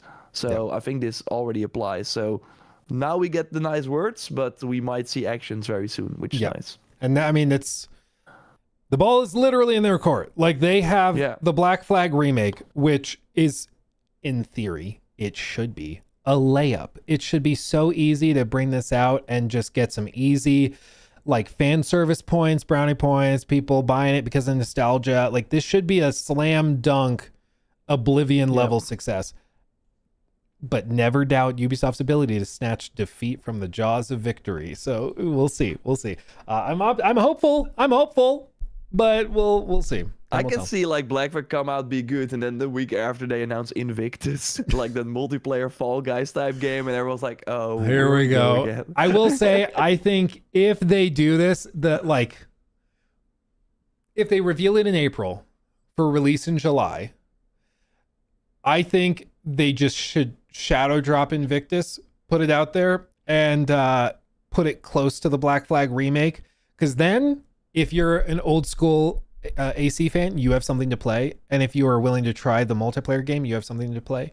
But I think if they try to make Invictus a big moment like Black Flag Remake or Hexa, I don't think that goes over too well. I think they're gonna do the Horizon Hunter Gathering approach, like just put out a video and say, yo, you can subscribe for, apply for a closed test we're gonna do, and we're gonna make it with you. I think that's what the blog post kind of implies as well. Yeah. I agree. Yeah, just so people see, it's the team is incredibly passionate about what they're building. They did confirm Jade still does exist. Yes.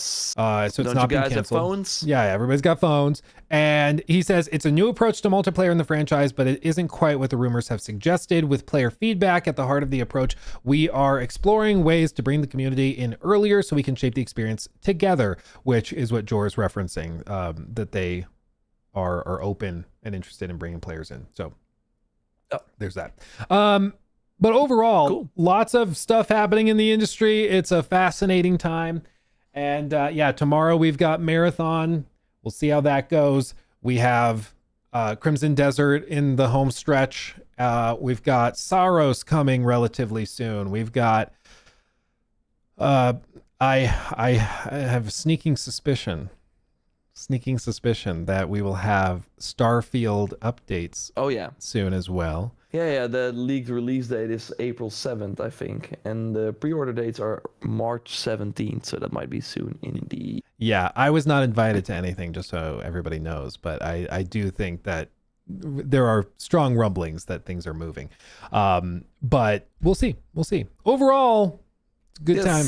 It's a good time. Fascinating. It is a good time indeed. And the Ghost of Yotei Legends for the fans is dropping also next week. Yep, on the 10th, I believe. So there you go. How dare they? Worst timing ever. Yeah. Okay, everybody, much love. Last little, I said there's going to be just one speed round.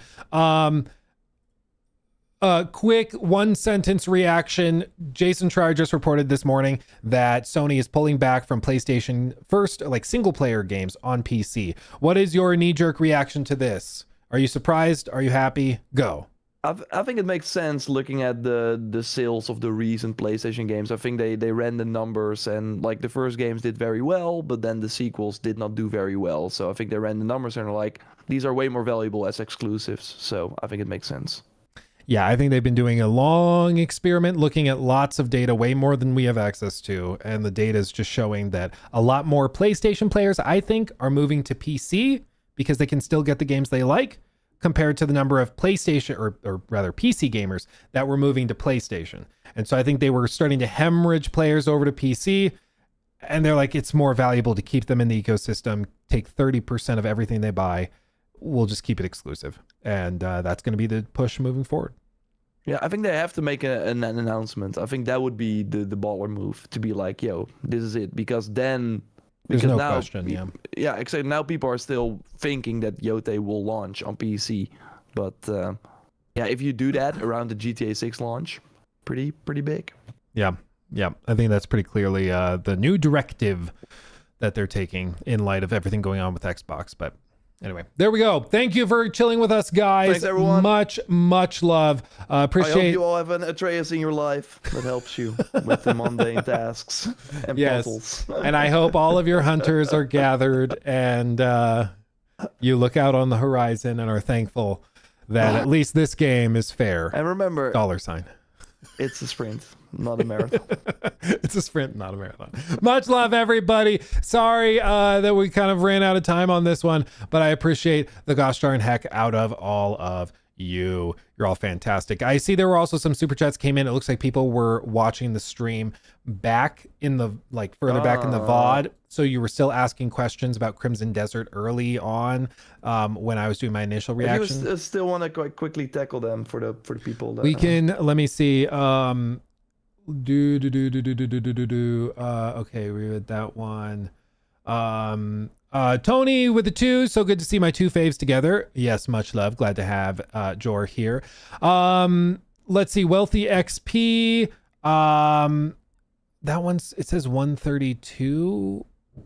I think the timestamps are wrong on these, but I'll read it anyways. With the 10, they need to normalize open beta. Should have been a 6-hour open beta. Oh, we did read that one. Yeah, we did. Yeah, we talked on that. Musico, thank you for the 10. Was there console gameplay at the event? We did talk about that. NFT Vegeta, thank you for that super chat. How random are NPCs? Like, are they interactive? Do they follow a schedule? Are the NPCs alive in Crimson Desert? Love the video from both of you. Keep it up. No, like Jor said, they're pretty MMO-esque. They do have tasks that they're like doing, so they'll like spawn sweeping, or they'll spawn hammering something, or they'll spawn playing a game or arm wrestling or something, but it's not like they're fully simulated like KCD2 or anything. Let's see, Red J Ray, I think, maybe. Thank you for the super chat. Have you heard anything regarding playing on keyboard and mouse? Getting worried how the combat will work. Do I need an MMO mouse for this game? No, I tried it on keyboard and mouse. I thought it played pretty well. They advised me it's primarily designed for a controller, but I thought it was fine on mouse and keyboard, personally. Yeah, and with the amount of like buttons and stuff, and you can remap those as well, while on controller you can't. So I think there's actually a lot of I think keyboard and mouse might be the preference for most people, or a lot of people. Yeah. Total Malarkey, thank you for the very generous 20. Sounds crazy, but one thing Starfield did well was the difficulty sliders for everything. Like, I turned off survival stuff as I find it annoying. For the puzzles, people may end up guide dependent like many MMOs, which sucks. Yeah, I hope that I always encourage people, with those types of puzzles, to push yourself and try to get in that mindset of like, okay, let's break this down into its core parts. Because a lot of puzzle solving is just about not giving up and being like, okay, let's think about this from a new angle. And that's what I love about them. But I do think you're right. There's going to be a lot of like wikis and guides for Crimson Desert are going to be big, I think. Husam Salem, thank you for the 2. Very generous. Thank you. Jeff Hanna, thank you for the 5. Hey, it may be too early to tell, but I think Crimson Desert is going to be a huge win for the industry and for gamers. Keep up the good work, guys. It definitely is giving some of the big AAA open world devs a kick in their pants to be like, look what we're just casually doing. Look at the scope. Yeah, and but scale. it's another game that has been in the works for such a long time, and that is what it feels like. Like, games have to be moments, have to be big moments, and like a Resident Evil is like also sold 5 million, but for those games we will have like September, October this year is gonna be crazy. Like not everything will work. Sadly.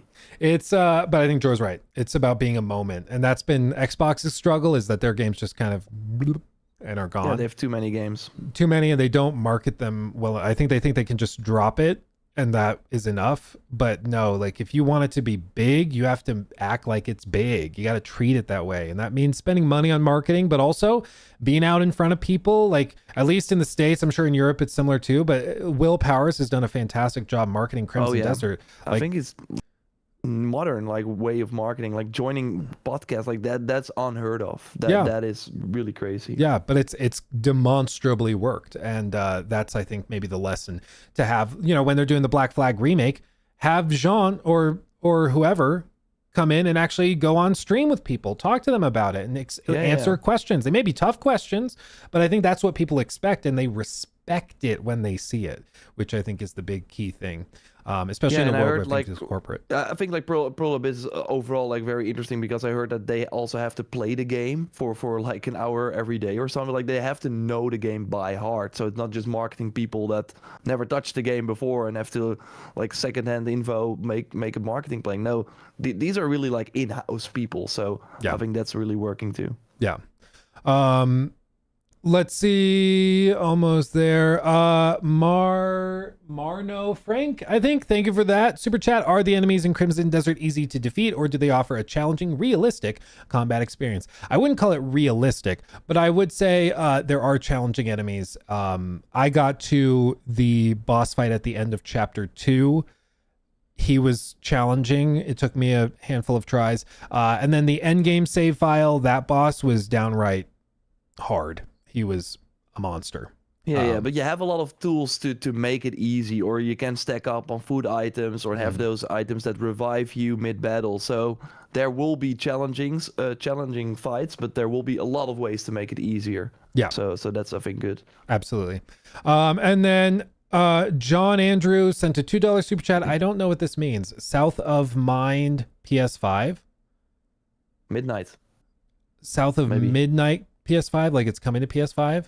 I mean, that was already confirmed. That's the biggest that's the free marketing they got at the Game Awards. They got the award and were like, it's coming to PS5. By the way, yeah. Okay. Well, there you go. I'm not sure if 2026. Oh yeah. Like, are you asking if we have dates? No, I do not know when it's coming. If it's just spring, I don't know more than that. But anyway, that's going to do it from us. Thank you for watching. Check out Jor's video on his impressions of Crimson Desert. Check out all of that stuff. Check out my videos on all of that stuff as well on both of our channels, Luke Stevens and Jor Raptor. Appreciate having you guys here. Y'all are very generous, very wonderful. Much love. Best community on the internet. I'm biased, sure, but that's just my opinion. Cancel me, I don't care. But that's going to do it from us. Much love. I'll see you in the next one, guys. Hugs and kisses. Bye-bye. Mwah. Bye-bye.